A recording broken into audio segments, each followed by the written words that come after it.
Hello, this is a guy who likes fanfiction and is too lazy to read, so here is Avengers, Infinite Wars in audio form. Check the description for the links to the author. Avengers Infinite Wars Chapter 31, Devil of the Holy City. Matt Murdock was a man of many trials and talents. Losing his vision at a young age followed by his father had hardened his heart with many years of tribulation as he tried to make his way in this new world that's constantly burning around him. From a mentor who had taught him to hone his senses and fighting capabilities to getting abandoned by said mentor and at long last achieving what his father had always wanted for him. A better life, a better way of applying himself and giving back to the world. Of course, life wouldn't ever be that lenient. After all, like he had heard the saying many times. Watch out for those Murdock boys, they've got the devil in 'em. So here he was, many years later, garbed in a brand new advanced suit gifted to him by one Tony Stark aka Iron Man that gave off the vibe of the devil of Hell's Kitchen. While it did not deviate all that much from his friend Melvin's second iteration of his suit, the blind vigilante knew how improved the suit was with it having many voice and motion activated commands that he was still adjusting to. His old billy club had a total overhaul with a litany of modes to be used and mastered, right now opting for the grappling hook fashion as he swung down to the alleyway where one friendly neighborhood Spider-Man currently resided. The webhead had a web hammock made that hung in between the buildings with the young hero casually perusing about on his phone.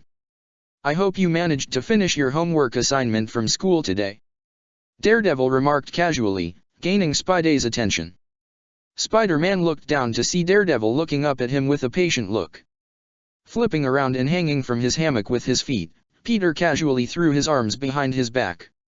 "Oh yeah," Spidey said pridefully. "Chemistry is my forte. How else would I make my webs?" Matt smirked slightly, head tilting to the side as he heard something behind him, yet it was just a rat scurrying about. Thought most of those guys would be under by now," Peter noted, eyes on the rat scurrying about. "December has only just begun," Matt said. "There's still time before the blizzards begin to hit." "Yeah," Peter said absent-mindedly. "Oh, did Mr. Stark install internal heating in your suit too? It's been working perfectly since the cold's been coming in." "He did indeed," Matt nodded. "I'll have to give him my thanks next time I see him." "Right," Peter nodded. "So, any word from His Royal Katniss?" "Nothing yet," Daredevil said. "But he did give me his address and time of meeting later today. Apparently, there's some international diplomatic meetings he has to attend to with his father." "Cool," Peter said, still hanging upside down. "I still can't believe we met the royal family of Wakanda. I still can't believe they'd come all this way here to track and capture this arms dealer, Chloe," Matt muttered. "They haven't told us everything yet." "Think they'll talk?" "They'll have to if they want to work with us and here in our city," Murdock said sternly. "I don't care about diplomatic immunity or that nonsense. They came here on our turf, so they'll have to play nice and tell us their intentions." "Geez," Peter chortled, amused and slightly anxious. "Bit territorial there. Manhattan, Bronx, Queens, doesn't matter. This is our home," Matt said emphatically. "Prince Kit Kat will play by our rules." Peter regarded the blind lawyer for a moment, snorting a moment later, then puffing his chest out with pride. "Yeah, you're right," Spidey declared. "This is our town and no royalty dressed as cats is gonna walk all over us like that." Daredevil couldn't contain the small chuckle that he got from the kid's voice. He had personality, that's for sure. "What, too much?" Spidey asked, swing round to seat himself back on his hammock. Daredevil merely waved him down. "We've got some time until we meet with the prince," Matt said. "So patrol then," Peter said with anticipation. "Patrol then. Sweet." The vigilante duo began to go about from roof to roof, alleyway to alleyway and street to street. Sticking to high altitudes and dark shadows, they kept vigilant eyes on the citizens of the Great Apple, with many simply going about their business all the while unaware of their protectors. Some had spotted Spider-Man swinging above along with Daredevil scaling around the building with his athletic ability, but were only able to get a brief glimpse of them. Over the course of the next several hours, Daredevil and Spider-Man had stopped several crimes here and there, some together, some alone as they had split up several times to cover more ground, though always reconvening not too long after. This went on until at last, the scheduled meeting had at last arrived. Peter and Matt arrived as promised upon the roof of the hotel where the Wakandan royal family resided for their stay in New York. The Prince of Wakanda was already there, awaiting their arrival, being flanked by Okoye and Ao along with a clearly excited Princess Shuri. T'Challa stood with his panther suit on, though his helmet was off, yet it was not seen on his person like under his arm or held by the guards. Spider-Man and Daredevil landed before the prince. Prince T'Challa. Matt Murdock greeted formally. The Devil of Hell's Kitchen. T'Challa said in turn. The Spider of Forest Hills. They call me that. Peter said in bewilderment, mask up to his nose as he was munching on a hot dog. I haven't seen that nickname anywhere. Oh, that was mine. Shuri said proudly. It seemed to fit since you work in Queens so often. Well, there goes your dirty water dog I was gonna offer ya. Spider-Man said in false indignation. I brought some for everyone, but you'll have to miss yours. Peter held up his other hand that held nearly 6 wrapped hot dogs, with Okoye catching a whiff of the scent blown her way due to the fall winds. How can you eat those? Okoye asked with her face scrunched up in slight disgust. They smell abhorrent. Yeah, the smell isn't for everyone, but it still tastes damn good. Peter said. Wanna try? A good hero knows that a full stomach is a healthy stomach. Okoye opened her mouth to reject it, only for Shuri and of all people, Ao, snatch a hot dog for themselves. Ao. Okoye said, flabbergasted that her Dora Milaje sister would eat one of these greased foods so easily. Ao merely shrugged. They're not half bad really. Decently good kick to them. Okoye gaped a bit as an amused T'Challa took his own hot dog with an appreciative nod to Peter before giving his faithful guard and friend an expectant look. She soon realized that everyone was now staring at her, with Peter still holding one spare dirty water dog for her to take. Feeling outnumbered and rather judged unceremoniously, she made a face that could only be described as a defeated pout of sorts as she took the hot dog. Now that pleasantries have been made, Daredevil said conversationally. It's time we got down to business. Ulysses Claw. What do you know about him? T'Challa let out a tired sigh, thinking of the arms dealer that had left such an impact on his father and nation as a whole. Claw was a man that proved how Wakanda was not as impenetrable or invincible as it had seemed and liked to be. He is a man from our past that had stolen something valuable from our nation with a great loss to our people. T'Challa solemnly, with Okoye's expression becomes one of melancholy. What did he do? Peter asked softly. Something that has made us leave our kingdom in search of him. Okoye said with a stern tone. General. T'Challa said calmly. Okoye simply bowed her head, reining in her personal feelings on the matter. Peter quirked a brow beneath his mask whilst Daredevil had picked up on the brief spike of the guard's heart rate. All right, so there's a personal history. Daredevil stated. But you're not telling us the full story here. Ulysses Claw is one of the most well-known arms dealers in the criminal underworld. He deals in weapons and other illegal materials. What does Claw have that demands you all being here in Manhattan? Okoye and Ao had their eyes narrowed at the man without fear, while Shuri gained a more anxious expression, gazing back and forth between Matt and her brother. Guys. Peter spoke up, a bit nervous. Come on. We're all on the same side here. Stop that perm-haired weirdo from causing any more harm than he's already done. Shuri found herself snorting aloud, with T'Challa's lip twitching upwards before he nodded. Agreed. The prince said. What have you found out about Claw since you were already ahead of us? He's been meeting with several individuals of interest. Daredevil said straight away. I had met with one of my informants, and he last spoke of a meeting occurring within the next few days where the Yakuza once operated in this city. Peter snorted, knowing full well how that meeting with said informant went. Now that he thought about it, could he communicate with spiders? That'd be a pretty neat power, all things considered. The Yakuza. T'Challa mused. I was unaware that they are operating within Manhattan. Were. Daredevil stated. Wasn't too long ago they had their own organization here. Taking them down, it wasn't easy. T'Challa only hummed and thought. So you know where we can find them. Once we get there, yes. Daredevil said. It's a rather large area, but my senses could pick up on their movements and such. Your senses? Ao questioned in confusion. Let's just say I can hear better than most. Daredevil said enigmatically. That wasn't cryptic at all. Shuri said with a right tone. But, if we are working together, I can help out as well. How? Spidey asked. If Ulysses Claw has kept what he has stolen from us on him at all times, there are means and methods in which to track them. Like what exactly? When one works with the metal they stole, you know its ins and outs like the back of your hand. Shuri said with a boastful smirk. As she walked away, Spidey and Daredevil shared a look before turning T'Challa. And that means? T'Challa only rolled his eyes in slight annoyance. It means she's going to want to show off. What's she looking for then? Spider-Man asked. The strongest metal in the world. T'Challa said, walking to follow after his sister. Vibranium. Scene cut. It was the night of the exchange and the three men were prepped and ready. For backup, T'Challa's people were on standby in case anything goes further south than planned. Especially when everything is settled in the end, the Wakandans will want to properly apprehend those involved in the deal. A compromise for their help, if you will. Neither of the New York natives argued on that end of the bargain. Vibranium was their property, not of the world, for the time being. It was still surprising to believe that Captain America's signature shield came from that corner of the world and there was more of it.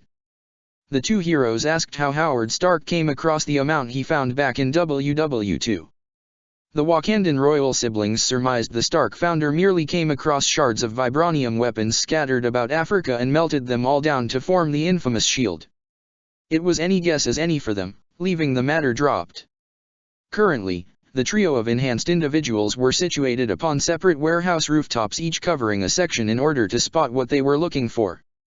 It was a bit of a stakeout job, with one taking it a bit comedically. The hard-boiled detective known as Spider Cop surveys the grounds below him, taking in the salted crime-ridden air of the city docks. He inhaled sharply. A hive of scum and villainy, Spider Cop made an oath long ago to stomp out these goons that would disturb the peaceful lives of the people of New York. Even if I had to do it alone. Spidey! Came the deadpan tone of one Matt Murdock. What the hell are you talking about? Spider Cop's old partner Devil Officer stands above most officers of the law, one he takes into his own hands. Peter went on in his deep dramatic voice. What he doesn't realize is deep inside, he craves a means to find happiness at the end of it all, return to his friends and have a nice beer. You are reading too much into this, are you? T'Challa questioned from beside them. You get used to it, over time. Spider Cop's newest ally, Meow Mix, is a long-exiled prince seeking redemption for a long-lost artifact stolen from his people. Meow Mix. T'Challa couldn't hide his affronted tone at being called such a term. Black Panther, thank you. Over the comms, Shuri snorted. I think it's cute, if he wasn't actually intending our culture. Just get moving, Spider-Man. Daredevil said from his warehouse, head tilted to the left. I'm picking up movement. Spider Cop is on the job. Spider-Man said in an overdramatic gruff tone. Part man, part spider, all cop. And with his trusted comrade Kitty Com on surveillance, no second-rate criminal would get the jump on Spider Cop and his squad. For the love of Bast, stop. Groaned the prince before glaring at Spider-Man. I think I regret doing this with you. Oh come on, brother, it's cute and funny. Keep telling yourself that. T'Challa began sprinting forth and jumped from one warehouse to another, with Spider-Man joining him as the two joined Daredevil, who was crouching down at the edge of the rooftop. What have you found? T'Challa inquired. Down there. Daredevil pointed at a small office trailer where two thugs had exited the trailer to greet a gaggle of men that were all rather well armed. Looks like the meeting is starting then. T'Challa said with his eyes narrowed. Meow Mix's senses are above those of a regular cop. Peter began once more. He sees things that can't be seen and has a specific set of skills that gives nightmares to those he pursues. I swear if you keep doing that Spider Cop bit, I will claw out your throat. T'Challa said in complete seriousness. I'll show you a nightmare. Don't worry Spider Cop, Kitty Kong will cover for you. Shuri said in her own deep dramatic voice, making T'Challa hang his head in defeat. You have no idea what you've done to me for the foreseeable future. T'Challa said, knowing how his sister isn't one to drop something that genuinely annoys him. Peter chortled to himself. Thanks Kitty Kong, Spider Cop out. Of course after their first meeting, T'Challa noticed how much she talked about the masked spider hero. From what the prince can tell, Shuri seemed to be having a little crush on him, given how well his scientific mind is for these past days till tonight. He dreaded to think what their possible children will be like if they were ever to procreate, let alone having a courtship. The three enhanced began moving after the assortment of thugs and criminals began walking away from the trailer and closer over to the edge of the docks. Hey, who's that? Spider-Man asked, making Daredevil and T'Challa look over to someone who definitely stood out from all the other thugs. Where most were wearing basic clothing or some level of tactical gear, this particular individual had an overhaul of armor with hydraulic gauntlets on both arms, a black vest with a spray-painted white X and a helmet with a crudely painted white skulled helm. No clue, said the Daredevil. Could be a middleman or an enforcer if things go south. Spidey commented. No. T'Challa's eyes narrowed beneath his mask. He doesn't seem to be. Those weapons and equipment are far too advanced for these individuals. He's right. Kitty Kong said over the line. By my readings, they seem to be far different from the standard tech. You think he's a buyer then? Daredevil inquired. Possibly. Shuri muttered when she inhaled sharply. Boys, I'm picking up an unusual energy fluctuation coming in hot from the other side of the docks. What is it? T'Challa asked. What is that? Daredevil whispered, his hyper-advanced senses picking up on an unusual whirring sound that reminded him of jet thrusters and a smell of metal that he couldn't recognize. You three need to go over there. Inspect the area for anyone else. You heard, Kitty Kong. Let's check it. The Panther groaned a little as he followed after the two red-themed heroes of New York. Flying in from the sky was a man in an aviation suit and oxygen mask with a set of metallic wings which had thrusters and advanced fans built into them on his back. His green lenses scanned the immediate area for any outside sources and tracked the respective buyer parties for this evening. Everything needed to be simple and easy. For Adrian Toombs was a simple man. A family man. A family man who felt as though he was screwed years ago by the Chitauri invasion that basically changed the whole world. Those superheroes that saved the world left a hell of a mess to clean up. And while at first, he was excited. The payment he was to receive was gargantuan in size, and had he done his job, he may as well have had to take 1 to 2 jobs a year max to keep his family life steady and happy. But, that was not to be. The men and women who caused all that madness in 2012 were the same ones who stole his opportunity in making that money. He never truly cared for the money, they stole a better future for his wife and daughter. If it wasn't for Stark screwing him and all of his fellow employees and co-workers, then this will never happen. If Stark merely consulted in partnering with him and every other cleanup crew back then this would never have happened. So now, here he was. In an advanced suit that his friend Phineas had designed and built for him out of the alien technology that had been left over from the invasion. Called it the Vulture suit. Apt name really, considering his new job involved him quite literally looking for scraps of technology, be they alien or some other hyper-advanced tech that was made on Earth. The jobs were challenging, yet fun for the family man. Kept him oddly anticipating for each tech run to pull. Yet Adrian never had to wear his suit when it came to these black market dealings, until tonight. Herman, you got everything ready? Adrian asked through his personal comms. Yeah, me and Bryce are all set up here, boss. Herman Schultz stated. We're just waiting on that Claw guy. When hearing the name Ulysses Claw come across their system, Adrian had to change his dealing tactics.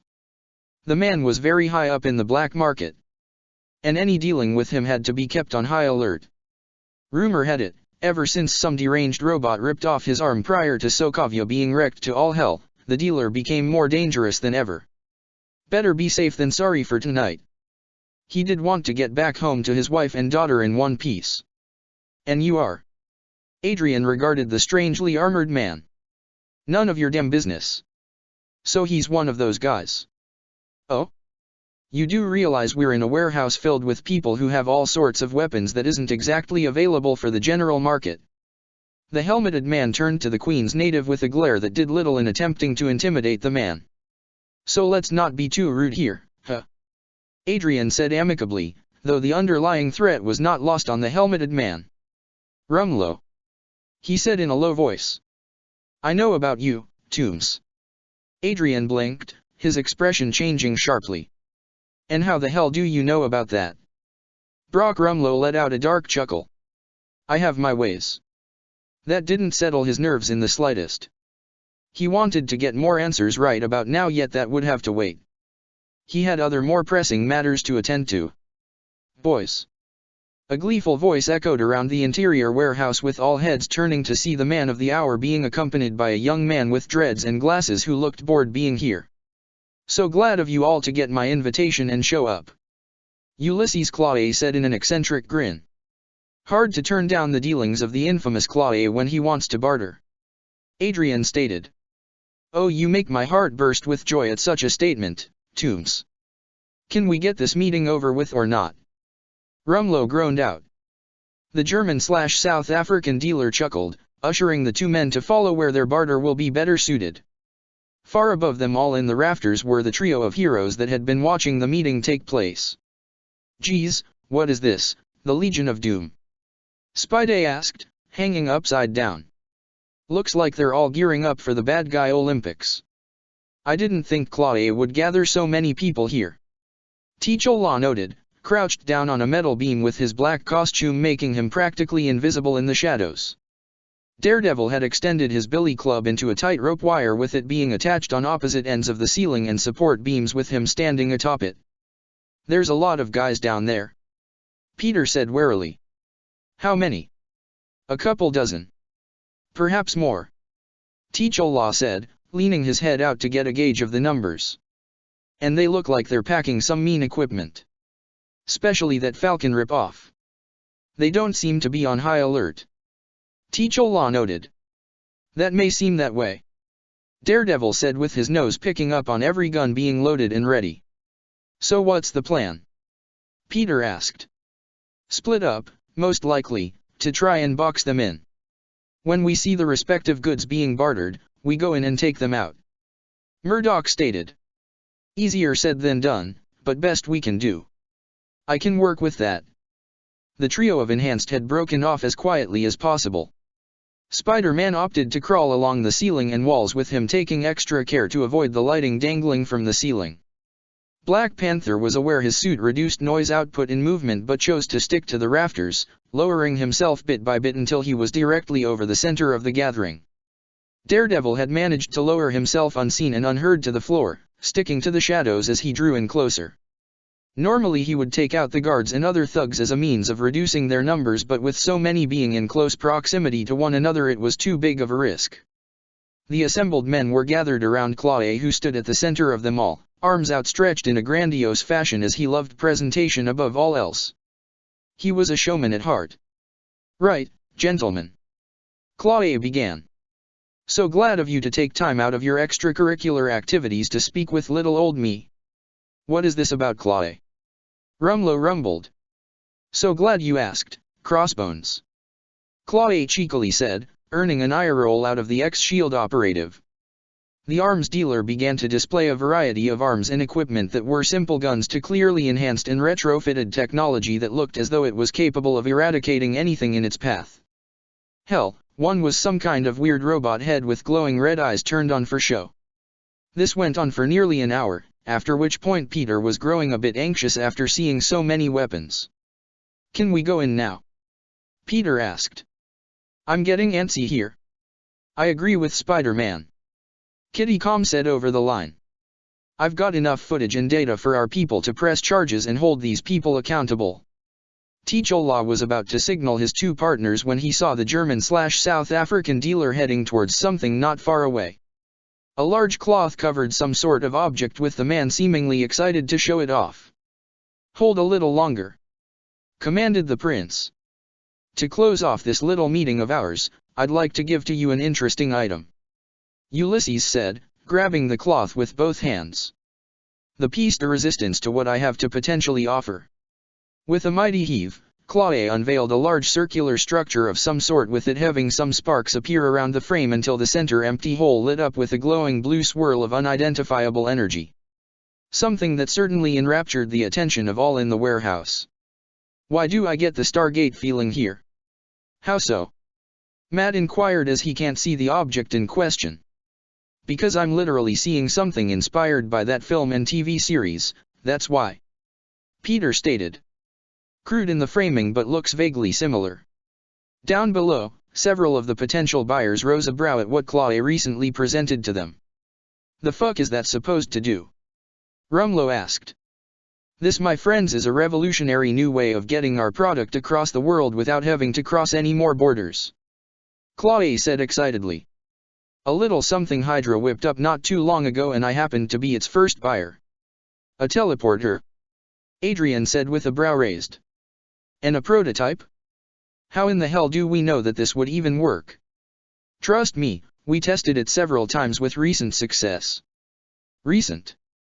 "Past testing was done with all sorts of random shit we had on hand," said Chloe's spectacled assistant. "Trash, basketballs, bowling balls, random homeless people, you name it. And when everything actually worked on final versions, we had to clean up the blueprints and equations to make it all happen for what you're seeing now." "But how would it react to what I sell?"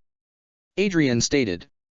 "I don't think I need to tell you that the stuff my people make ain't exactly human." "You're in luck then, Mr. Toombs," Chloe said, grinning madly. "This here is retrofitted from alien tech that Hydra had acquired decades ago." "Excuse me." Rumlow noticed the next part being pulled out, a canister with blue glowing energy inside. "Tesseract energy," Crossbones revealed. "That cube thingy," Chloe said. "Yeah, leftover residue recreated and reformed the cube shield and Hydra had for so long. Helped fill out the energy reserve needed to keep these portals running. Little amount goes a long way," said the dreadlock assistant. From their spots, the three costumed men looked at each other as they didn't like where this was going. If this portal tech was able to fall onto the wrong hands, then things would be impossible to halt transfers. Hell, the Wakandans already dreaded to know how much more vibranium has been or will be taken without them knowing if that portal was used by Chloe. "Get ready," Daredevil said, with his billy club shifting into an electrified nunchakus. Black Panther pressed the center of his chest with his suit and began to glow a purple aura. His new suit had been retrofitted by his sister to be able to take in and absorb impact in the heat of battle, which he could dish back out in turn. A feature of his own that he added was the ability to absorb and store energy for later use, something he was glad worked quite well right about now. Spider-Man had loaded his web shooters with full cartridges and was poised and ready to strike. Silence fell heavy between the three before Matt spoke. "Go." Black Panther merely stepped off his metal beam and dropped down to the ground. His surprise was barely registered properly because as soon as he landed, he slammed his fist down to ground and unleashed his stored-up kinetic energy. A dome of purple energy flew out and sent all those closest flying through the air. It was pandemonium, as many of the criminals and mercenaries that were unaffected by the energy wave were now being assaulted by two other vigilantes. Daredevil came in swinging with his electrified billy club, smacking against all that were within range and knocking out every individual he got near. Spider-Man swung overhead, snagging up criminals left and right. All the while, one man saw Black Panther with his eyes becoming murderous as he pulled out his own rifle that was slung on his back and loaded a grenade into his grenade launcher. Firing off the grenade, Panther barely looked up in time to see the explosive until it struck him dead on. His suit absorbed the entirety of the explosion, with his suit radiating with kinetic energy. "Vibranium must be damn useful, huh?" the young man barked with a seething rage. Looking over, T'Challa saw it was Chloe's assistant as he fired a few more grenades at his direction, which exploded each time. With each proving ineffective, the dreadlock man swung the weapon as a blunt object. The Panther grasped and pried the weapon away before kicking the assistant away before going after the other people here. What nobody had noticed was the strange portal that had remained untouched in the whole skirmish beginning to spark. Earlier, when Panther had made his entrance, some of the kinetic energy he let off had managed to wash over the portal. And it was now starting to let off a few sparks here and there. All the while, Spider-Man was taking out goons with ease, having them either webbed up and fell to the ground or trap them to the floor, support beams, crates and walls. Claude had taken cover behind one of the large crates stored in the warehouse and readied his primary weapon. Holding up his left arm, parts of it soon separated to reveal metallic parts underneath. Energy currents sparked to life between the gaps. When it became too much, they fired and blew a bunch of objects out of the way as the attack missed the wall crawler. Holy Mother Hubbard! Claude fired off more blasts from his arm at Spider-Man, forcing him to quickly avoid them. Flipping over, sliding under or throwing random objects in front so he won't get hit in the end. Unfortunately, one of them was able to reach him, sending him flying into a nearby wall and leaving a man-sized indent. Ow! One of the objects Parker threw and was redirected during this bit of confrontation collided against the portal machine's console. It further sparked the device as energy started to appear within the portal. Spider-Man! Daredevil yelled out, his hearing picking up on something flying straight at the wall crawler. Peter whirled round in time to get snagged by a set of sharp claws that clamped down on him tightly. Letting out a cry of pain, Spider-Man was slammed into a wall with the young teen facing a set of glowing green eyes. "And who are you supposed to be?" the man in the mask and wingsuit said, leaning his head right into Peter's face. "Oh, you know, grizzled old veteran with a chip on his shoulder," Spider-Man said with a strained voice as he ripped free from the clawed legs holding him down. Spider-Cop. Not wanting to lose track of his new opponent, Parker fired a web line at the vulture's leg and was brought into quite the ride of his life. Adrian soared high into the sky, performing loop-de-loops and aerial drops in order to nauseate the wall crawler, even purposefully crashing him into nearby walls for additional damage. "I swear," Peter groaned, "I would throw up right now if I didn't have this mask on." He was then smacked into a nearby pillar but held on. Would have enjoyed being in an airplane over than this. He was then brought down to the displays, tables, and people below and crashed into the few. "At least I would have had something to stay sturdy on." The vulture suddenly rocketed up high, yanking Spider-Man in the process before spinning all over the place at fast speeds. "Aah! I'm gonna die. I'm gonna die. I'm gonna throw up. And then I'm gonna die." Peter screamed out with him, not enjoying all of the forced spinning and twirls any longer. "Maa. Oh, will you shut up already? Mayak me." Having enough, Adrian suddenly stopped flying and let the web line come in front of him. Using his wings, he sliced through the webbing and disconnected him from the wall crawler. With himself free, Peter had to quickly maneuver from hitting a wall at the trajectory he was on. Landing on the surface, he bounced back and went back after Toombs, where the two clashed in the air above the chaos below. Daredevil wanted to find a way to help the young teen, but he had his hands full with this strange Rumlow fellow. "And who the fuck are you?" Brock sneered, cocking his hydraulic gauntlets. "You know you missed Halloween last month. You're one to talk," Daredevil muttered, shifting his weapon into one of a bow staff. Crossbones only got into a stance as the two circled one another until one of Rumlow's men attempted to pounce on Daredevil from behind. Matt sensed this, of course, and with a pivot his foot to a twirl of his bow staff, he bashed the grunt in the gut before spinning round to smack him in the jaw. Rumlow took the distraction, running right up at Daredevil with his arm reared back for a powerful punch. Daredevil heard him running at him as well as the moving gears of the man's gauntlets. Judging by the sounds and how he seemed dead set on hitting him with those armaments, Matt figured that even with his new enhanced suit that those punches would hurt. Ducking out of the way, Crossbones' punch sailed overhead with Daredevil swinging his bow staff up and striking him right in the chin. Brock's head snapped back for a moment when he proceeded to headbutt Daredevil right in the noggin. Greatly disoriented by such a hit, Daredevil could barely register the metal knife that burst out from Rumlow's gauntlet. He clumsily held up his bow staff and managed to deflect the blade, yet it nicked his cheek. The cutting pain managed to clear up some of his disorientation, making Matt grit his teeth and proceed to jump and roundhouse kick Rumlow in the chest. Stumbling back, Crossbones saw the edge of Daredevil's staff electrify and he got hit right in the face, then his shoulder, hip side, and leg. Daredevil adjusted his grip, which in turn had his bow staff shrink until he separated it into two separate rods. Before he could get a strike in, Rumlow surprised Daredevil with a powerful punch right to his chest. Daredevil was sent careening back, with him landing right next to Black Panther, who had just kicked away another thug. "Daredevil," Panther said aloud, helping his ally up. "Are you all right? Got a bit of a heartache?" Daredevil muttered, rubbing his chest. Black Panther abruptly pushed Matt away and held up his arms defensively to hold back the dual punch that Crossbones attempted to hit Daredevil with. The two hydraulic-powered punches gave a lot of kinetic energy for Panther's suit to take in, yet it still sent the prince flying. And he flew right into the portal that had been showing signs of malfunctions since the fight began. Panther crashed right into it, with the kinetic energy bursting out and washing over the portal. That was the last straw. "Brother." The worried voice of his sister came in through his ear. "I'm detecting some unusual spikes of energy coming out through that weird device."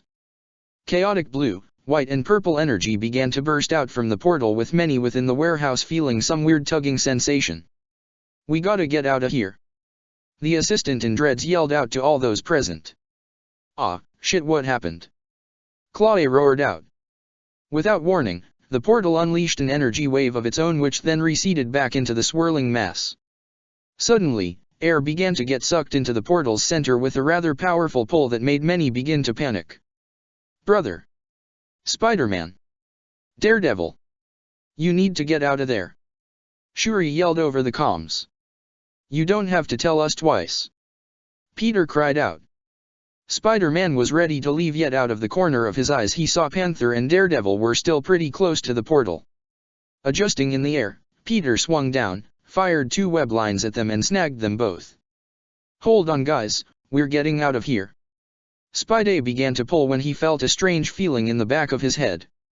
Looking back, his eyes widened at the bird-based enemy flying straight for him. He didn't react in time as he felt two hard boots connect to his back. "Peter!" Daredevil had yelled out as the young teen crashed before him. "We're not done yet, you son of a bitch!" Crossbones yelled out, making a beeline from Spider-Man for Daredevil. "No! Stop, you could make things worse!" Chloe had shouted in vain as the energy began to become even more chaotic and unpredictable. Black Panther whirled round in time to see the portal send out a massive dome of blue energy that eventually encapsulated the 5 men closest to them. And they knew no more. An explosion went off in the area as several onlookers witnessed the aftermath. From the sky above, Toombs calmed his beating heart as he saw the wrecked area from down below. Wanting to take a closer look, he dived down and landed at the ruined space. "Damn!" Adrian muttered. "Glad I wasn't pulled in Chloe's portal." "You can say that again," Herman said over the line. "You're lucky you were out of its reach and sucking you in." "Right." The Vulture looked at the spread of tech around him, and from the other end, Herman had the same idea his boss was having now.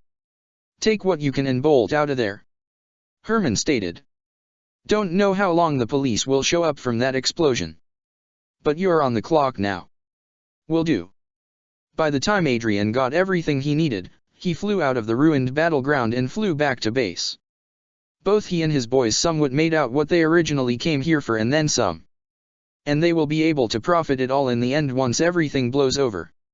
It was some minutes later when a good dozen Wakandans appeared on the scene and scanned the area for any sign of their prince, his 2 costumed allies and any other survivors. "Do you have anything?" Shuri asked over their comms. "Hardly anything, Princess," Okoye said. Ao then spoke after her, Dora Milaje's sister. "There's no sign of Chloe or anyone else." "What of my brother? Or Daredevil? Or Spider-Man?"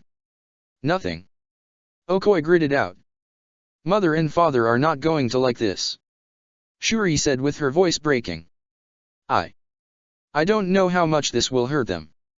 If any of the Wakandan officials were able to pay closer attention, they would have seen Chloe's assistant running away from the scene. Things were not supposed to go this way so soon. He was already biding his time for the inevitable when the Wakandan king kicked the bucket for him to finally act. Only then will he have his revenge for what happened to his father and help his people. Now things have changed. And it can be debated if it was for better or worse in his case. Now he will need to readjust his timetable and act soon. The Wakandan prince was gone, whether to parts unknown or probably dead. And now only the princess and the heads of the other Wakandan clans are the only ones left going after the throne. With them out of the way, then no one will stand in his way in uplifting his people across the globe. Eric Stevens, the Killmonger, will make sure of it. Scene cut. The next thing Matt did when he regained consciousness, he gasped for breath in rapid succession. His heart was beating miles per minute and threatening to burst out of his chest. Taking off his cowl-like helmet, the blind lawyer ran his gloved hands through his sweating face and hair. He had to take a few moments to steady his breathing as he felt his entire body went haywire. Patting himself in the chest, the blind lawyer began to calm his heartbeat and allow his heightened senses to relax. Matt then wondered where he was as something seemed quite out of the ordinary. First was the unusual cold hitting him. Last he knew, it was a decently cold day in New York and, wherever he was at now was warmer to some degree. Instead of the dead of winter, it felt like the early fall season. The surrounding sounds indicated he was that of a typical city, but as to where he did not know. There was this smell wafting in his nose that felt alien to him, something which didn't seem to fit with the Hell's Kitchen native. Next was the touch, the feel. When Matt felt the earth once taking off his gloves, he felt a grainy, sandy texture like if he was at either a beach or a desert. It seemed to be a mixture of both. And finally, he was alone. No Parker. No Wakandan prince. No black market dealers. No one. Trying to regain his bearings, Matt needed help right now. Pulling out the newly created Avengers ID card, he pressed a small button on it and spoke. "This is Matt Murdock, I need assistance." Over. There was nothing but static. "This is Matt, Daredevil. Can anyone read me?" Once again, static filled his ears. "Parker? Stark? Anyone?" Hearing nothing but static one last time, the lawyer gritted his teeth and placed the ID back into his belt for safekeeping. Something wasn't right with this. Stark's Avenger IDs were supposed to piggyback to any and all satellites on Earth and make the call reach any Avenger with active cards.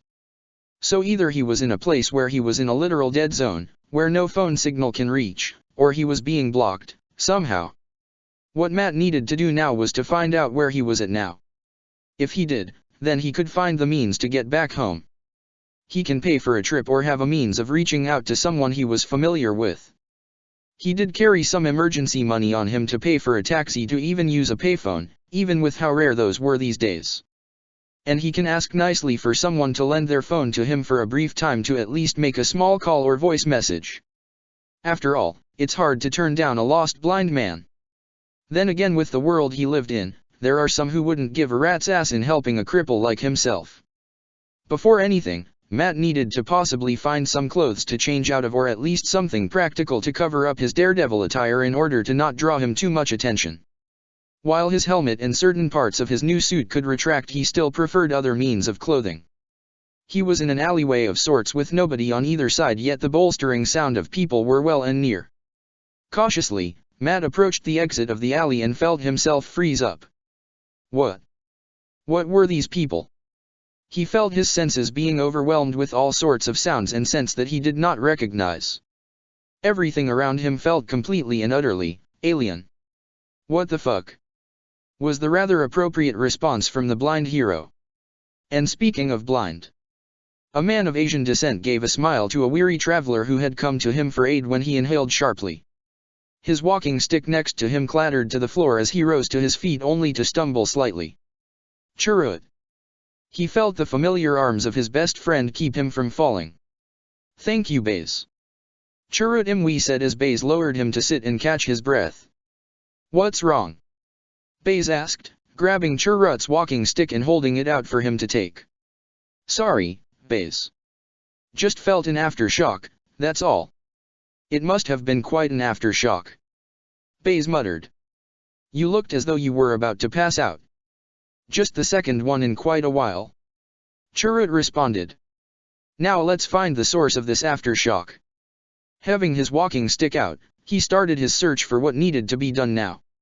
"What?" Baze was completely confused. "What are you talking about?" Does this have to do with the Force? I am one with the Force. Chirrut said plainly, a vague smile finding its way onto his face. And the Force is with me. Come my friend. There is something in Jedha that has just arrived in a spectacular fashion. Baze could only stare with his mouth slightly gaping before groaning to himself, running a hand down his face. Wish I had the bloody Force right about now. Baze grumbled to himself, grabbing his primary weapon and moving to follow after Chirrut. Scene cut. Matt was having a bit of a hard time to say the least. And by that, he was feeling a complete overload of information on all sides that made it impossible to fight against the growing headache. Nothing was making any sense.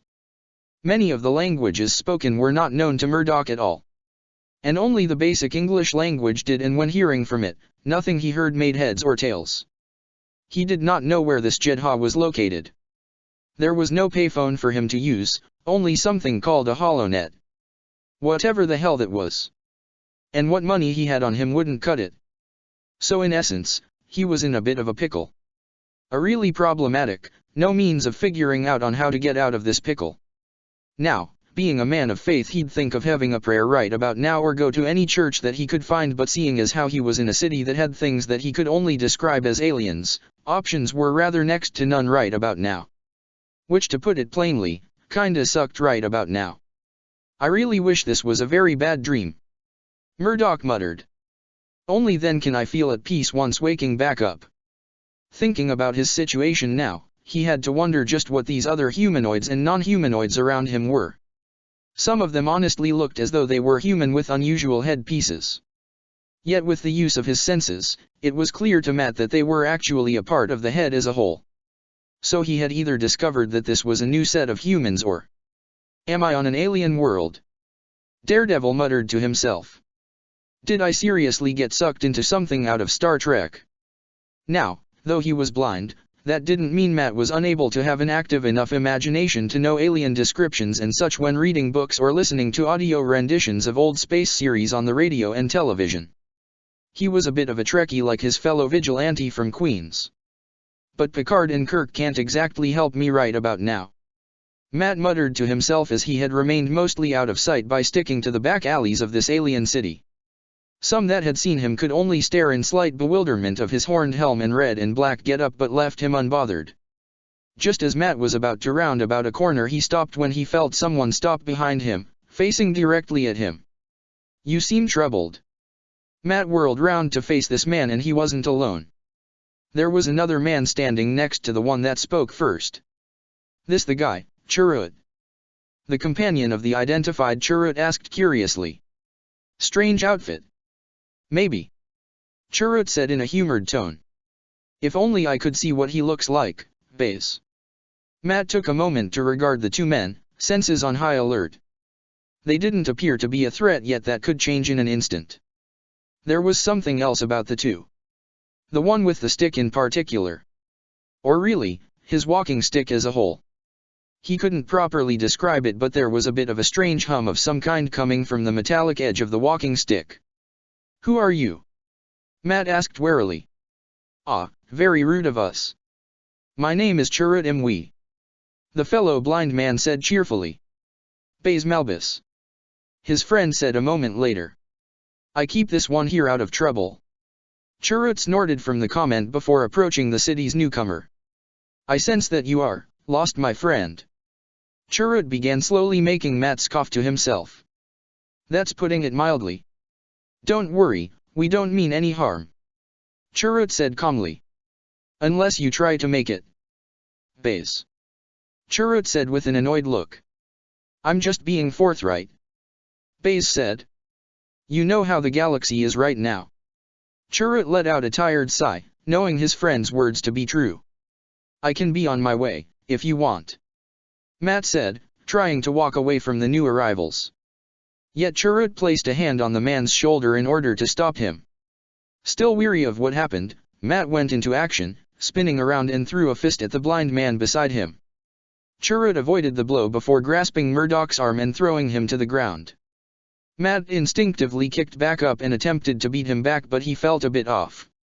This lapse in sluggishness resulted in Chirrut landing a punch right across his face, which resulted in the daredevil to fall onto the ground once more. Baze cringed at the sound of fist meeting the other blind man's cheek, and Chirrut himself realized he put a bit too much strength into that punch. "We do not mean you any harm," Chirrut said calmly. "Really? That fist to my jaw could have fooled me," Matt shot back. "You threw the first punch while I merely wanted to help." Matt opened his mouth to argue only to close it, retracting any argument he planned. "I'm sorry," Matt said earnestly. "There's nothing to be sorry for.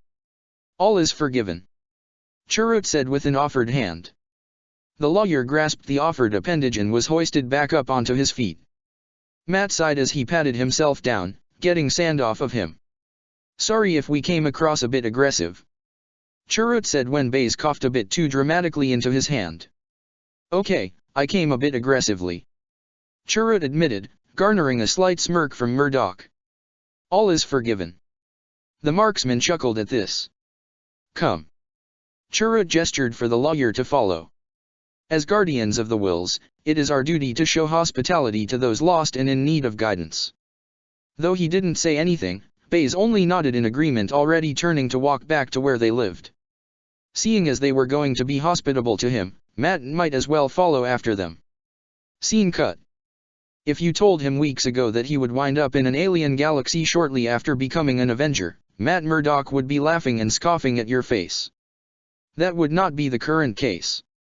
He was currently in a place called Jedha, an odd sandstone desert moon orbiting a planet called Ni Jedha, where instead of a blazing desert climate, it was the polar opposite. It's not all that bad in terms of climate, as it was like if the Grand Canyon in the middle of the day was suddenly hit with a permanent fall climate, being very comfortable to traverse through, given if you wore a light sweater or something thicker on most days. He would have been utterly lost and probably dead if it weren't for his two new friends. Chirrut Imwe was a man just like him. Outside of being blind, he was truly sensitive to his senses and more in tune with them. Yet it seemed much more than that in Matt's perspective, given this force ability he seemed to possess. Aside from that, Chirrut was a good man, as he taught him a lot during the 3 weeks since living with him and his old childhood friend. Honestly, his fellow blind man was clearly a step up from the cranky, stubborn asshole Stick by a large margin. And Baze Malbus was a decent man. Wasn't much of a talker, as he let his blasters do it for him.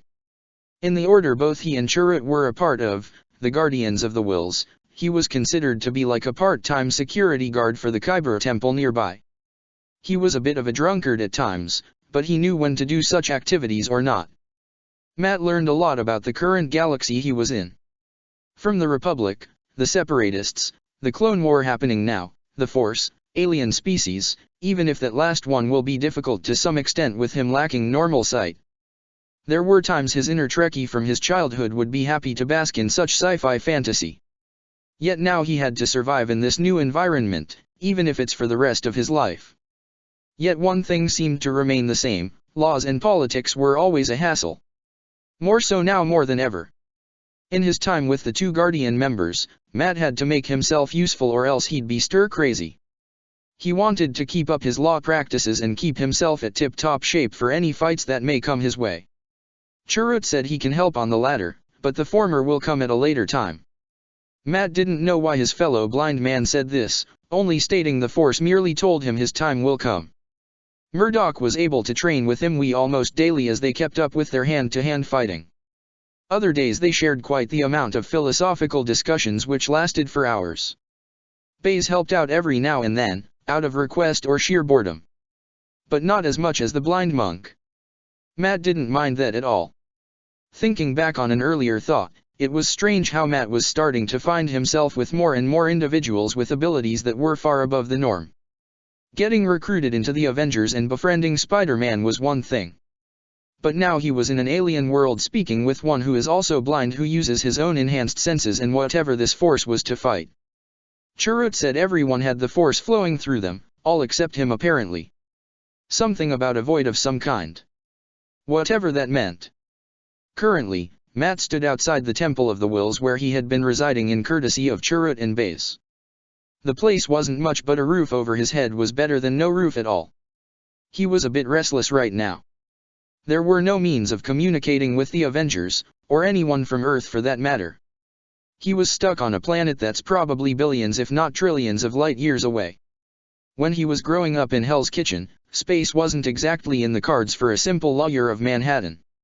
Certainly not one where he was in a temple where followers of a strange omnipresent force, one of which was blind like him and was now a sort of pseudo-teacher for him. Strange all things considered. Out here once more. Matt glanced back to see Chirrut approaching him, walking stick in hand. Needed some air? Matt said. Possibly stare up at the night sky, contemplate my place in the universe. And what is it that you see? Nothing. Chirrut chortled with Matt as the two fell into a comfortable silence. It was strange for a man like Matt to have found several new friends in such a short amount of time. He had found Peter Parker to be an endearing, optimistic individual who truly wanted to do what was right, and Chirrut was a man of faith in his own way. Something he could very much relate to. You seem troubled, Matt. Chirrut said, breaking the silence. Your emotions. I sense a great deal of turmoil within you. I thought you said that the Force doesn't exist around or in me. Be that as it may, it does not mean you are exempt from it in a manner of speaking. Chirrut elaborated. You would be difficult to detect in a sense. Your arrival being perhaps the only time most would be capable of sensing you. Yet your emotions. They radiate from you like a burning star. Not hard for one who wields the Force to sense them. Am I that easy to read? To me? Unfortunately, yes. Chirrut said in a bland voice, yet Matt easily picked up on the underlying joking tone. What's it like? Matt inquired. I keep hearing you talk about this Force thingy, and to be honest, it sounds almost like a religion to you guys. In a manner of speaking, it is to some. Chirrut said. There are many organizations that follow the Force with their own set of tenets and teachings. Yeah, you mentioned something about them. Matt recalled. Those Jedi and Sith you spoke about. Chirrut nodded. They only follow two aspects of the Force, limiting their view. The Force is nothing and everything. To follow the will of the Force is to follow the will of life, death, and the duty that comes with it. All is as the Force wills it. You said that before? Matt pointed out. What does that even mean? The Force has a will of its own. Indeed it does, Matt. Chirrut confirmed. It has a plan for us all. Matt hummed and thought, though he frowned a moment later. Kinda feels like free will doesn't exist within the Force then. Like nothing you do matters if this all-knowing and all-present Force exists to dictate your destiny. Chirrut inclined his head down. Some may believe so. Chirrut admitted. And perhaps, you may be right. But in the end, I also believe in your own choice. There are those that have rejected the will of the Force and carved out their own path. Daredevil was thinking about all of this. In all honesty, it really felt only surface level with what he had learned thus far. There was undoubtedly more to it than just what he had heard. There always was. Reminds of some of the religions I have back on my Earth. Matt said with a reminiscent tone. Does this galaxy know anything about gods? Gods. Chirrut said the word that almost seemed alien to him. There have been many deities of old worshipped in bygone eras, but most are not as prevalent as they once were. Well, on my world, they are still present. Daredevil said thoughtfully. Religions following one god or many? Are you a follower of a faith? Catholicism. Matt said with an unusual tone that Chirrut couldn't quite identify. It sounded as though there were many emotions wrapped into one with the way he said it. And what is this Catholicism like? Complicated.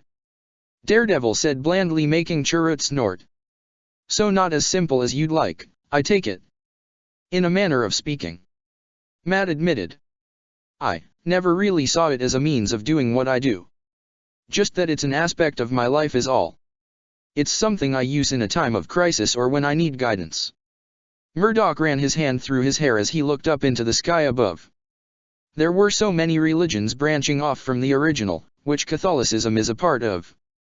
And the practitioners fight over which one is right or wrong over their sibling/cousin religion.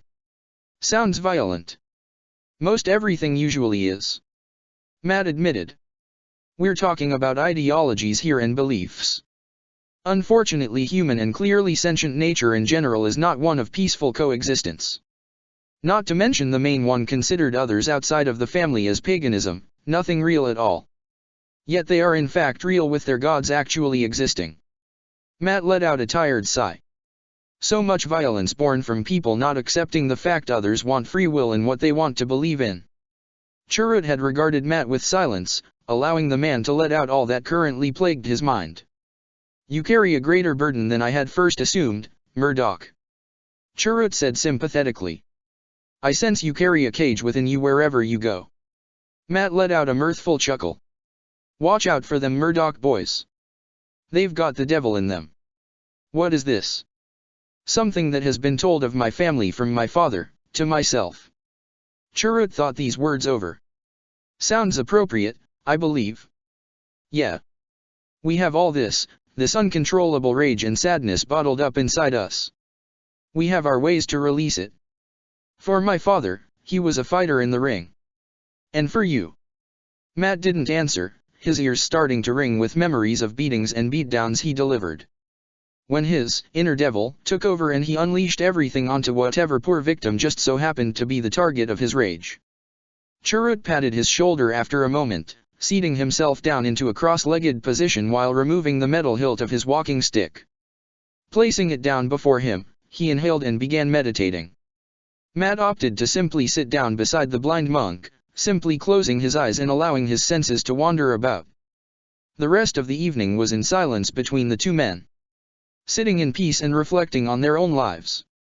And reflecting on possible outcomes. Scene cut. Are you sure this is edible? Matt asked Baze, holding up a leg of a creature that he did not know of. It certainly wasn't chicken. Not without the right amount of salt, it's not. Right. Salt. Matt then paid the vendor the amount of credits it was worth and walked off with Baze. Matt took a small bite from the offered meat. Taking some time chewing, he cringed a little given his enhanced sense of taste. Don't like it. A bit too much for my taste. Right, super tongue. You could say that. The duo walked through the crowded streets of Jeddah, with many merchants and vendors all advertising their wares and foods at prices that constantly battled with others. Reminded him of New York on certain holidays. It can be pretty crowded here sometimes. Baze said. I can only imagine. Not hard for him really. Manhattan native after all. As they went on, Matt's ears picked up on some unusual chatter with his smell and taste catching whiff of some, what was it that Chirrut and Baze described their weapons as? Blasters. Yes, blasters. With the set he caught having a rather potent feel to them. Any idea who those people are? Baze looked back in confusion at Matt who gestured his head over to a group of men standing before a structure with some serious military-grade equipment. It was sometimes odd for the guardsmen for Chirrut and Matt to notice something off before he even had the chance to look. It annoyed him at times, but it was something he grew used to over the years. Baze narrowed his eyes in suspicion. We've seen those men around here several times these past few weeks. They're not from around here, I can tell you that much. Any idea who they are? No, that's what worries me. Baze said, continuing to walk away with Matt right by him. Chirrut and I along with the other guardians are aware of every mercenary, pirate crew, gang, guild and bounty hunters that operate in and around Jeddah. They tend not to do much considering the importance of this city. Which is what we watch over. Baze said enigmatically. Ah yes, the Kyber crystals. Matt thought with a visible nod. For common knowledge, Kyber crystals were the main power source of the lightsaber weapons. Yet they can be much more than that. Outside of lightsabers, they can be used for so much more, depending on the size and density each crystal had. In the wrong hands. Baze's visage was grim. It could unleash devastating destruction. Like what? I am not sure. Baze said truthfully. To me, Kyber is energy solidified. I don't know much about its makeup but I know it can be dangerous. I saw someone let off a blaster by accident. It struck a Kyber crystal which supercharged it and sent a bunch more bolts in retaliation. Sounded like a hectic day. It took us several weeks to patch up the holes it made. All the while, back within the building with the armed guards sat an individual man with a slightly elaborate uniform reminiscent to that of a Republic security officer, yet it was more custom-made to reflect the desert environment of Jeddah. Middle-aged with sandy brown hair and blue eyes with light skin, leaned back in his chair as he spoke with a very important figure within the galactic stage via holocommunication. Things are progressing at a decent pace, Chancellor. Palpatine nodded. Any complications? None so far. Good. Keep it that way. Sir, there is one thing that has caught my attention. What might that be, Lieutenant Commander Krennic? There is an organization here that sits above the main stash of Kyber on the entire planet. Krennic said slowly. They don't seem keen on allowing just anyone within their temple, and it's like they act as if they are Jedi. Ah, are you referring to those calling themselves the Guardians of the Wills? The Chancellor said, making Krennic blink. I was unaware that you knew to whom I was referring to. When working with the Jedi, it is important in my job that I learn as much as I can so we are able to conduct our business as smoothly and peacefully as possible. Palpatine stated. That includes knowing of those that follow their tenets and where they operate. Krennic was still rather confused as to why the Chancellor knew such a thing, feeling it to be minuscule at best, but brushed it off for the time being. What should I do about them, Chancellor? Krennic inquired. Be cautious around them. We don't want any of their members to catch on to our operation. I won't fail you. Krennic assured. I hope you won't. Orson Callan. Krennic ended the call with a tired sigh before resuming his task given to him by the Chancellor personally. He was a really good engineer and architect, designing many things for the Republic once he went through the Academy. Yet this mission given onto him was something not of his specialty. His task, retrieve Kyber crystals for study. At first glance, this mission on Jeddah was very unordinary for him, as it was hard for Krennic to understand. Yet the Chancellor had given him the bigger picture on what's to be done with the Kyber crystals in the end, making the engineer more willing to go along with this mission. If he succeeded in acquiring the amount needed for testing and study, Krennic will be given a huge promotion. A station to oversee works for the Republic for years to come. Something he longed to have since partway through his academy days. If he failed, he would be discredited and blacklisted, with no one ever believing a word coming out of his mouth. He worked too hard, too deep to stop and fail now. He needed to succeed. Jaren. Krennic called out with a human male entering his office. How much Kyber do we have? A few crates. Jaren answered. About 6 or 7. Krennic bit the inside of his cheek. That wasn't enough. Not nearly as he had hoped. The Chancellor was expecting the amount close to fill a small freighter or even cruiser. Honestly, had it not been for the fact that this world once had Jedi on it, which was now occupied by those meddlesome Guardians, Krennic would have been well on his way back to Coruscant by now. Quite frankly, he has had enough being on this backwater planet for so long and wished to return back to more civilized space. Seems we might have to go through a more direct approach. Krennic said aloud. Jaren, prepare the men. I have played courteous enough with the rabble. It's time we get what we came here for and depart. Jaren only nodded, leaving his office and beginning to bark out orders to the men to mobilize. Back at the temple, Matt was training with Chirrut as per usual. Lighter on your feet, Matt. Chirrut said. You favor your right too much. And you favor your left. Matt grunted, his kick being met with Chirrut's own as the two moved back for distance. Briefly overseeing the training, Baze moved on as he went on patrol with his fellow guardsmen. After the sighting at the marketplace earlier, Baze felt they needed to tighten up their security. Something big was going to happen and he didn't want to be caught off guard. Baze's attention returned back to the sparring session between Murdoch and Chirrut, with the latter getting his left leg hooked by the former's shifting weapon and his friend was flat on his back. However, Matt was unable to savor the victory, as then he was tripped up by Chirrut's own weapon, with both men now being flat on their backs. Draw! They both declared, laughing a moment later. Sitting up first, Matt rose to his feet and held out his hand for Chirrut to take, which he did with an appreciative nod. Both walked over to Baze and his group of guards. Chirrut paused his movements before tilting his head ever so slightly. Matt. Yeah, I hear it too. What is it? Baze asked, tense now. You better get back to your quarters and get ready. Chirrut advised Matt. Baze, come on. Get the others. We're about to have some unsavory company. The lawyer nodded before quickly walking towards his living arrangements to get suited up. Entering his room given to him by the Guardians, Matt went to the chest lying next to his bed and opened it up to reveal his daredevil attire. Placing on his vest, gauntlets, belt, and greaves, his upgraded suit rapidly formed around him, with the final touch being his helmet clamping around his head and his iconic horns jutting out. Chirrut and Baze all the while had gathered around 24 men and women with them, standing at the entrance of the Temple of Khyber.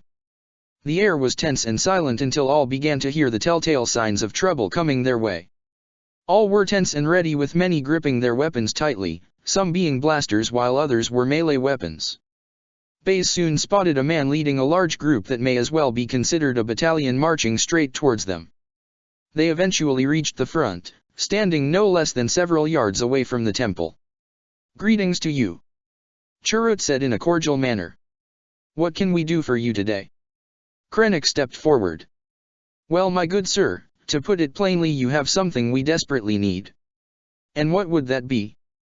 Baze asked in a rhetorical manner, holding up his primary custom-made MWC-35C staccato lightning repeating cannon. I think you all know what it is. Krennic said plainly. Yes, but we're not exactly keen on giving it out so freely, Baze stated. Especially to one who comes to our home with an army to his back, Chirrut said aloud, blind eyes surveying the large force at Krennic's back. Must we end in violence? Krennic asked condescendingly. I believe the galaxy has seen enough of such a thing with the war raging on. That is entirely up to you, Chirrut said, slamming his staff down emphatically. We have been charged to safeguard what is stored here until the Jedi return. Pass in peace. Krennic wasn't in the mood truthfully, so he mustered up a flat look before sighing, with a wave of his hand. It wasn't long before blaster fire went off in the immediate area, with a firefight now commencing. The Guardians all went for cover and began to fire back. Baze peeked over from his cover and saw some of the opposition. A few he vaguely recognized as pirates or bounty hunters. The rest was from what he saw back in the marketplace earlier, with familiar equipment. The armor was different, with no markers to indicate who they aligned with. But the weapons were a dead giveaway. Chirrut avoided the incoming blaster fire, weaving through them in order to take out the opposition. Coming in close, he swung his bow staff in order to knock their weapons out of their grasps before swinging his weapon at varying places to properly dispose of them. A pair of the offending party was coming in close in hopes of disposing of the blind monk, not noticing a man peering down at them. Falling from up above, the daredevil came crashing down onto the pair of enemy fighters. His batons made several dents into the armor before electrocuting them into unconsciousness. With them out of the way, he rushed towards others and made the effort to repeat the same process again and again. Baze took careful aim as he fired upon the temple invaders. He did not want to end up hitting one of his allies, especially with the blind duo. Yet it was rather hard with how fast they were moving and ending up almost getting hit by him. He knew he wasn't going to hear the end of it from either of them, but it was their fault in getting in his way. Daredevil had thrusted his billy club forward, one half shooting out straight in the head of an unfortunate pirate who flipped through the air and fell into unconsciousness. Chirrut had spun his staff, building up momentum before whacking it in the back of the head of a passing merc that was too close to the blind monk. Matt detected several were coming right for him and Chirrut, and that they were next to a rocky wall. Wordlessly, he reached behind him and grabbed onto Chirrut, with the blind man reading the lawyer's intention. Daredevil heaved with him, running around him on the wall. Spinning round, Chirrut smacked the group of mercs and pirates running at them, finishing off the last one with a spinning kick to the chest. Back with the gunner of the Guardians, Baze let out a growl as he placed a mournful hand on the chest of a fallen brother, glaring at the mercs and pirates that were attacking his home. Cocking his weapon once more, Baze began to walk forward and let out a long series of blaster bolts at the invading army, taking down many in a quick flurry. Krennic all the while was rather starting to panic. He had no idea that these peasants and rabble were so well trained and well armed. He had figured they would at least be partially armed with primarily worthless weapons like that staff the blind monk was using. Yet for some inexplicable reason, he along with that red-armored horned freak were proving to be the deadliest of all those gathered. Tearing a swash through his hired ranks, Krennic realized now he shouldn't have gone in such a gung-ho manner, for he was paying dearly for it now. Cursing himself for his impatience, Krennic quickly fled the scene back to his main operating base. He sent out a message to the guards he had stationed there to ready the crystals they do have and get their ships warmed up for takeoff. His mission here has failed but will not end here of all places. Cleanup lasted for a few more minutes, with the last of the opposition either going down for the count or fleeing back to whence they came. And with the commotion happening outside of the temple, whoever had fled will get lost in the crowd for the Guardians to properly follow. Daredevil let out a quick jab to the face of the last standing merc, with the man falling over in defeat signifying the end of this battle. Come. We must find where these men came from and find out who ordered them to attack the temple. Chirrut said, getting nods from Matt and Baze. Once ordering the majority of his fellow guardsmen to secure the perimeter, Baze and a small contingent went out to find the enemy base in the city. It took some digging and tracking to find their base, and it wasn't easy as whoever they were wanted to cover their tracks. Getting inside was a bit easy, given Chirrut used his lightsaber to cut through some of the defenses. Yet once searching the place earned some mixed feelings. Whoever was here wrecked all of their equipment. One of the temple guards stated. And there seems to be some items missing. Said another. Crates and consoles, I wager. Some men must have stayed behind and done what was ordered in case their assault failed. Matt theorized. No doubt hiding any connections as to who they were working for. He looked over to his two companions and explained further. Someone went through a lot of trouble in wanting the Kyber crystals. Could be anyone these days. Baze grunted out. With the war going on, it could be whoever wants to gain an advantage in this. A likely guess if there were any. Matt said. I have little hope the mercenaries and pirates will give us any clues in who hired them, as the dead won't be exactly saying anything at all. There's nothing here, unfortunately. Baze grunted. That man that led them to our temple. He must have been the one that was in charge of this little operation to gain the Kyber crystals on this planet. Who was he? Matt inquired. Unknown. Chirrut said. Though his intentions, the Force spoke of him in a dark manner. I sensed a grave eventuality if that man continues to live. Matt grimaced. What do you mean? He was more used to having cold hard evidence to properly find one being guilty or innocent. Despite him learning little by little about the Force, Matt couldn't really trust it when it came to his legal profession. The grim expression and tone didn't exactly help. I heard millions of voices. All screaming out only to be silenced suddenly. This is a future I wish to prevent. Then how do we do such a thing? Matthew asked, not liking this concept of millions dying for nothing. Find him, that's what. Baze said bluntly. How? Matt asked. Only time will tell us. Chirrut said sagely. I know it may be difficult for you, Matt. But trust in the Force. It will provide the answer in time. Both Baze and Matt merely groaned at the usual response the monk gave them.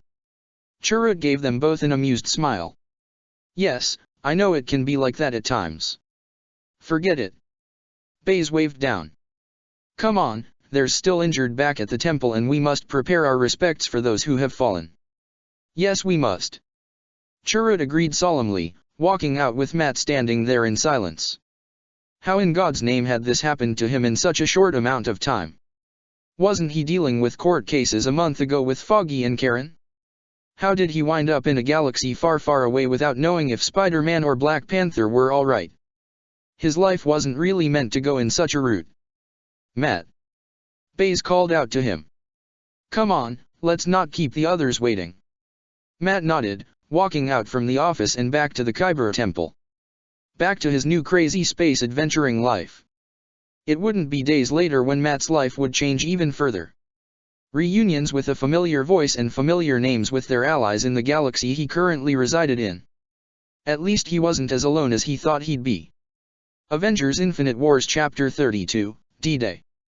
Natasha Romanoff stared long and hard at the little baby in her lap that stared right back at the Avenger with curious eyes. You know, If you keep looking at her like that you may burn a hole through her. Rhodey was very much amused at watching the two, especially Nat being put in a situation clearly alien to her. Much more alien than being on a literal alien planet. Natasha only hummed in response, her lip twitching upward as the baby girl held out her hands to reach for her hair. Not for playing. Nat deadpanned, gently taking Mara Jade's hand with the baby instinctively grabbing her hand with a delighted laugh. If that's not adorable, I don't know what is. Sam Riley stated with a smirk. You almost look natural like that, Nat. Steve commented, smiling slightly at her position. Nat wanted to rebuff in some way shape or form yet couldn't as Mara's laughter made her smile herself, bouncing the babe slightly in her lap. So, we're babysitting these little ones now then. Scott stated, staring at the little green baby that comes from the species that Yoda originates from with its wide eyes gazing about the Avengers with curiosity and wonder. They said that they were force sensitive. Pietro said, crouching down to the baby Yoda and gently lifting him up. Pietro, that's not how you hold a baby. Hope said with a twitch of her brow. And how would you know? Pietro challenged. Call it a woman's intuition. Hope dryly said. And Scott's talked about it when his daughter was a baby. Pietro regarded her, then Scott then the babe in his arms that was staring blankly at him. Then what's the right way? Give him here. Scott gestured to him to come over. Carefully, Pietro approached Scott and handed the baby into his hands with Scott feeling a sense of familiarity as he made sure to hold the child properly. There, like that. Scott said, pointing to his arm that supported the entirety of the baby Yoda's body. Nice and comfortable for the little guy. This is just weird. Peter Parker said, hanging upside down as he gazed at the babies. You're telling me? Matt Murdock stated. I was supposed to be filing the forms for my next court cases. And now, I'm here. We all are. Steve said, sighing aloud. And we're still missing Wanda and Viz and this prince you two mentioned. T'Challa, yeah. Peter said, letting go of his web line and landing on his feet. He was with us when we popped up here in this galaxy. Meaning he's somewhere out there just like Ms. Maximoff and Mr.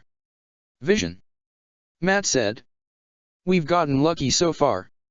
Sam stated. Every single one of us either found their way back to the group or we just stumbled into a situation where one of us was there. So, what? Rhodey said. We just keep hoping that we get lucky? I'd rather not leave it to luck. Especially with what you foretold us.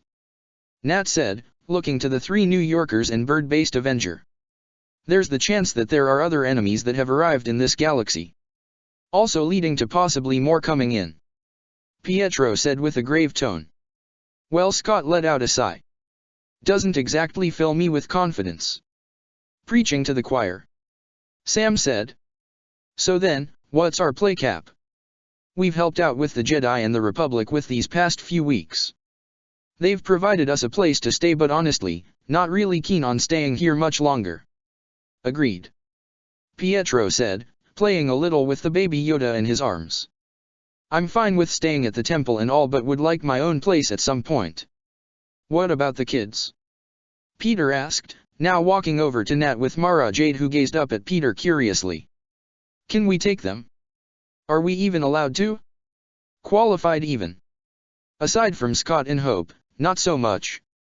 Sam admitted. And what's that supposed to mean? Dude, you're a dad. No, not that part. Scott waved off. The other. What do you mean we can't take them? In case you forgot, these little tykes are force sensitive and need to be put under protection of the Jedi Order. Rhodey pointed out.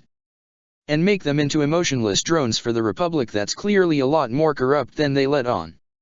Nat said dryly, holding Mara closer to her. Yeah, thanks but no thanks, had enough of that back on Earth thank you. Some of the Avengers shifted about uncomfortably with Matt in particular tightening his hold on his walking stick rather tightly. From what I looked up, the earliest the kids can be drafted are a few years from now when they can properly walk and talk.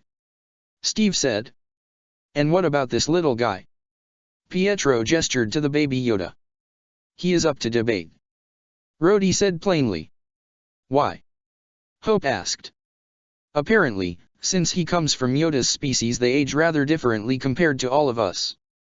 Rhodey explained. Yoda said he was near 900 years old. Steve recalled. And this little one is only 30.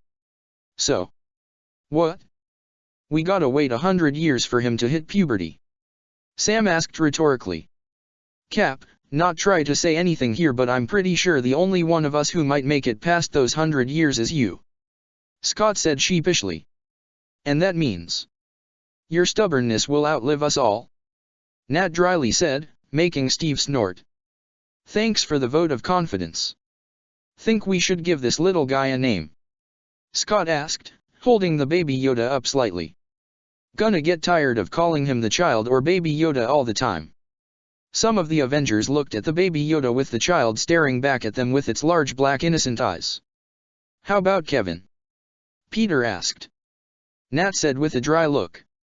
Kevin? Why Kevin? Sam asked in bewilderment. I don't know, just throwing ideas out there. Peter said plainly. We can put a tab on that later. Probably give us some time in making a list of names appropriate, that are not like Kevin. Sam stated. Peter merely rolled his eyes with a small pout. At least I thought of a name. Comrades. Tap's sudden statement for their attention made several jump, with Mara Jade beginning to cry, Nat trying to calm her down. Tap, give us a better warning next time. Rhodey said with a frown. Apologies. The AI said earnestly. But I have news. Gather around my comrades and behold. This better be worth it. Nat grumbled. It took forever last time to calm Mara down. From the workstation, out popped 7 rectangular cards.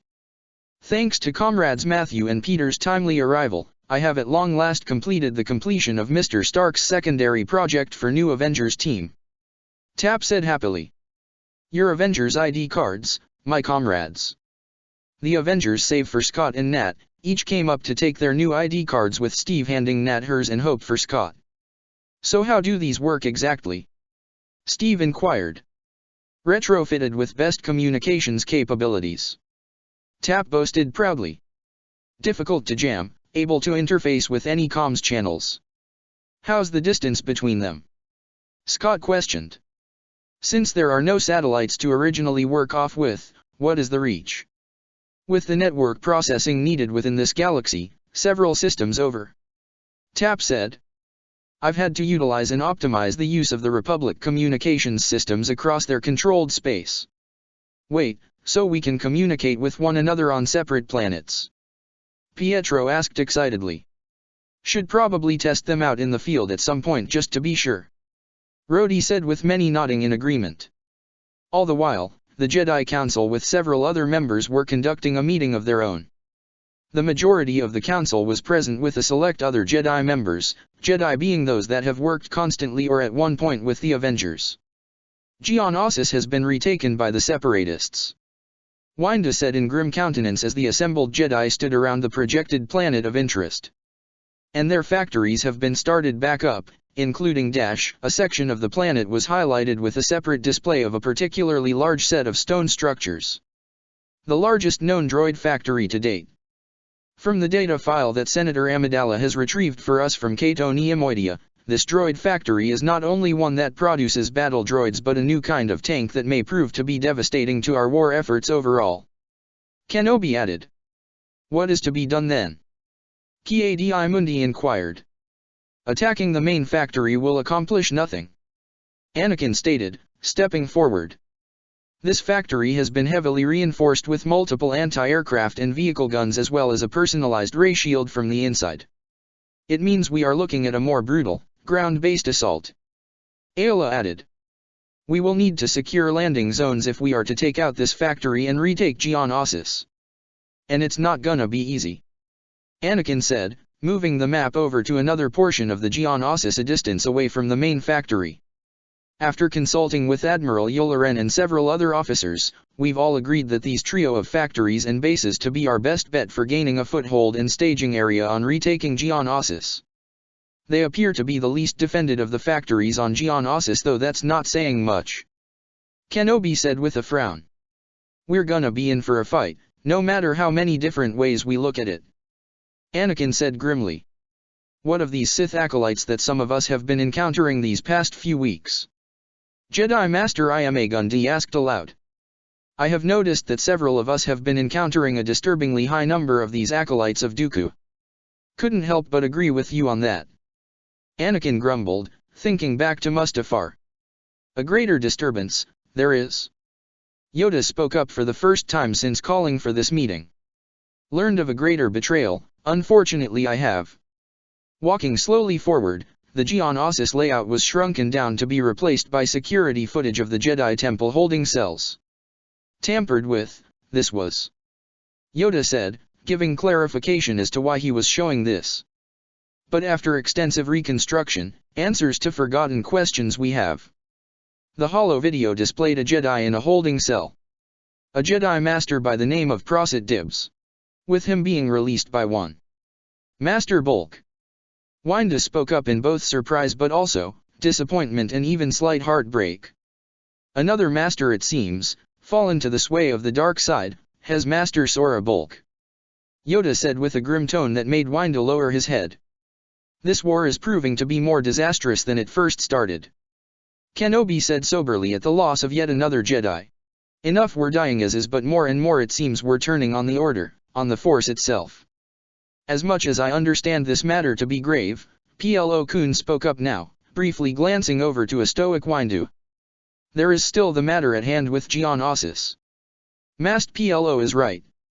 Windu stated, gazing back up with a dark glint in his eye. We will handle Sora Bulk when the time comes. Right now, our efforts on retaking Geonosis is paramount. How many Jedi are we talking about then? Ayla asked. How many companies? Divisions? It took the entire clone army introduction just to win the first time. We need to tread more cautiously. Mundi said. Throwing clones recklessly into the front lines like that would be the death of us all. We can't send everyone, though. Kenobi pointed out. Too much of a force would leave us more stretched thin than we already are. Too little and we would be kicked off before we could even get our fighters out. Windu added. We need an ace in the hole to level the playing field. Should we ask for the Avengers' help in retaking Geonosis then? Ahsoka Tano, who had been respectfully silent during the meeting, perked up at the idea of an ace in the hole. Several of the present Jedi conversed with themselves with this present question. Anakin, however, didn't hesitate in stating the obvious. Why shouldn't we ask for their help? He rhetorically said. They're friends and have helped us out since arriving here. They would not hesitate in accepting our request. You are not thinking rationally, young Skywalker. Winda sternly. What's that supposed to mean? With the growing threat, we need all the help we can get. Anakin pointed out. And they've been with us with every step of the way since they got here. Most of that was circumstantial, Anakin. Obi-Wan, how could you even believe that? Anakin called his master out on his own statement, which he knew his former master barely believed. The Avengers helped us in saving those children and in getting back our holocron. They've also saved our lives and our troopers on numerous occasions. Ayla compounded on Skywalker's statement. We cannot so light discard this idea. Anakin moved his hand over to the Twi'lek Jedi and made a face that screamed see. There is truth to this. Plo agreed, crossing his arms in thought. We should at the very least approach them cautiously. Obi-Wan said. I've managed to at least build a solid rapport with them, same as several of us here. Our best bet is several of us that they trust. It was rather humorous at how many of the Jedi looked at Anakin and Ahsoka so blatantly. What? Scene cut. Natasha was smiling, finding herself greatly amused at the waving arms of a happy Mara Jade who she was holding high in the air. You're not as fat as Clint's little newcomer, thankfully. Natasha said teasingly, lowering the baby and tapped her on the nose. Good thing she can't understand those words just yet. Hope said, smiling at the laughing baby. Currently, Pietro, Scott, Sam and Rhodey were getting rather hungry with the group going out to eat. Steve and Matt were getting better acquainted with one another whilst Peter kept himself busy by trying to figure out how his suit functioned completely. There were so many damn programs and attachments to his suit, he had a feeling Mr. Stark had rather overdone it. Right next to the webhead was the baby Yoda swinging around in a small web swing Peter made for him to keep him entertained. This is interesting. Tap spoke up from Rhodey's armor set, transferring over to one of the computers that Scott and Hope had set up. I found something, comrades. Something of interest. What ya got? Steve asked, making the other Avengers look to Tap's holographic display of radio waves. I was utilizing the Republic's intergalactic comms channel and I found some kind of match, so to speak. What? Peter's head perked up. A match? A match of what? A match of an Earth-based communication wave. Tap revealed, gaining the undivided attention of all the present Avengers. Are you serious, Tap? Hope asked, wondering the odds of such a thing. How, when, where? A place that you and Comrade Natasha have recently learned of that the Senator Padme brought back. Tap stated plainly. Geonosis. Yes, comrades. Geonosis. Steve mused to himself. Anakin and Obi-Wan told me that that was the planet where the war began. And you two with Senator Amidala talked about a droid factory being built there, right? Yeah. Nat murmured, eyes on Mara who had successfully snagged a piece of her red locks in her chubby hand. So, there's a chance that one of our friends or an enemy could be on Geonosis.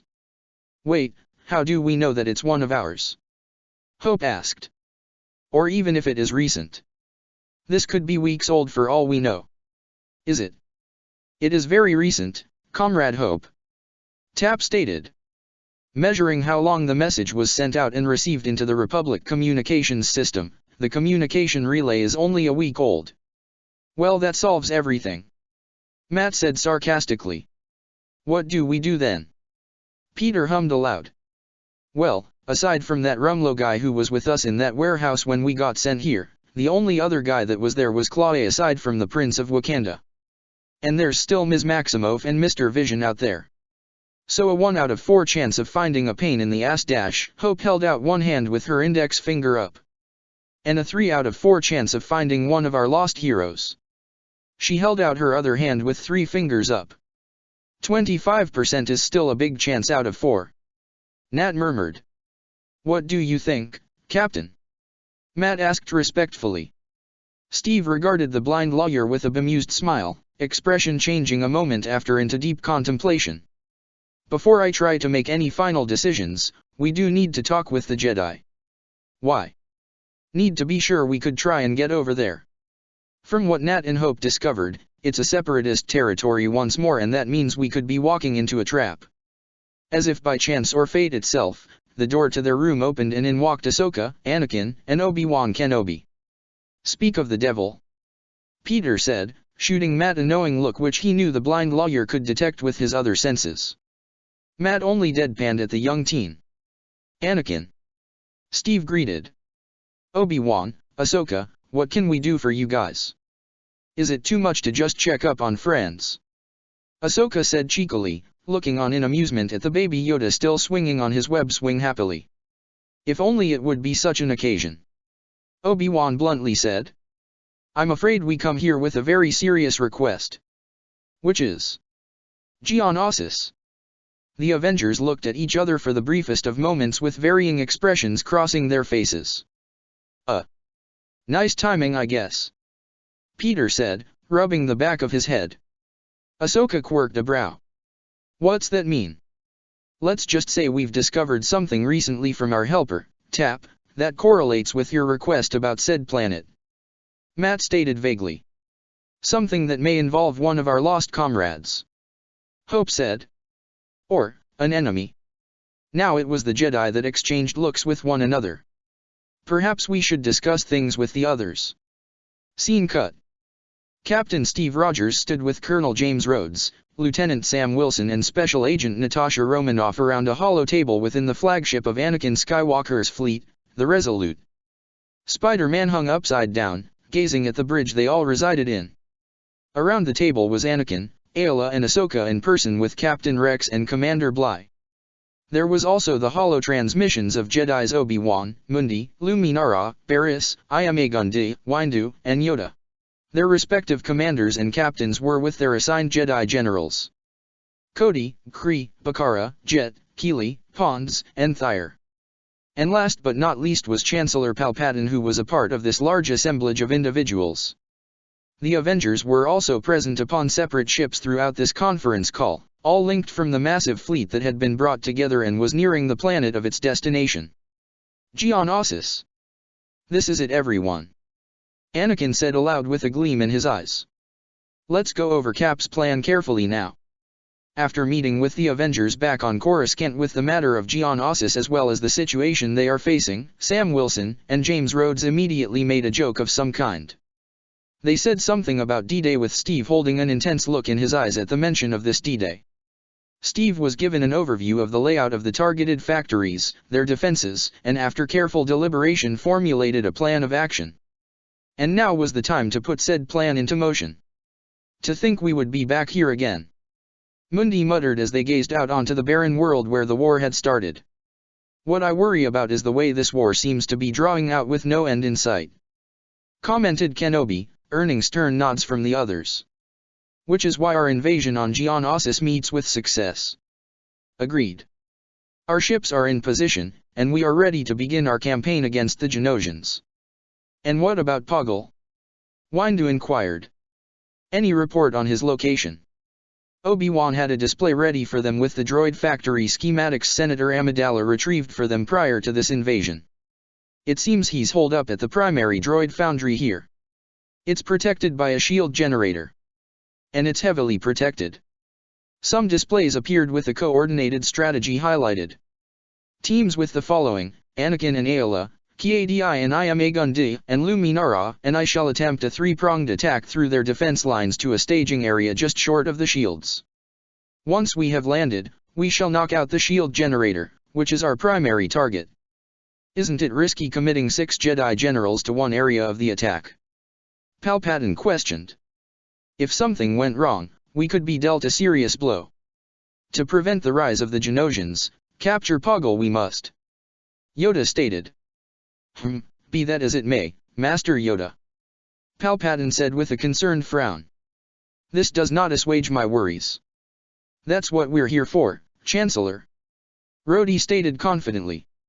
Us and the clones will make sure the Jedi get out of this mess in one piece. Some of the commanding clones managed to rein in their snorts and snickers, with some of their Jedi counterparts giving them amused expressions. Several holograms appeared before Steve displaying gunships carrying troops and tanks along with multiple Y-Wing and Arc-Wings. Alright, in part of Obi-Wan's plans, this is a multi-pronged assault here, Steve said. From what we've got on the defenses, the key here is keeping those anti-aircraft guns off the gunships. We can't risk the Venators and acclamators, and orbital bombardment is practically null and void thanks to some of the droid factories being underground. Which is why bombers and fighters will be extremely important here. We're gonna need 3 sets of fighter formations. An advanced bombing run to begin their first attack, getting into those ray shields around the factories and softening up some of the enemy forces. They'll be on alert and will counter heavily. That's when Wave 2 and 3 from all ships come in. While Wave 1 of the fighters circle round to prepare another bombing run and keep off whatever planet-side air support the SEPs may have, Wave 2 will provide another bombing run as well as a defensive offense that can keep the guns off our troop transports long enough to land us on the ground. Each set of transports will have a fighter escort of no more than 3 Y-Wing bombers and 3 Arc-Wing fighters.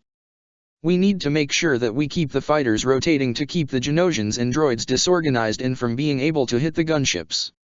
The more gunships get taken down, the lower of a chance we have in securing Bravo, Point Rain, and No Man's Land. As Steve described the plan, the holographic displays of the bombers, fighters, and gunships showed Cap's plan in motion, with the area Point Rain being a red-circled area in the center front of the 3 factories they would be attacking. Landing the artillery within the ray shielding of each factory is paramount, Rhodes stated. Having those guns can speed up the battle, with us gaining our foothold sooner than later. Let's not forget that the droid factories we're targeting will undoubtedly be sending out droids of their own to fight back against our forces, Commander Cody pointed out. There's also the Genosians, Captain Rex added, recalling all too well at how deadly they can be. This is their planet and their turf. If anyone would know how to fight us on this planet, it'd be them. Landing our troops in defensive formations before the bulk of our forces could be added is the most critical detail, it seems. Aola Secura stated. We can't just rush recklessly in like last time. We won't. Mundi assured. This is a well and good plan, my friends. Palpatine spoke up in his calm manner. Still, I advise you to exercise caution, as foolish as a statement that may be in a time of war. I'd rather not lose 6 generals, 2 up-and-coming Padawans, the Avengers, and our best troopers all in one fell swoop. When he put it like that. Don't worry, Chancellor. Anakin said with pure determination. We've got one another and the Force for this battle. We will not lose. Looking at Anakin, Chancellor let out a sigh before giving the group an encouraging smile. I'm sure you won't. With that, the Chancellor signed off the holocomms. The fleet drew closer and closer to Geonosis, the Republic and clone officers all directing their soldiers to their ships and transports. We know our mission. Winda said aloud. You all have your assigned targets and your teammates. Good luck to you all. May the Force be with you. With that, Winda signed off. You heard him. Steve said. Let's get to it. The transmissions between the ships cut off with the groups of clones, Jedi and Avengers all moving to their hangar bays in preparation for the upcoming battle. Scene cut. Aboard the Resolute, Falcon and War Machine headed off to their starfighters and squadrons, who were going over the recent mission details that they had received from Steve's overall plan. Captain Rogers and Black Widow walked alongside Anakin, Aola, Rex, and Bly. Is every trooper prepped for the assault, Commander? Aola asked Bly, who was right by her side. Every soldier is prepped and ready. Bly said assuredly. Cameron, Flash and Lucky have reported all platoons and divisions are just about loaded to their gunships and tanks. Good to hear. Rex. Anakin said expectantly. Same on the 501st, sir. Rex stated. Echo and Heavy told me the boys are raring to go. Anakin smirked, looking ahead to see his Padawan standing amongst some of the 501st with Peter sitting beside her on a crate, his suit on save for his mask grasped in his hands. The young teen was a bit nervous, boring holes into his white lenses. You sure it's a good idea to be bringing along Parker? Anakin inquired, turning to Steve, who was also coincidentally gazing at the young boy. Steve immediately shook his head. Not in the slightest. Then why bring him along, sir? Captain Rex asked respectfully, sending a glance over at the topic of discussion. Not that he's unskilled, he helped keep a lot of the boys alive during the mission to retrieve the holocron. But this is an active battlefield. A kid like him would have snuck aboard. Steve said with a knowing look. Someone like Peter, if he sees a situation pointed south and he has the power to do something about it, he will not hesitate in running in. So he's basically a fusion of you and Tony into one then? Nat asked with a knowing grin, which Steve snorted at. Anakin remained silent, thinking on Steve's words. It was rather strange at how easy it was for him to relate to such a notion. Kinda like you and me. Steve said, nudging the Jedi out of his thoughts. What? I'm not reckless. Anakin said in faux offense. Steve gave him a look, making Anakin chortle, with Aola sniggering to herself. He has a point, Anakin. Aola said with a light tone. Not to disrespect you, General. Bly said with a knowing tone. But I believe I could list down at least a dozen instances of your own recklessness. Aola turned to her first-in-command with her mouth agape in betrayal. And I was there for every one of those times. Bly added on, making the normally calm and composed Twi'lek Jedi Knight puff her cheeks out, with the rest of the group chuckling at her reaction. Looking back over to Parker, Steve finished what he had originally wanted to say. Parker has a mindset to help even if he doesn't know what he's doing half the time. He just needs a few pointers here and there and the rest will come naturally to him. Steve stated. Besides, he was doing the whole helping people gig well before Stark met him and before he wound up here. As Steve stated this matter, Anakin looked over to Ahsoka, who was conversing with several of the clone troopers, one of them being Fives, with the group sharing a laugh. Though she managed it well enough, he could sense the trepidation coming off from his Padawan. He couldn't really blame her, really. This was rather different from Relith and some of the other battles they had conducted earlier this year. This was a full-on invasion with the amount of Jedi and clone troopers mounted for it on top of the entire team of the Avengers being present for it. Speaking of Ahsoka. Not sure, Commander. Fives said knowingly. Even though you two are Jedi, how will you be able to keep track of the droids you scrapped today? Yeah, pretty sure even Heavy will lose count here. Cut Up remarked, nudging his fellow clone brother, who only smirked in response. Just sounds all the more challenging. Heavy remarked proudly, hefting up his Z6 rotary gun. Me and Hardcase have been meaning to test out who'd get the most in one battle. Ahsoka shook her head with a small smile, listening in amusement at her Legion banter back and forth in preparation for the battle. She glanced over at Parker and found herself frowning at the rather intense look he held as he gazed at his mask grasped tightly in his hands. Going over to him, she placed a hand on his shoulder, with the teen glancing at her from the side before returning his gaze back to his mask. Nervous? Peter didn't bother with denial. Yeah, kinda am really. It's alright to be nervous. Ahsoka assured. Her words were heard by some of the clones she was talking with earlier. I know I was for my first few missions. What do you got to worry about, kid? Heavy spoke up, walking up to stand in front of Peter. Domino Squad here knows how good you are after our run-in with that freak show dirge. Yeah, you can handle yourself, Peter. Ahsoka said brightly. He gave them a weak smile. That was one instance. In an enclosed space where there's a lot more control. This is an open battlefield. Well, we've got faith in ya, kid. Cut Up said aloud, lightly patting the webhead on the back. With you, the Jedi, and the rest of the Avengers, we've got this battle in the bag. Peter found himself staring a bit in surprise at the confidence the clone seemed to have for him, a sentiment shared with the other members of Domino Squad as well as the clones present for the holocron retrieval mission. Besides, you already saved my life once with Bane when you first appeared on Coruscant and then went and chased after the Zillo beast. Ahsoka tacked on, making other clones catch wind of this. Wait, you tried taking on the Zillo beast? A random clone walked up to the webhead. Yeah, kinda. Peter said abashedly. Kinda is sort of underselling it. Ahsoka said with a coy smirk. You literally jumped headfirst off our ship and swung right for it, chasing it to the Senate building. Wait, was that you that was swinging around from the Holo News? Another clone asked. They caught that? Peter asked in bewilderment. Well, it's good to see everyone is in high spirits. Everyone turned to see Anakin at the head of the group composed of the two clone officers, Ayla, Steve, and Nat. Everyone set to go? Steve asked. Yes, Captain Rogers. The clones around them answered with sharp salutes. Then you know what you all must do. Ayla said stoically. Remember the plan, your training, and stick close together. We will be landing in heavy blaster fire. We're more than ready, General Secura. Heavy said confidently. Without needing any more words to be said, the clones, Jedi and Avengers all began to make their way over to their assigned gunships. Before that, Peter. Steve caught the young teen's attention. A moment. Peter stared at the super soldier, briefly glancing at Ahsoka, who merely shrugged. Going over to stand behind the LAAT they were to use in this battle, Steve placed a steady hand upon the young hero's shoulder. Are you ready, Queens?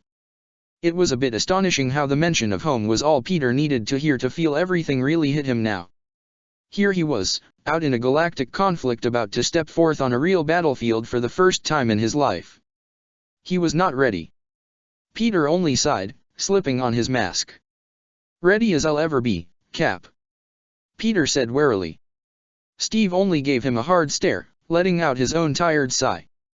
I know that if I tried to keep you chained down on Coruscant, you'd have snuck on board or stirred up your own trouble back at the temple. Steve said, making Peter's head shift downward. Yeah, I would. Peter admitted. Least you're honest about it. Steve said, a hint of approval in his tone. Which is why I wanted you to come with me specifically. Don't go rushing off doing anything too daring and crazy. Watch out for the clones, keep them and yourself safe. Watch our backs as well. Will do, Cap.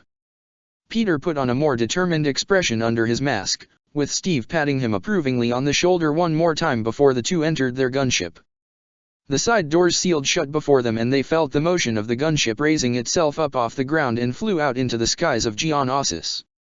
Meanwhile, another Avenger was preparing himself for ground combat, along with him catching up with several new friends he had made since coming to this galaxy. "It is good to see you are doing well, Pietro." Jedi Master Iamagunda said with a friendly smile directed at the Avengers speedster. "Well, I'm just glad you and the rest of the 71st are doing so well now," Pietro remarked, throwing his arms around both Dee and Captain Keeley that was on Pietro's other side. "It'll be just like Relith, except we'll be kicking twice as much metal ass than last time. Just try to make sure you leave some for the rest of us, Maximov," Keeley said in faux seriousness. "Otherwise all that target practice would be for nothing. I could hold up a few droid heads if that'll make ya feel any better," Pietro suggested with a grin, making Keeley buck his arm off with his own smirk. "You would do that, Master D?" The three friends turned to see Ki-Adi Mundi being accompanied by two clone commanders. "Mundi," D greeted his fellow Jedi. "Are all troopers prepped and ready?" Commanders Bakara and Jet made sure of it. Mundi assured, gesturing his head to both commanders by his sides. "Two commanders, eh?" Pietro looked at the two of them curiously. "I always figured each legion has one overall commander or captain. We are a special case," Clone Commander Jet stated. 21st Nova Corps, otherwise known as the Galactic Marines. "We specialize in sieging and invading enemy planets," Clone Commander Bakara stated in a gruff tone. "Commander Bakara is one of the best clone officers in the entirety of the Grand Army of the Republic," Mundi said. "And Commander Jet here has been on the front lines with me and Bakara since the start of the war. They are two men I trust with my life. Pleasure to meet you both," D said cordially to the two commanders. "Sirs." Keeley saluted them both, very much aware of Bakara and Jet's reputation, especially of the former. Bakara is renowned as one of the most efficient and ruthless clone commanders within the entire clone army and is considered by many who had undergone the ARC training regimen to be one of the most prized students. One did not lead a force as large as the Galactic Marines without having the reputation and the skills to back it up. "Come on, we've got a long day ahead of us," Bakara said with a no-nonsense tone, making several of the group stare as he walked off. Mundi sighed a moment later. Apologies for his attitude. He means well, it's just how he conducts himself that sometimes leaves a lot left to be desired. "That's what I'm here for, General," Commander Jet said, placing a hand on Mundi's shoulder with the Jedi giving him an appreciative smile. "Of which I am thankful for," Mundi said. "It is time," Gunda stated. "May the Force be with us all." As Dee and Mundi with their troops were boarding their gunships, aboard Kenobi's ship, three other Avengers were making their own preparations with the clones and Jedi. "How is it that you are able to shrink the tanks down to such a degree?" Barisifi inquired with open wonder as she held up a small shrunken down AT-TE with several clones gathered around her. "We have our ways," Hope said with a mischievous wink, taking out several more AT-TEs. "Here, Commander Gree, hand these out amongst the clones." "Appreciated, ma'am," Gree said with a nod, going over to several clones and handing them out. "So, how exactly does it work?" a random clone asked. "Real simple." Everyone turned to see Scott walking over, holding up his arm. "Hope and I got the controls registered onto our wrist pads here," Scott explained. "Once on the ground, just place them down and fall back to give us the signal. They'll expand in an instant." "Will it work?" a skeptical clone inquired. "Sure will." Another clone spoke up, this one being a member of the 212th Battalion, with his armor being a complete overhaul, with it being ARF variant armor with a more dirt texture on the armor overall. One distinguishing trait that stood out from the color scheme and armor was the small familiar Twi'lek plastered on the right side above the visor of this clone's helmet. "Waxer," Hope said with a smile. "It's good to see you again." "Good to see you too, ma'am," Waxer said, taking off his helmet, giving her a friendly grin. "Where's Boyle?" Hope asked, looking around. "He's prepping with Commander Cody." Waxer said, thumbing behind him. By the way, been meaning to ask.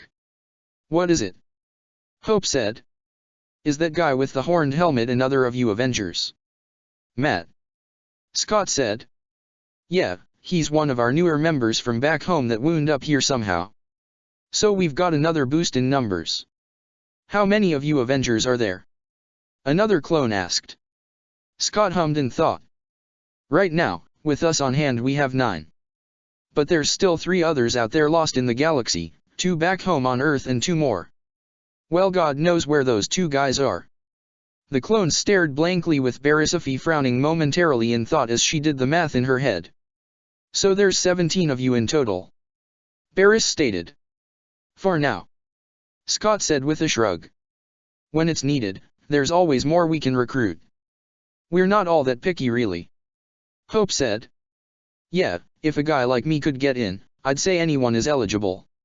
Scott added. A guy like you, sir? A clone said questioningly. Hope shot her boyfriend a look with an expectant brow raised with Scott slightly cringing in self-deprecation. Yeah, you see. All right boys. Commander Gree stepped in, helmet on. It's go time, all troops head to your gunships and prep for launch. We're going in heavy with a storm of blaster fire as our greeting cards. Story for another time boys. Scott remarked, helmet snapping shut around his head with Hope doing the same. Let's get to it. I wish our helmets could do that. Whilst the 41st began boarding their gunships, most of the 212th was all set and ready with Obi-Wan and Commander Cody being the last of their battalion to board their gunships. No sir, I wasn't involved in the first invasion of Geonosis. Cody informed his general as they walked towards Kenobi's gunship. Well, you didn't miss much. Kenobi said whimsically. Last time I was here, I was chained to a giant pole and was attacked by several huge monsters. That sounds. Cody wasn't exactly sure on how to answer that one. Entertaining. Oh, it was. Kenobi said knowingly. For the Genosians. Hey, Obi. Both clone and Jedi turned to see Scott jogging over to join Obi-Wan in his gunship. Ah, Scott, I take it Hope and you have prepared the troops. Kenobi inquired. Yeah, she's all set with Luminara and Barriss. Scott said. I'm riding with ya. Appreciate the company. Obi-Wan said, looking to Cody a moment later. I'll see you down there, Commander. Cody only nodded. Kenobi's gunship closed with Cody going over to his own. And waiting for him there was one of the newest enhanced beings that had been found in working with the Republic for this attack. Matt Murdock was silent as he sat within the gunship he was to fly in on and was trying to make heads or tails of his current predicament. When his old mentor Stick spoke about war and such, the blind lawyer was pretty sure this was not what he had in mind. Billions of light years away, participating in a war out of sci-fi novel along with being a member of Earth's mightiest heroes. If he were to have added any of that onto his resume underneath being a lawyer, at the very least the clientele may turn out to be quite interesting. Sir. Matt looked up with that clone commander that he was assigned to standing before him. We're prepped and ready for launch. The clone said respectfully. No need for that, Commander. Cody, correct. The clone nodded. I'm an Avenger, not a soldier. I'll be following your lead and orders and help out when I can the way I know how. This is your battle. Understood, sir. Cody nodded. Daredevil sighed to himself, holding up his greatly upgraded billy club. Clenching it tightly, it expanded out into its bow staff mode with it crackling with electricity before he changed the mode up to wield two electrified nunchaku before magnetically attaching them to the sides of his thighs. Breathing to keep himself calm, Matt felt the gunship he stood within lurch forward up out of the hangar bay and down into battle. Scene cut. From practically all Venators, Y-Wings, and Arc-Wings quickly flew out from the hangars of their ships and flew forward at full speeds down to the ground of Geonosis below. Sam and Rhodey lead from their own loaned-out Jedi starfighters. This is Falcon. Sam spoke up. All birds and squadrons call in. This is Broadside, Shadow 1 ready for first run. This is Tag. Shadow 2. Matchstick, Shadow 3 reporting in. Shadow 4 ready. Shadow 5, all set. Kick back, Blue 2, set and ready. Swoop, Blue 3 ready for action. Slammer here. Blue 4. Tucker, Blue 5 wings in the air. You ready, Rhodey? Sam asked his fellow pilot in Avenger. All set and good to go. Rhodey declared. Red Squadron, Green Squadron, report in. Ripper, Hunter 1 all set to go Colonel. Hunter 2, Keg, set. Gaji, Red 1 here. Engel, Red 2. Rod, Red 3. Once the 4 squadrons and fighters all reported in, Falcon and War Machine pivoted their fighters down towards the surface. Alright boys, keep formations loose but stay in line. Rhodey ordered. Seppies will be looking to split us up at every chance we get. Remember formations we've shown you and keep in pairs of up to 2 or 3. Watch each other's 6, it's about to get real crowded up here. Yes sir, was the collective response of all clone pilots. Here we go boys. Falcon said aloud, pivoting his ship down into a steep angle headed straight for the surface below with nearly 40 other ships following in his wake. They were immediately met with a hail of blaster fire from both separatist droids and the Genosians. Watch that flak. Sam ordered as his fighter swooped in low, barely a few yards over the ground with him firing repeatedly, Rhodey following up on the rear. On their way down, they lost several bombers from the constant fire they were flying straight into. It was a miracle that it was a literal count on one hand amount that they lost as they began their bombing run. The duo unleashed a hailstorm of blaster fire with the bombers flying in overhead to deliver their payload.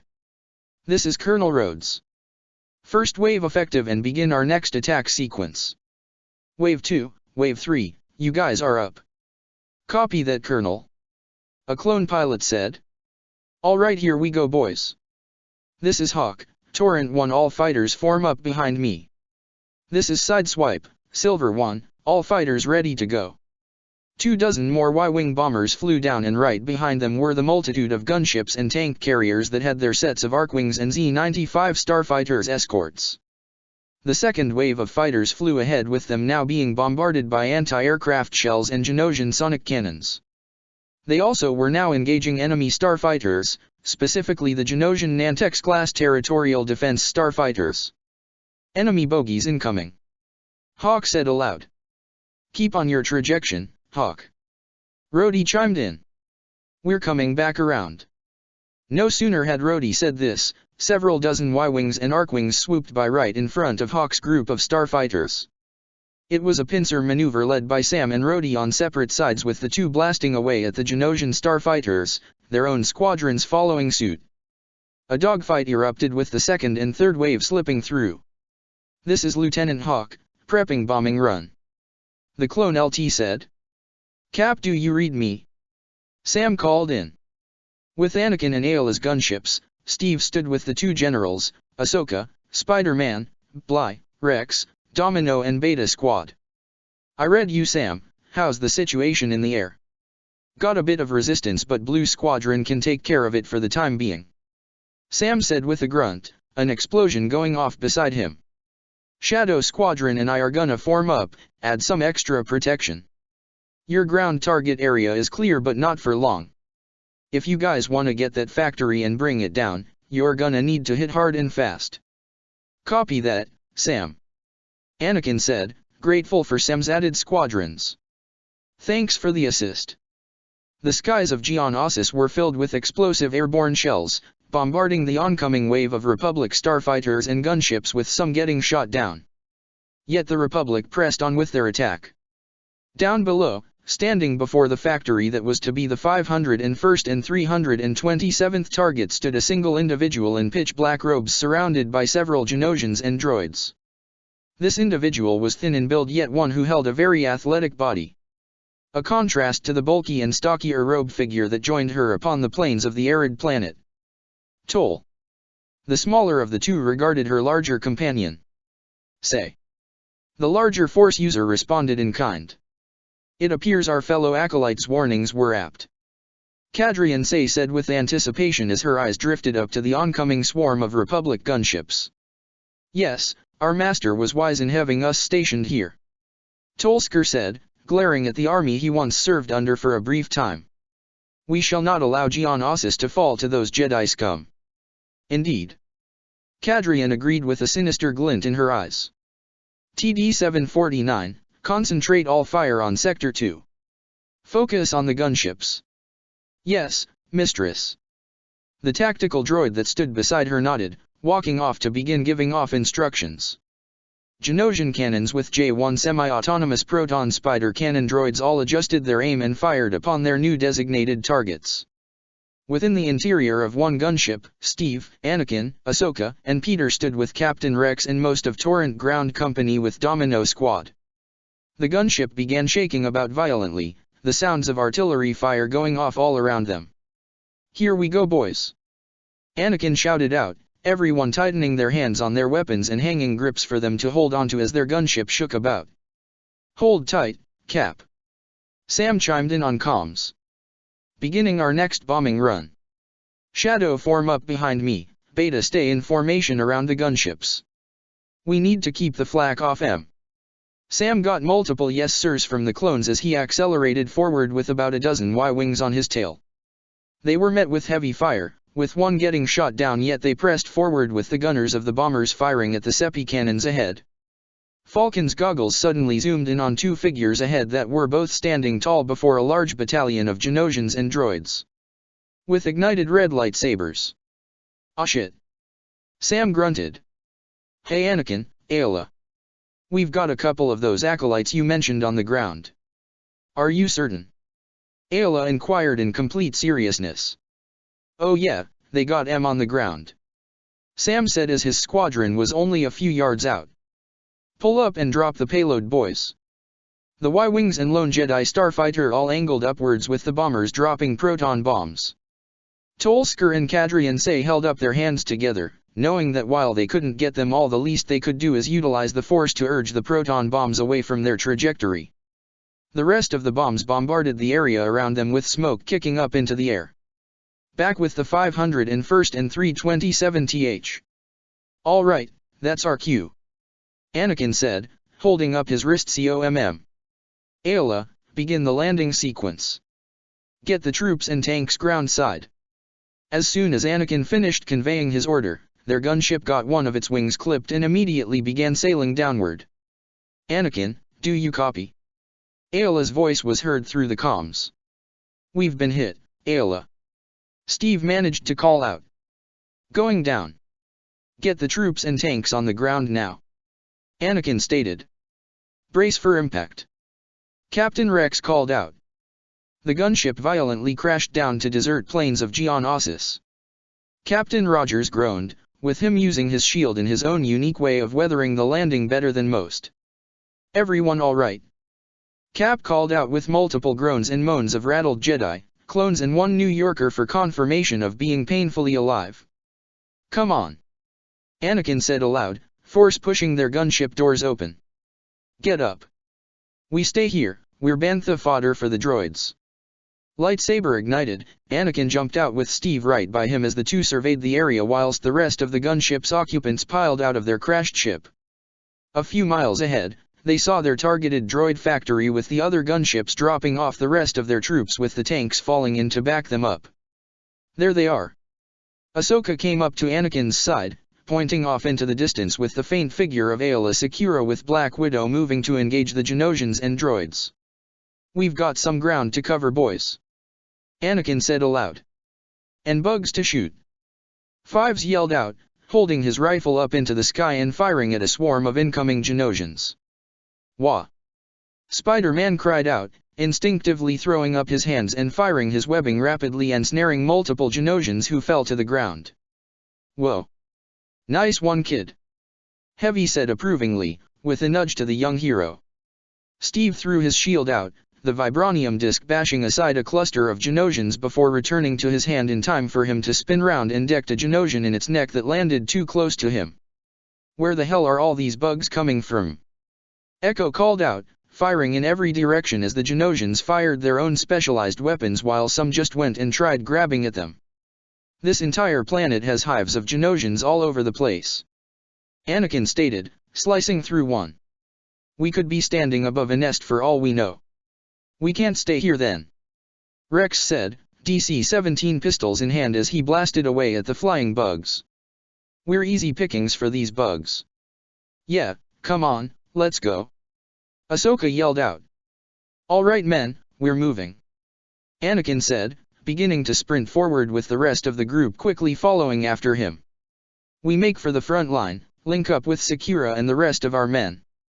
Ahead at said front line, Aayla Secura wielded her blue lightsaber at the front of an AT-TE tank that trekked its way forward.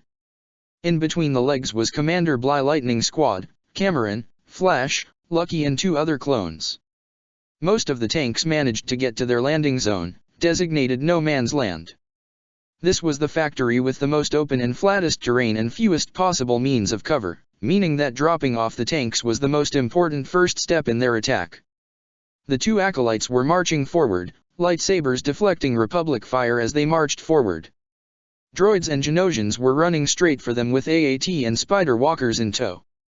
Looks like we're in for a fight, Black Widow commented from beside the Twi'lek Jedi, DC-17 blaster pistols in hands as she blasted away at the oncoming swarm of droids and bugs.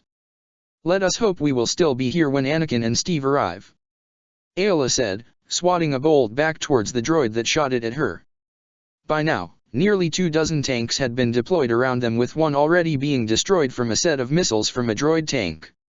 Hailfire tanks! Commander Bly shouted. Concentrate projectile cannons of those wheelers. A set of AT-TE gunners began aiming at the Hailfire tanks rolling, firing repeatedly, taking out the rolling tanks in rapid succession. Push forward! Aayla shouted, beginning to run forward with the 327th and 501st following right after her. Sergeant Apo! Nat called out to a blue-tinted clone.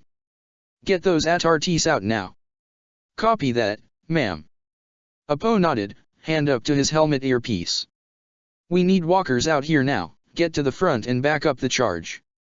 From the backs of all the standing AT-TEs, multiple platforms opened up to reveal sets of 3 AT-RTs being manned by ARF troopers.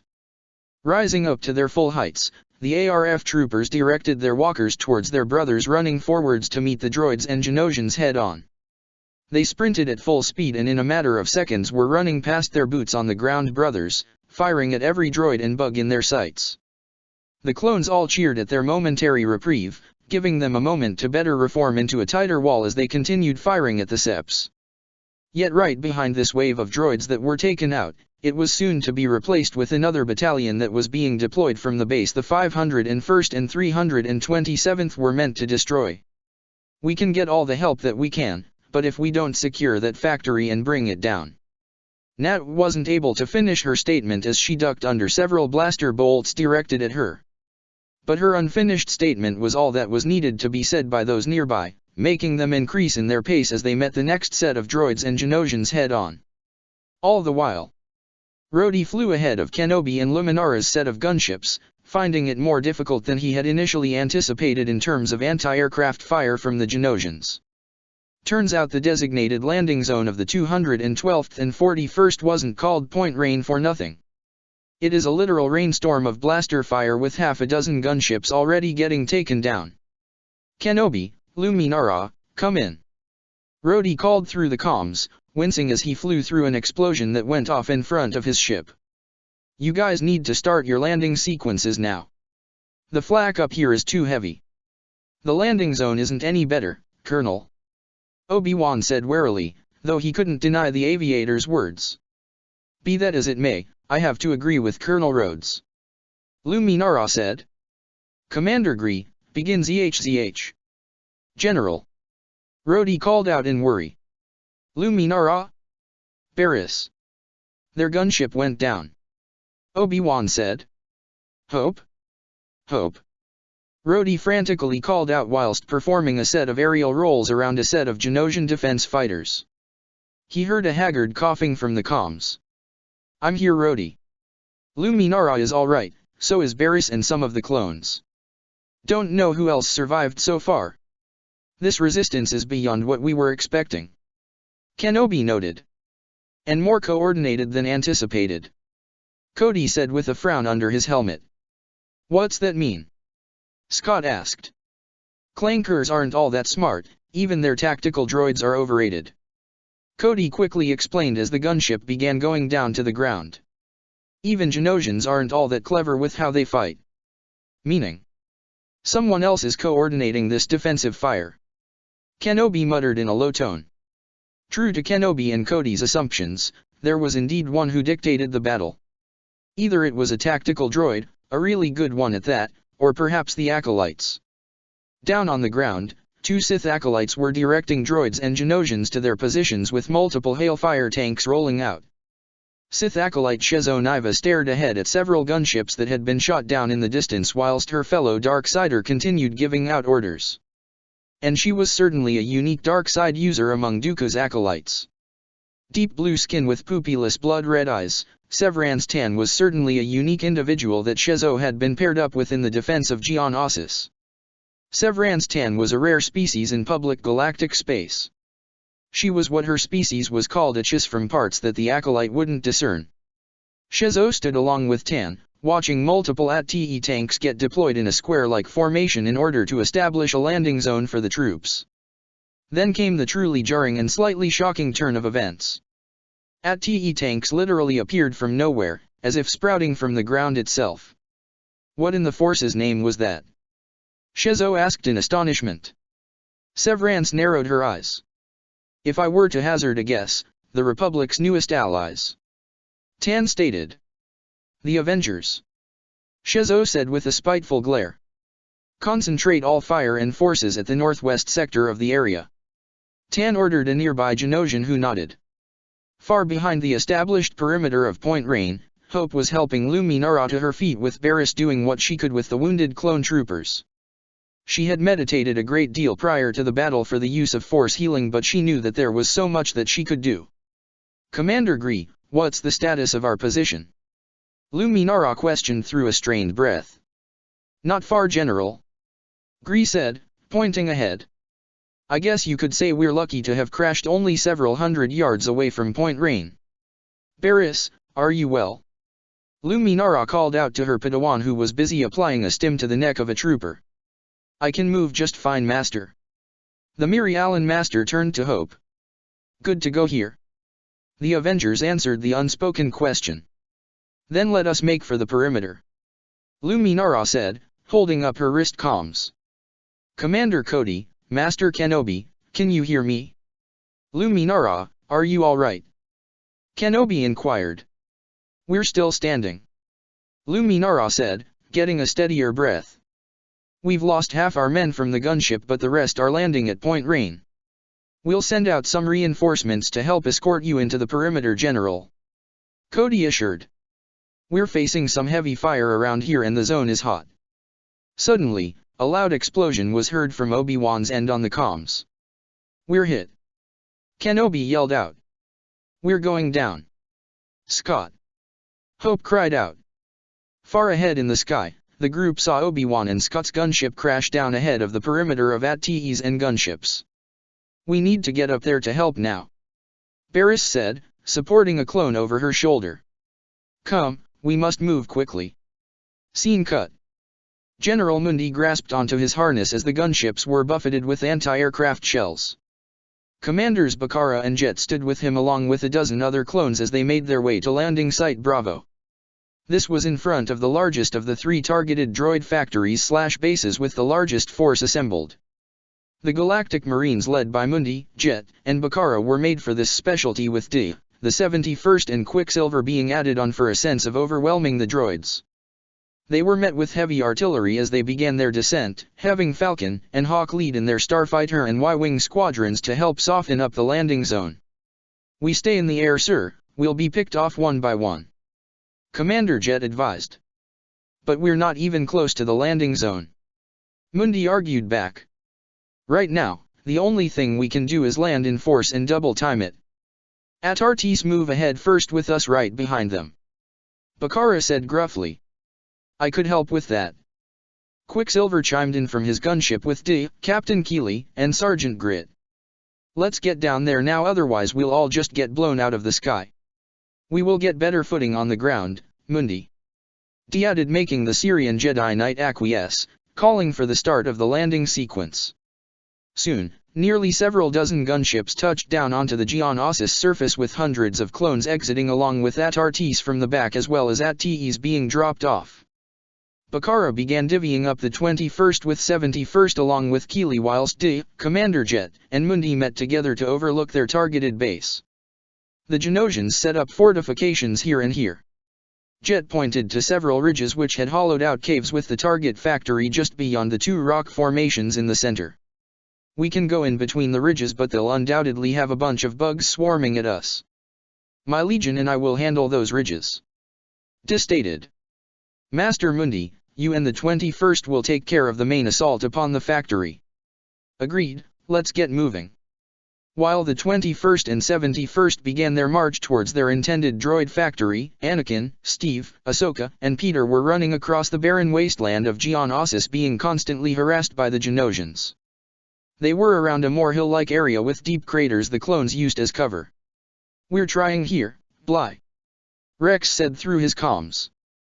Damn bugs are all over us and they keep blocking our path. Rex. What's the word? Can Ayla send support to get us out of here or not? Anakin called out to him, deflecting bolts left and right. I don't think so, sir.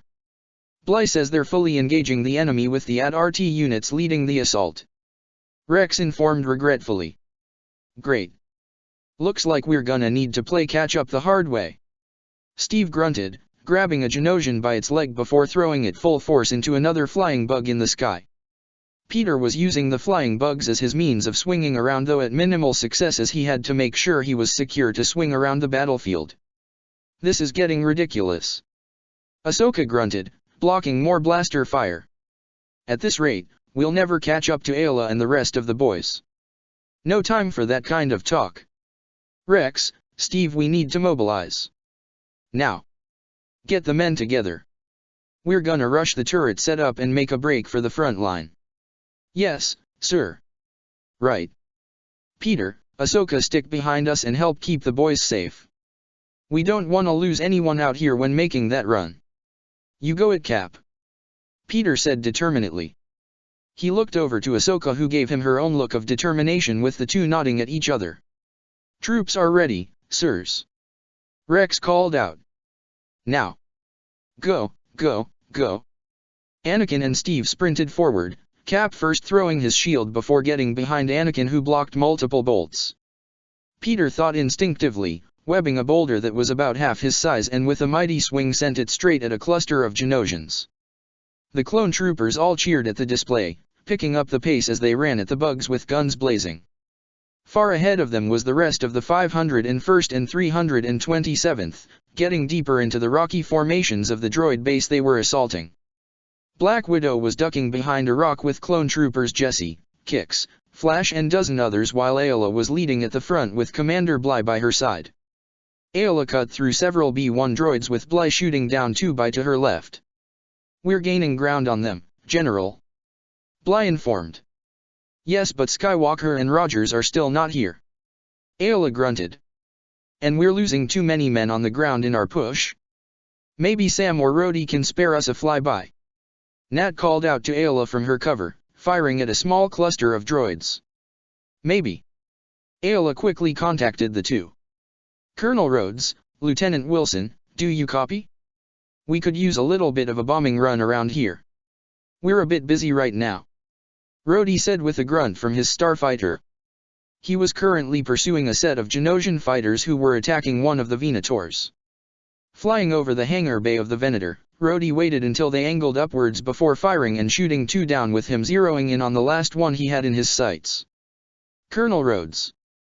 Broadside chimed in. Enemy vulture on your tail. Rhodey looked behind him to see that there was indeed a vulture pursuing him in the air, being joined by 2 others. Focus on other bogies in the air, broadside. Rhodey ordered. But Sir Dash. I'll be fine, man. Rhodey said, adjusting his thrusters. You need to keep Shadow Squadron on task. Begrudgingly, Broadside pivoted his Y-wing away from the direction of the colonel and refocused on keeping the Genosian fighters off from hitting their ground forces. Rhodey all the while began to guide the trio of vultures down to the planet's surface, increasing speed while bobbing about to keep the droids from getting a clean hit on him. He kept glancing back at the droids on his tail as constantly as he could without losing his course. The trio of vulture droids continued in their pursuit of the Avenger when one had its red eyes flicker momentarily before pivoting away from its set course. Rhodey had his remaining two pursuers begin to gain on him, with them increasing their blaster fire. As he drew closer, Rhodey thumbed his controls and counted down the seconds. Tap. Yes, comrade. On my mark, time it right for the chance to angle up. Are you certain this will work? Co on your left, comrade. Rhodey's head snapped in the direction Tap bellowed out in alarm, eyes widening as he saw a vulture droid less than several yards away making a beeline for his ship with only one goal in mind. In less than 5 seconds, Rhodey shoved his canopy open with his helmet snapping shut around him. He was violently jerked aside as the vulture droid crashed into his starfighter. Thankfully he had been mostly out of his ship, with his thrusters activating in time as the two ships blew up into thousands of fiery pieces. What the hell was that? Rhodey called out. Unclear, comrade, but it appears that Vulture had a death wish. Fucking kamikaze. War Machine muttered when his sensors blared in warning. Looking up, the other two Vulture droids were now flying straight at him. Rather than fly in the opposite direction, Rhodey instead had his thrusters flare up at full blast, rocketing right at them. Due to his armor proving to be more durable as well as giving him a significant boost in strength, Rhodey's hand shot out to grab the head of the closest Vulture droid. Using his thrusters, momentum, and strength in tandem with one another, Rhodey spun around at full speed and threw the spiraling Vulture droid into the other. With both being taken care of, War Machine's thrusters fired up once more and flew up into the sky, with his shoulder-mounted gun beginning to fire off at every passing Vulture droid and Genosian fighter, while Rhodey simply punched, kicked, and repulse blasted any that got within range. Rhodey halted in mid-flight as Ayla's voice came over the comms. This is General Sakura, we are losing men down on our end and need air support now. War Machine pivoted around with Tap laying out a pathway to the 501st and 327th front line. This War Machine. Rhodey flew at full speed. On my way. Over with the 212th and 41st square, the clones under Cody were establishing their defensive whilst dealing with the oncoming swarms of AAT tanks and Genosians. Sir. A clone came over to Cody.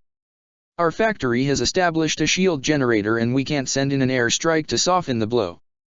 We'll have to regroup with what we have in order to press forward. Cody said. Where is General Luminara and Commanders Afi and Gree? On their way, sir. A few clicks to the south of our perimeter. And General Kenobi? Over there. Cody looked ahead to see Daredevil pointing ahead to a crashed gunship. Wanting to confirm, the clone commander pulled out a pair of binoculars and indeed recognized the specific ship his general and Avenger friend was on. Overlooking the crash site, Cody gritted his teeth with the ongoing battle around him. No good. The bugs are splitting up. It wasn't looking good at all. Parts of their squadron have been split up during the fall and it took some time and effort to salvage from the respective crashes.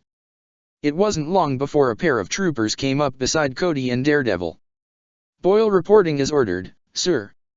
Waxer reporting as ordered, sir. Cody nodded and addressed the summoned clones. We've got a downed gunship 5 clicks east. We believe it's General Kenobi's. I need you to get out there and check for survivors. Sir, yes, sir. Voiced Waxer and Boyle. Mr. Murdoch, can you accompany the two and provide support as well? On it. Matt nodded. Come on, you two. Matt ran ahead of them both. Boyle, watch your left. Waxer, slow down. The troopers were confused yet followed the vigilante's instructions, blinking as explosive went off just a few inches away from them. Come on. Daredevil gestured, sprinting forward. Both clone troopers shook their heads and rejoined in their run, arriving at the down gunship with the 3 men leaning against it. Why do we always get the fun missions? Boyle complained. Oh, this isn't the fun part. Waxer commented. Getting back to the square is the fun part. Come on, those bugs are starting to close in on our position. Daredevil said, his enhanced senses picking up on multiple movements closing in around them. The two troopers quickly pulled the gunship doors open, revealing Kenobi stirring with one other clone and Scott lying motionless. Waxer, Boyle, am I glad to see you. Kenobi groaned out. Trapper, Scott, and I are the only ones still alive. Good to see you, sir. Waxer said. Commander Cody's established the square just beyond this position. Spoke Boyle. The bugs are on the move and trying to surround us as we speak. Matt stated. We gotta get going now. Both the clones and Matt helped get the injured on their feet and had to think on how to get them back to safer grounds. Ugh, Matt. Scott began to stir. That you? Or is that really the devil? Yes to both. Matt remarked with a smirk. Oh, good to know. Scott shook his head, trying to clear his dazed eyesight. What happened? You guys got shot down and they're surrounding us. Matt stated. Over by the perimeter, several more AT-TEs were dropped down with the clones establishing a firmer line to ward off the swarms of Genosians. Pulling down the binoculars, the clone beside Cody reported in his finding. They've got the general. Nodding, Cody spoke to his wrist comms. AT-TE 636, lay down cover fire at 0.35. Sir, incoming AAT tanks, left flank. Get on them. The clones and vigilante soon returned with the rest of their allies. Are you injured, General? Scott. No, nothing too serious. Obi-Wan simply said. Just need some rest and I'll be fine. Scott added in. Being brought further into the safe zone, Kenobi requested a small debriefing. What's the situation here? We've got no air cover, many of the generals and Avengers on the ground are beyond our position, and a mess of bugs surrounding us. The enemy was more than prepared for our attack, sir. They knew our every move. What of Luminara, Uffy, and Hope? Here, Kenobi. All heads turned to see Luminara, Uffy, Gree, Hope and their contingent of clones arrive. Are you all right, Master Kenobi? Uffy inquired, kneeling down to him with her hands hovering over his arms. Much better now that the rest of you are all here. Kenobi said with a small grin. We'll be able to hold off enemy forces and prolong their advances until further help arrives. Gree informed the Jedi Master. We're not getting any further if we don't take care of all those tanks surrounding us. Matt stated, his head tilted in the direction of all the oncoming droids. The two in charge, they're ordering for an attack on our position right now. What? Waxer spoke up in confusion. How do you know that? Super hearing, taste, smell. Daredevil idly listed off. Compensates for my blindness. I'm still amazed you can pick up all that over the fight, Matthew. Barris commented. So what do we do then? Gree asked. If we just sit and wait, we will get overwhelmed. We're gonna need a plan of shock attack. Cody stated. Throw them off somehow long enough for us to capitalize and storm the base. Probably gonna be my time to shine, again. Scott grunted out, slowly standing to his feet. Knowing where this was going, Hope voiced her displeasure. You can't. You're injured from the crash. We won't know how long you'll last this time and the fallout. Hey, it's not gonna be like last time. Scott assured. That was a Godzilla-sized match. And this is a damn war zone. Hope shot back. Tomato, tomato. I beg your pardon, Scott. Kenobi spoke up. But you're not doing what I think you want to do. Oh, he plans to, which I'm really against. What is it? Gree inquired. Hope looked to Scott, who shrugged with a grin while his helmet snapped shut around him. You boys are gonna be in for a treat. Scott said. Give me some of those shots and I'll be raring to go.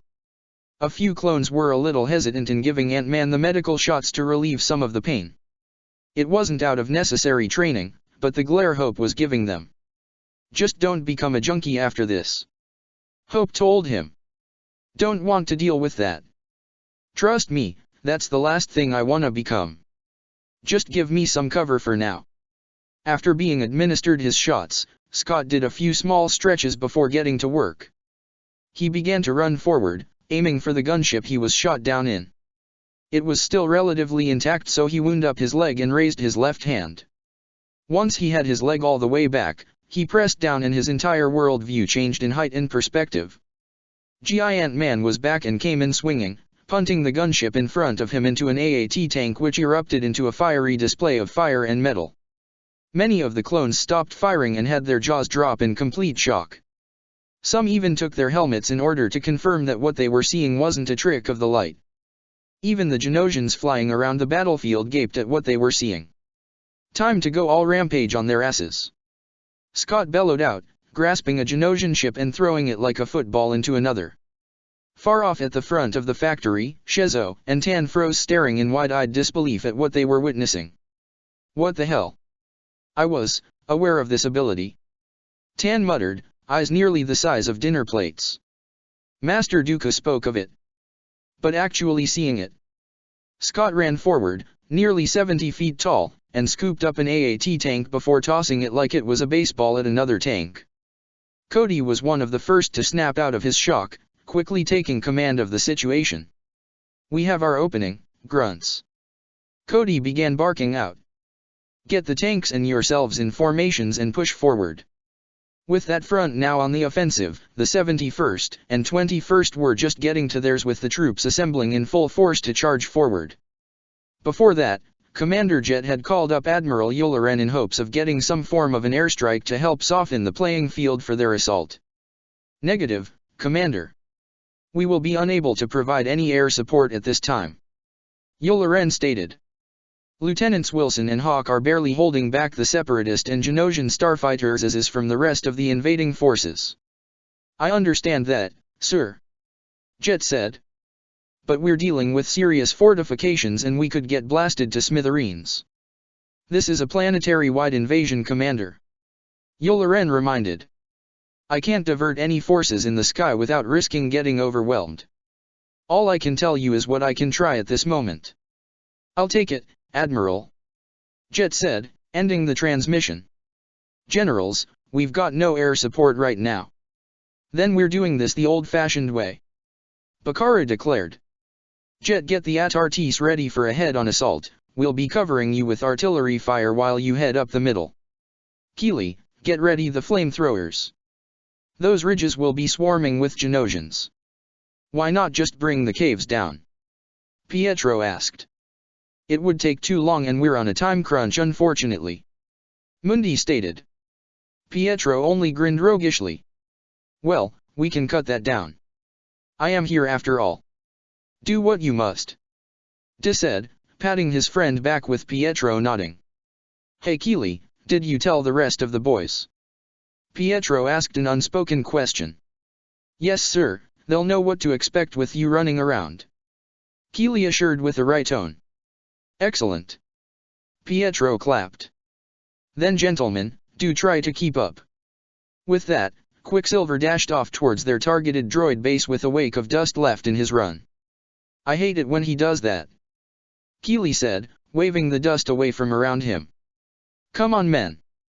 De said, igniting his lightsaber. We need to keep up, else Maximoff will hold it over our heads. Bakara simply shouted. Begin the attack. A legion of clones let out war cries as they sprinted forward with their blasters raised, firing off into distance at the large contingent of Genosians and battle droids all standing in defensive formations.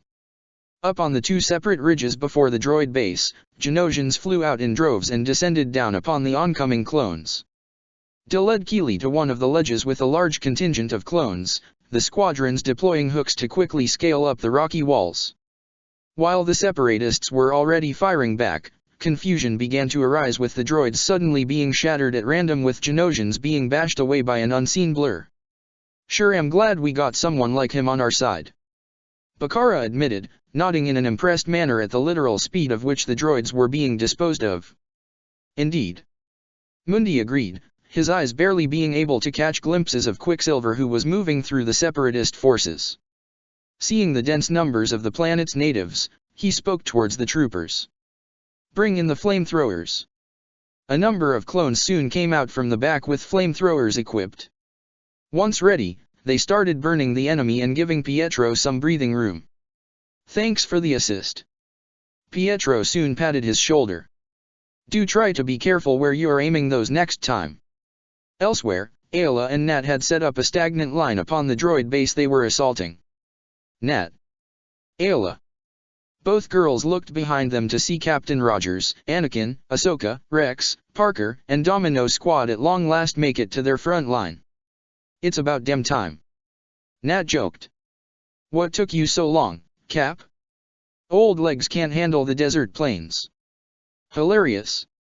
Steve said, crouching down next to her. What's the situation here? We've managed to push the separatist forces back, but they have a fortress wall blocking us access to the droid base. Commander Bly informed the newly arrived group. Can't get in and continue the assault unless that wall is taken care of. That's what we're here for. Anakin said. What about those acolytes you told me about? I've lost track of them. Ayla griped. Just overhead, War Machine flew past them, dropping a large cluster of bombs that took out a majority of the droids and bugs ahead of them. All right, there's our chance to move in. Anakin said. Ayla, you keep pressing forward. We'll deal with the fortress wall. I'll stick with Ayla for now, Steve. Nat informed her friend, with Steve only nodding as he, Anakin, Ahsoka, Peter, Rex and a dozen clones made a dash for the fortress wall. We can't get into the factory without taking out that fortification, Steve stated. It's the last thing to get the rest of the boys in and securing this base. Coming across the dam-like wall, Anakin and Steve's group were being assaulted by enemy fire. They already lost a handful of men on their way here and things weren't looking good. Careful, people. Steve called out to the troopers. He then addressed the climbing party. Ahsoka, Anakin, Peter, you're up. We'll cover you. Rushing out of their cover, the two Jedi ran towards the rock wall with Spider-Man coming up from behind. Using their grappling devices, Anakin and Ahsoka launched a line towards the top. Zipping up from the pole, Peter soon wall crawled up right after them. Reaching the top, Spider-Man quickly webbed several droids up and pulled on them towards him. He ducked down as they sailed overhead right into Anakin's lightsaber, which cut them down. Ahsoka sliced through her own few while blocking several blasts directed at her. How many droids have you shot down so far? Anakin asked as the two fought side by side. 25. Ahsoka stated.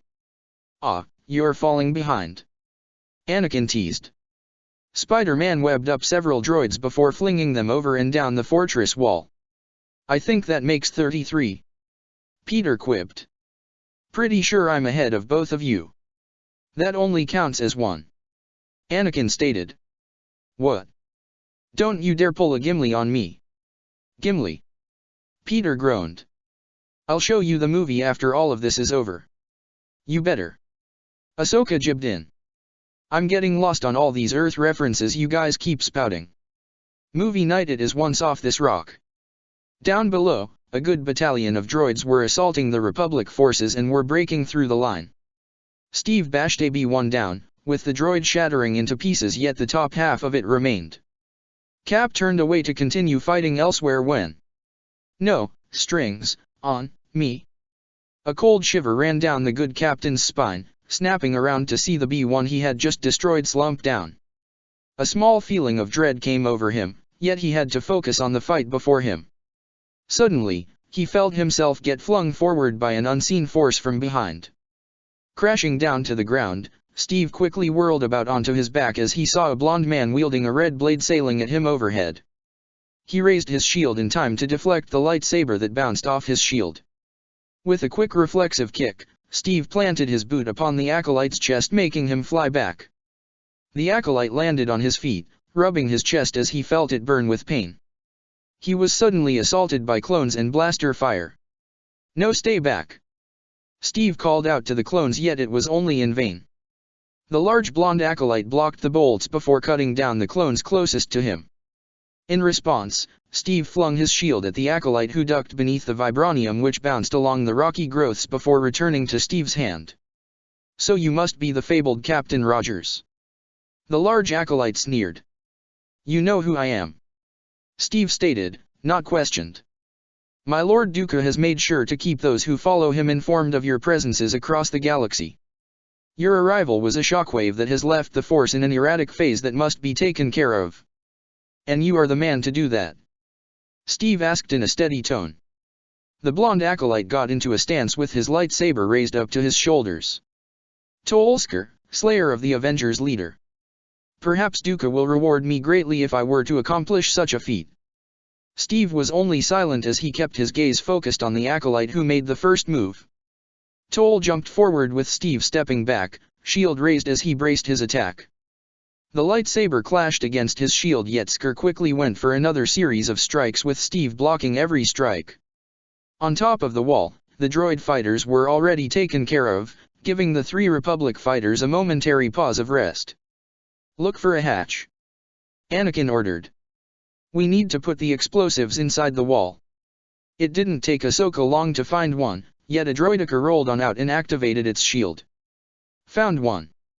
Looking over, the 2 men were about to assist her when another hatch opened up with a second droideka popping out. As Anakin defended himself against the second droid, Peter went in and slid on the ground. Once past the barrier, he delivered a rising uppercut on the droid's head to snap it off. With it out of commission, Peter went to help the Padawan with the same actions. With them down for the count, a hatch opened back up. The 2 Jedi and Avenger went on guard for any more droideka popping out. Luckily for them, it was just a mere B-1 droid. "Hey, did you get them?" Unholstering the backpack carrying the explosives, Anakin tossed it towards the droid. "Catch." "Huh." Both Jedi then used the Force to push the B-1 droid back into the hole as it screamed out in utter horror. "Wano." Seeing their task done, the Master/Padawan duo looked at Spider-Man with a coy smirk.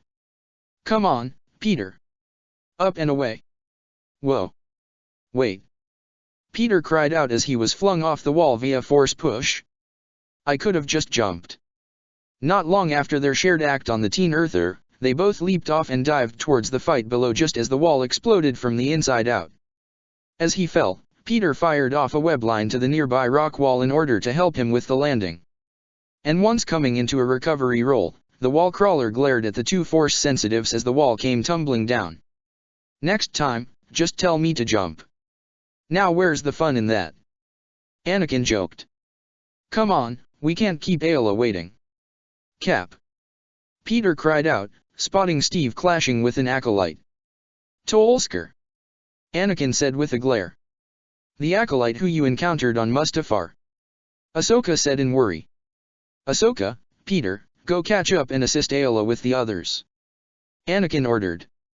"I'll help Steve with the acolyte." Ahsoka wanted to argue, yet they were in the middle of a battle. Right now wasn't the time for ignoring orders. "Come on, Peter," Ahsoka stated. "We can't keep Rex and Ayla waiting." They're advancing into the droid base. Spidey regarded Ahsoka for a moment, looking to Anakin who was dashing forward to assist Cap. "Right, let's go."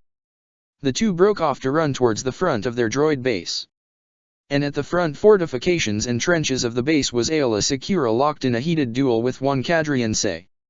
The Zabrak acolyte had retreated earlier to prepare the defenses for the droid base she had been assigned to protect, as she had heard some unusual reports. Droids malfunctioning, explosions going off around the area where there were no starfighters or clones nearby, and vulture droids suddenly crashing indiscriminately against either Sepi or Republic forces. She needed to regain order, though it was proving rather difficult. Ayla Secura was an adept duelist, and the commotion around them with the clones of the 501st and 327th were in full assault, blasting away any opposition they faced. This was becoming a losing battle for her, and as the Republic was beginning to break through. "Surrender, Cadrian," Ayla said, their lightsabers clashing with their faces inches apart. "Our forces will overwhelm yours well and soon enough." "I would rather die," Cadrian sneered, shoving Ayla back with the 2 re-engaging in a series of lightsaber clashes. Ayla held her blade upside down to deflect a horizontal strike to her legs, holding it up diagonally a moment later to block Cadrian's next strike. She retaliated with a series of long sweeping swings of her own to gain some distance between herself. Suddenly, behind Cadrian, a string of Y-wing bombers flew overhead to deliver a bombing run upon the factory, destroying many of the base's defensive turrets and forces. "Do you not see now?" Ayla asked, standing tall with her being joined by Commander Bly and Lightning Squadron, who all had their weapons trailed upon her. "Your base will fall and it will be taken by the Republic." Cadrian, it is not too late. Aola lowered her lightsaber though Bly and his clones kept their arms raised. Please. The Twi'lek raised her free hand. Return to the Order, you can still be what you once were. The glare Cadrian leveled at Aola would have made most men and women cower in fear. Yet Aola stares impassively in return. I'd rather die. Cadrian felt the dark side flow within her as she unleashed a powerful force wave upon those standing before her. They all flew back, landing hard on the ground. Cadrian raised her wrist and pressed a command upon it. All forces retreat. Cadrian said with a furious tone. This base will fall. We must fall back and regroup. She spared a glance back to Aola who was getting back up to her feet with Bly and the others.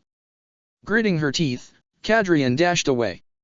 Over with Steve and Anakin, Toll was on the defensive. He was facing off against two very seasoned and battle-hardened warriors who were working in tandem with each other. Sker was holding up his blade shakily, breathing heavily. It's no use fighting us, Sker. Anakin said heatedly. You will lose if you keep going. Surrender.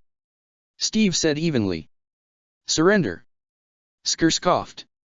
Surrender to the Order I spat upon. You Jedi and your self-righteousness. That will be your undoing as Lord Dooku has foreseen. The future of the galaxy shall belong to the Sith. Not gonna happen. Anakin said, leveling his lightsaber at the former Jedi. Steve, it's Sam. The two heard the aviator through their comms. Aola, Bly, and Rex reported Bravo base has been taken. The Seps are in retreat. His voice was heard aloud with Sker managing to hear the news. Well, would you look at that? Anakin taunted. Looks like your base has fallen. Sker only sneered defiantly. Over here. From behind Anakin and Steve ran up Captain Rex with Domino Squad and several more clones, all with their blasters trailed at the acolyte. Sker knew he was outnumbered and outmatched. He gripped his saber tightly with his teeth grit in anger. How was he supposed to get out of this one? You don't need to fight. Steve said. Oh, that's where you are wrong, fool. Toll's eyes blazed with anger, as he prepared to fight when the clones quickly fired upon him, riddling the acolyte with blaster bolts. Toll Sker stood, eyes wide in disbelief as he attempted to move forward. Only to keel over, dead and unmoving. Steve stared down at the unmoving body with a stoic face. He felt Anakin place a hand on his shoulder. Come on, Steve. Anakin said softly. Battle's not over yet. Right. Rex stepped forward.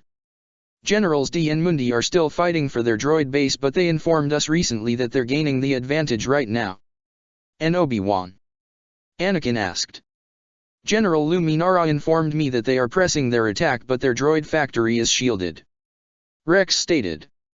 See if we can get some gunships, get over there to back Kenobi and Luminara. Anakin ordered. Right away, sir. Anakin then went to contact another battlefront. Master Mundi, do you read me? We are here, Skywalker. Mundi replied, slicing through a B-2 Super while Bakara grabbed a B-1 battle droid by the neck and ripped it straight off. Our base has been taken, what's the status of yours? Anakin looked up to see an LAAT gunship descending down to them. We're moving up, General. Bakara stated. Give us a few minutes and we'll have the base. We're moving forward to Point Rain. Turns out Obi-Wan is in a bit of a more dire straits than we had expected. We can't spare any force, General. Bakara stated. We need all hands on deck for this front. Pietro soon spoke into the conversation. I can run on ahead and help out what I can. Mundi nodded. Do what you must, Pietro. Giving the Jedi Master a two-fingered salute, Quicksilver sped off and went on ahead to help clear a path for the assembled parties. From his spot down below, Anakin called out to Sam. Sam, are you there? Still airborne, Sky Guy? Sam said with a grunt. What can I do for ya? Obi-Wan is in a bit of a pinch. Anakin stated. Think you can spare a few fighters to give him an assist? I'll do what I can. At the crash zone, Scott had to return back to normal size after being oversized too long again. He had to rest beside Obi-Wan, who still hasn't recovered yet from the abrupt landing earlier. As the fight went on around them, the Jedi Master swore to protect his friend and ally if anything were to go south. And he wasn't the only one, as Luminara and Barriss helped block any stray blaster fire coming their way, while Hope and Matt assisted the clones in fending off the Genosians. Daredevil had begun swinging his electrified nunchaku about while directing clones at unseen enemies from their blind spots while barking out those needed to move back from getting blasted away. Wasp was barely visible, flying about the battlefield zapping Genosians and droids, with some getting knocked out while others were stunned long enough for clones shot to shoot them down. They had pressed forward for a short amount of time before the Separatist managed to reform and counter-attack, with the long line of AT-TEs and clones now on the defensive once more. To his relief and the rest of his party, a silver blur soon came into the battlefield. It knocked off many of the enemy fighters before coming to a stop near them. "Did you miss me? You're a sight for sore eyes, Pietro," Obi-Wan said with a pained chuckle. "Seems you're the messenger for Mundi and the rest." "Yes, I am. And they aren't that far out. Hopefully it won't be long. Reinforcements have arrived." Hearing the call from one of the clones, the two men looked over and saw Sam and his fighters swooping in and delivering a payload of bombs on the enemy. It gave them all bits of relief as more and more Republic forces started flooding in. Rushing towards his side, the Tortuga Padawan immediately checked the injured people. "Master Kenobi." "Scott." Coming to a stop, Anakin had to catch his breath as he gave his former master a strained grin. "Well, what happened to you?" Looking at Skywalker, Obi-Wan saw the man's current appearance. "I might ask you the same question." Kenobi chuckled weakly. "Since now we are all together again," Luminara began, "we should get back to what we originally intend to finish." "You're right." Soon a holo map was put on display in the middle of the assembled group. Readjusting himself in his spot, Obi-Wan soon gave out the debriefing. "Our combined forces should be enough to destroy the shield generator. Anakin, you'll need to take a small squad through the shield, as close as you can get to their gun emplacements. From there, you'll be able to temporarily jam their scanners so they are unable to target the incoming tanks. Once the tanks knock out the shield, Master Luminara can bring the rest of the troops in with the gunships. Consider it done, Master." With everything accounted for along with the assembled strike force organized and sent out to their positions, all that had to be done was given the order to commence the final stage of Operation Point Rain. Bringing down his binoculars, the clone trooper turned towards Jedi Master Luminara. "All units in position, sir." Nodding, Luminara gave out the order. "Tell Skywalker to start the attack." Receiving the order, Anakin, Steve, Nat, and the rest of the assembled squadron left their cover and rushed towards the barrier. The rain of blaster fire came down upon them all, with many Republic forces having to do their best to avoid getting hit. Some were not lucky while others were taken by incoming Genosians. Yet Spider-Man was swinging from up high, webbing up the wings of the Genosians that dropped down to the ground, with Quicksilver rushing in to get the troopers back to the main assaulting force. Closer and closer they all got to the factory did the enemy fire get harsher and harsher. The large attacking force got to cover. They're set up along fortifications on the upper levels. Steve noted, peeking out from his cover. "We need to jam their scanners." "Droid poppers ready," Anakin ordered aloud. With the devices pulled out and primed, they were soon thrown, and with a bit of a force push, they were successfully sent towards their destination. And it wasn't long before an EMP wave went off and disabled many of the enemy cannons. "Looks like it's working," Ahsoka commented. "It won't last long. Bring up the tanks." The Republic walkers came strolling in, and once situated, they quickly aimed their barrels and opened fire upon the shield generator. The results were instant with the incoming assault. The tower came tumbling down with the shield barrier no longer operational. As the barrier faded away, Republic dropships came flying in and started deploying a good number of troopers and Jedi onto the scene. Operation Point Rain was a success. Mundi and D had reported successfully taking their droid base, and the next set of operations to retake Geonosis were underway. Hobbling along to a ship, Obi-Wan was being helped by Anakin while some clone troopers brought Scott in via stretcher. "So, what happened to you this time, Scott?" Pietro walked up to Scott on the stretcher, who held his arm. "Stay there please," Scott said, eyes squinted. You're keeping the sun out of my eyes. Pietro chortled aloud when one of the clones from the 212th came up. You should have seen him. He went all dash. Giant-sized. Hope was now walking alongside her boyfriend on the other side of the stretcher. Yeah, this idiot here just had to be brave again. Scott chuckled woozily. Hey, didn't pass out this time. Walking into their path, Ahsoka spoke in a perky tone towards Skywalker. So, Master, what was your total? Not now, Ahsoka. Sighed out Anakin. Come on. Are you afraid you lost this time? Rolling his eyes, Anakin gave his response. Fine. 55, that's my count. And you? 60. She said smugly. Looks like I won. Yeah, but I called in the airstrike. Tie. You guys are ridiculous. Scott groaned out.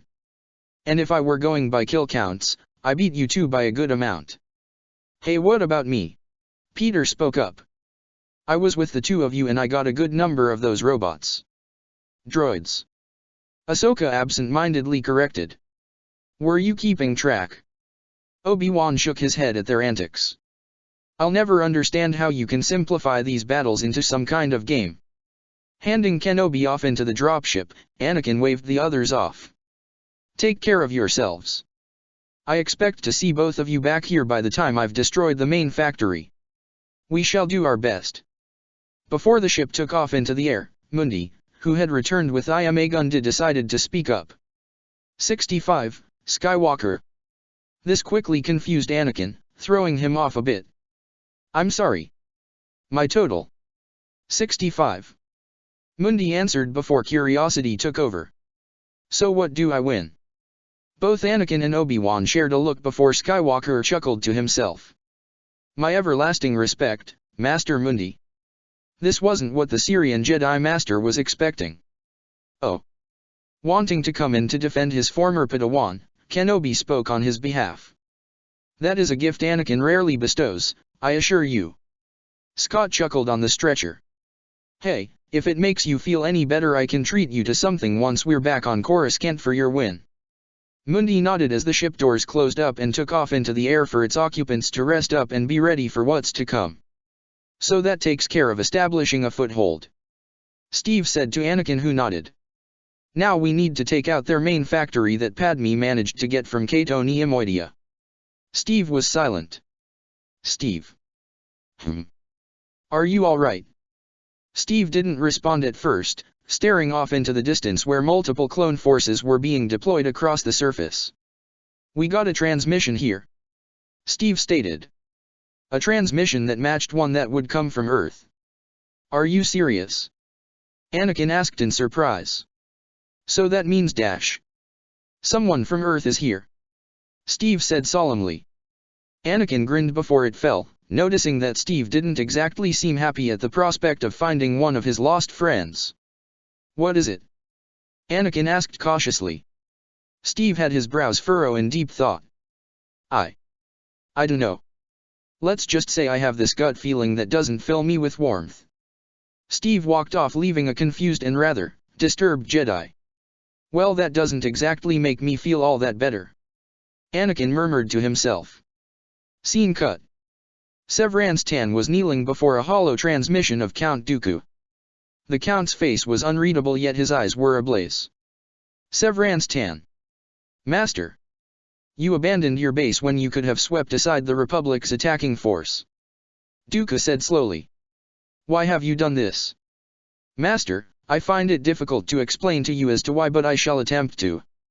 Tan spoke in a calm tone. During the assault, I had noticed droids behaving erratically, both on the ground and in the air. At first, one may have assumed there to be some sort of glitch, so to speak, with the droids and their actions. But the consistency in actions that were conducted were not glitches. They were doing this intentionally. Outside of the programming of the Confederacy. Dooku regarded his acolyte silently. He glanced up at the two commando droids that stood at attention behind Tan. Kadrian Say and Shezo Niva had reported similar events with the base that was taken by Jedi's Mundi and suffering the same turn of actions. Someone was sabotaging their droids. Leave Geonosis immediately. Dooku stated. This planet will hold out for only so long. Poggle will decide its fate. Master. Do what I order, Severance. Dooku said with a firmer tone. There is a disturbance in the Force. The Jedi and Avengers are not the only things on Geonosis that are a threat to us. Severance only bowed her head in acknowledgement. She quickly departed from the room with Dooku's transmission ending a moment later. The two commando droids remained, eyes blinking red for a moment with a rumbling chuckle. Chapter 33, Proving Grounds. Avengers Infinite Wars Chapter 33, Proving Grounds. The invasion of Geonosis was underway, the foothold of the Republic well established after securing the 3 targeted droid factories from Operation Point Rain. Now, Republic forces landed in mass with multiple droid and Genosian bases and cities being targeted and sieged. The Avengers had also been distributed amongst the Republic forces, assisting the Jedi and clones in taking out the Separatist troops while also conducting their own secondary mission. TAP had previously informed them of a transmission that matched Earth radio waves, so they had been searching for some time now while battling across the Genosian landscape. Currently, Steve Rogers and Sam Wilson were with Anakin Skywalker, Aayla Secura, Commander Bly, and Captain Rex going over the next plan of attack upon the main new droid foundry on Geonosis.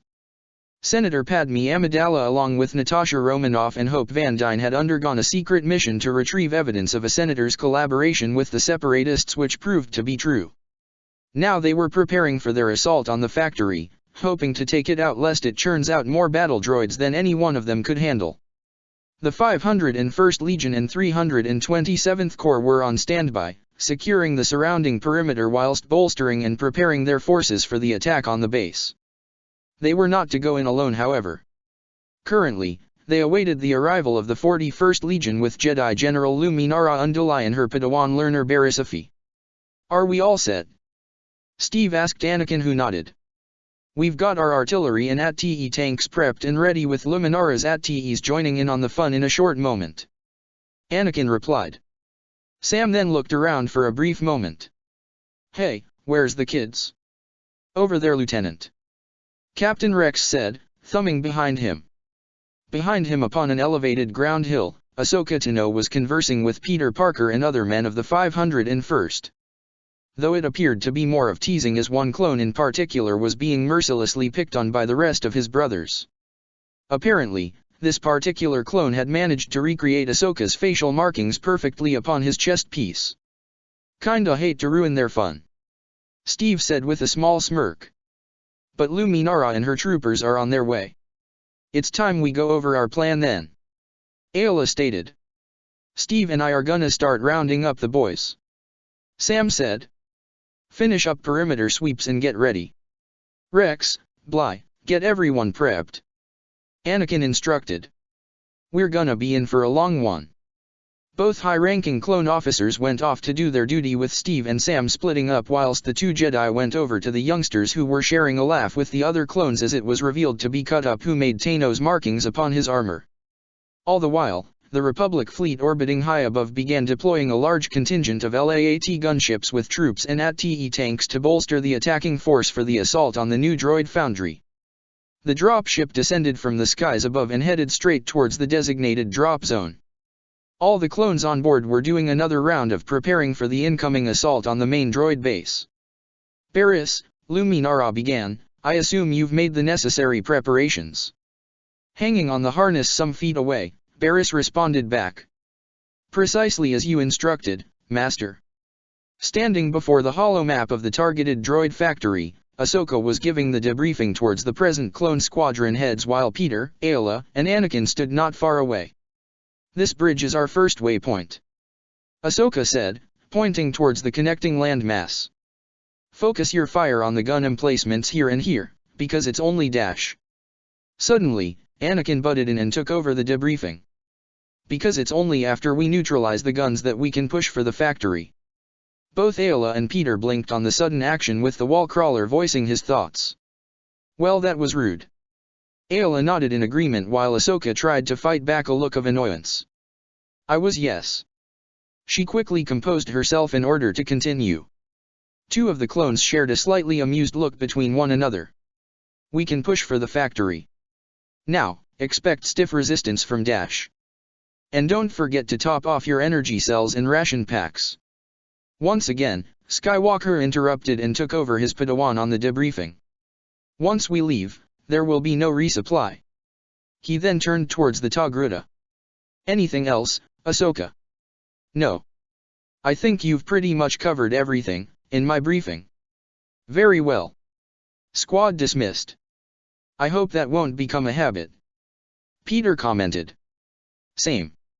I mean, I had that happen to me a while back with a project partner of mine and it was outright annoying. Ahsoka meanwhile was exchanging a verbal sparring match with her master. Briefings might go better if you don't interrupt every time I try to dash. I wasn't interrupting you. Anakin cut her off defensively. I was just trying to help you. Which I would appreciate if you wouldn't interrupt me at every turn I try to talk. Ahsoka argued with a dry tone. I just don't think you trust me to do the briefings. It's not about trust. It's about getting the job done right. She let out a mild gasp. So you don't trust me to get the job done right? I knew it. Anakin, however, released a tired sigh. Snips, I never said dash. No. No, it's okay. I understand. Ahsoka quickly said, walking past her Jedi Master. I'm the Padawan. You're the Master. Huh. Peter watched from the sidelines while Ayla shook her head, an amused grin on her face. Do they always argue like that? Yes, quite often. Ayla remarked. I think they're one of the few master and student pairings that do so. Is that bad in the Jedi Order? Ayla shrugged. I'd like to believe no. After all, my master was the notorious Quinlan Vos. And his master was Master Tholm. I've lost count of how many times my master and I exchanged words of disagreement. In the end, Sakura's smile became more wistful and fonder. I feel it made me the Jedi I am today. Peter nodded as he soon looked over at Ahsoka. With a concerned look on his face, he went after her. Hey. He quickly said once walking beside her. You alright? Does it look like I'm alright? She snapped before quickly apologizing. Sorry, just frustrated with Anakin doing this, again. Again? You mean that back there wasn't the first? I believe this was the second time I tried to give the proper debriefings and Anakin suddenly butted in and ruined my preparation. Anakin, who had been nearby still, overheard this last statement. Ahsoka, it's not like that.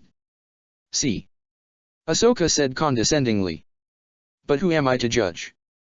After all, he's the master, I'm the apprentice. Maybe I need to recognize my place. Ahsoka. Anakin groaned aloud. The two continued their little argument as gunships began arriving, dropping off troops and tanks with Luminara and Barriss walking out in time to see Ahsoka and Anakin. Ah, there they go again. Luminara said knowingly. Barriss tilted her head, feeling slight sympathy for her friend who threw her hands up and walked off leaving Anakin to reach out to her only to notice Luminara and Barriss. Go speak with her. Luminara instructed her Padawan. I will converse with Skywalker. Nodding, Barriss went over to Ahsoka who was stomping about while complaining about Anakin to Peter. Did we miss anything? Barriss questioned, looking at her two friends and saw the peeved look on Ahsoka's body posture. It seems we did. Just the mission debriefing. Ahsoka quickly said, not wanting to get into specifics. Barriss wanted to further inquire what's wrong when she saw Peter shake his head no. Getting the message, she kept her inquiry to herself. Ah, Barriss. The young Miri Allen Padawan turned to see Ayla approaching her with a warm smile. It's good to see you once more. The Twi'lek said kindly. It is good to see you as well, Master Sakura. Barriss said with a bow. Not a master yet, young one. Ayla said, placing a hand on the Padawan's shoulder. So it's just Ayla to you. Barriss smiled, head then tilting over to see Anakin approaching with Luminara. And off to the side. Are we all set here? Steve returned with Sam, Rex, and Bly. Luminara, Uffy, good to see you both. Glad to see you are doing well, Captain Rogers. Luminara said with a gracious bow, one Barriss emulated. So what's the plan, Sky Guy? Sam asked, Anakin's brow twitching as he knew Sam saw it. That grin pretty much said it all. Before Anakin had a chance to speak, Ahsoka prevented him from doing so. Ahsoka emphasized herself, Peter and Barriss, are gonna enter the droid base discreetly to take it out from the inside. I have memorized the layout of the base and will guide the three of us through the foundry to its core. Barriss spoke up. From there, we will set charges and destroy the bases from within. And I. Peter said with his chest puffed out proudly before quickly deflating. Am just backup. But you are the best backup there ever is. Thanks. I think. What about us then? Steve asked. How do we keep the Genosians occupied while they are setting the bombs? You all, Barriss ushered towards the adults present, are the distraction. Luminara nodded to Gree, who brought up a map of the factory once more, this time focusing on what lay beneath. Each Genosian building contains a series of tunnels and catacombs beneath their structures. Barriss stated. It took me some time in memorizing the path needed for the three of us, but I can get us there while everyone outside focuses on luring the Genosians and droids out. Good to know. Peter eyed the intricate pathways and felt a migraine building up. Memorizing all that will confuse me to the point my head might be spinning. Oh, you're just exaggerating. Ahsoka nudged her male friend's side. Really? You try navigating your way through that all on your own. Peter challenged. That's why I am here. Barriss said with a light tone. Looks like a good way to get lost if you ask me. Anakin remarked as he wasn't fully on board with having the three teenagers going into the factory by themselves.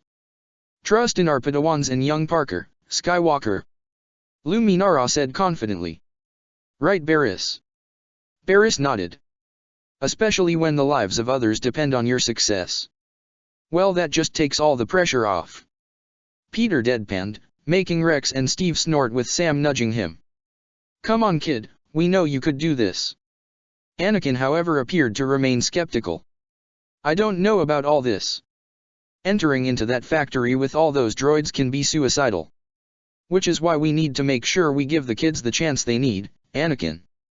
Steve spoke up this time. Let's give them the distraction they need. Rex added. See, even they are depending on us. Ahsoka said to Anakin. And don't worry, Master, I can follow orders. Peter rubbed his eyes. This is gonna be a long thing, isn't it? Barriss placed a reassuring hand upon his shoulder. We'll accomplish this mission. And help where it is needed. Then it's decided. Luminara said to all present as Ahsoka, Barriss, and Peter were handed the packs filled with explosives. Be careful, kid. Steve said to Peter. Look out for one another. Don't take any chances. Peter nodded, slipping on his mask. Hang on a second. Sam said. I know we're doing this, but we're letting the kids rush into an enemy factory.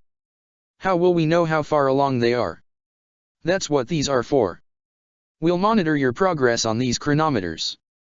Synchronize on my mark. Once handing over the devices, they all held out their wrist comms and attached them to it. 3, 2, 1, mark. Pressing in sync, the chronometers glowed at the same time before dying down. All right, ready to go. Peter said, hopping in place. Come on then. Barriss ran ahead with Ahsoka and Peter following after her. The three teens went off and raced down the hill and across the earth. From their spot above, Anakin wore a worried look on his face. Do you not trust your Padawan, Skywalker? Luminara inquired. You feel they are not up to the task? Aayla guessed correctly. Anakin only crossed his arms, gazing at the three teens who had now gained a greater distance from the camp. I never said that. It's all right to be worried about such things. Steve said to the worried Jedi Master.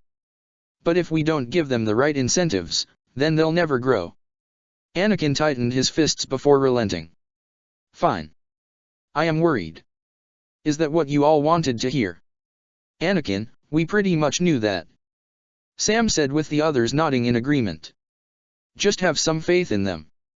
This isn't the first or last risky assignment they're gonna deal with. That's supposed to make me feel better. General, not to speak out of turn. Rex spoke up. But we're the 501st. Risky missions are our specialty. Anakin shot Rex a wry look, turning back to the map of the factory. Then our distraction is gonna have to be bold if we're gonna draw out the droids from their factory. Anakin stated. Marching across the bridge, parade style. With no cover. Steve wasn't exactly on board with the idea. It's really tempting, which they will have a hard time resisting. Luminara stated. We just need to focus on luring them out. Bly added. Once we get them closer, the spires will serve as cover. With the plan now in mind, they began calling out orders and rallying the men. It was time.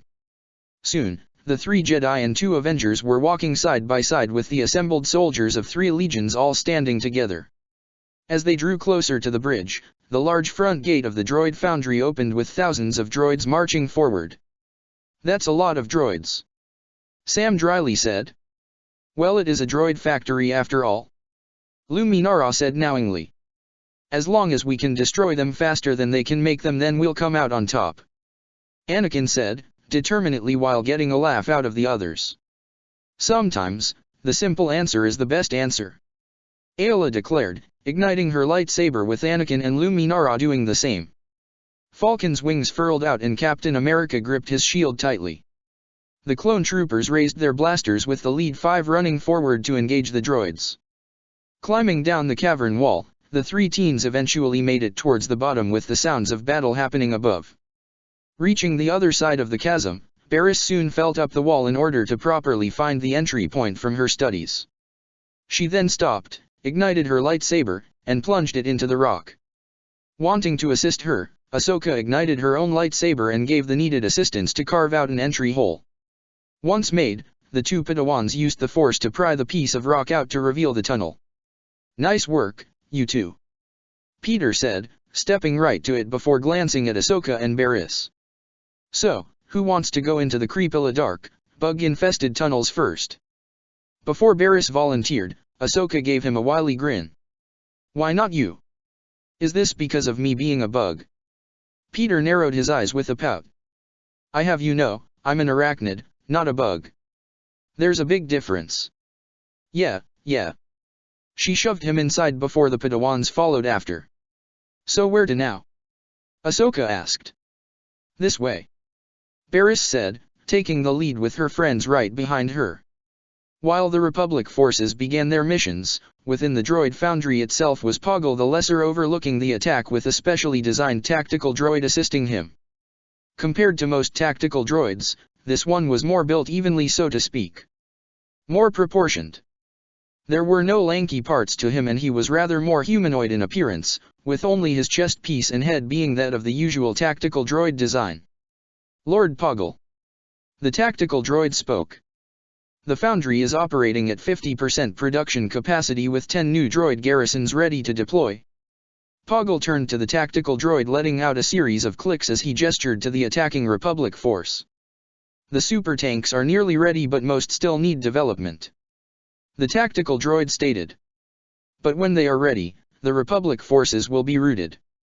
They have no weapons that they carry on them that can penetrate its heavy armor. Poggle only made a few more clicks. We shall not fall. I have made many necessary precautions and backup plans. The tactical droid assured, eyes flickering red momentarily. I will prevail. Poggle only nodded, eyeing the battle that has begun with the tactical droid doing the same, concentrating specifically on 2 individuals. Scene cut. Traversing through the dark tunnels with extraordinarily little light was difficult for the 3 teens. They did have to rely on their extra senses from the Force for the Padawans to the tingling sensation Peter's been getting every so often. What? Ahsoka had asked. Peter looked around. I don't know. It's just that there's one of those weird Genosians nearby. Barriss and Ahsoka gazed at him in bewilderment. How do you know this? Barriss inquired. It's this weird tingle I've been getting more often. Peter explained. I don't know what it is, but I've been getting them more these past few weeks and I'm trying to figure out how it works. Seems, Barriss paused in thought. Useful. This reminds me of how Jedi can detect danger nearby. Yeah, exactly. That's what it usually feels like, Peter said, nodding his head in agreement. And it proved useful when they had to avoid the passing Genosian guards patrolling the area. Thank God these guys have no face-hugger eggs. Ahsoka groaned a little when hearing this. I swear, ever since seeing the Alien films the other night, I can't look through dark tunnels the same way again. Come on, you liked it? Yeah, as a good simple scare, as we weren't thinking of going into a dark tunnel anytime soon, Ahsoka pointed out. And where do you think we are now? What is this alien you are talking about? Barriss asked. It's an Earth film. Apparently has a huge fan base.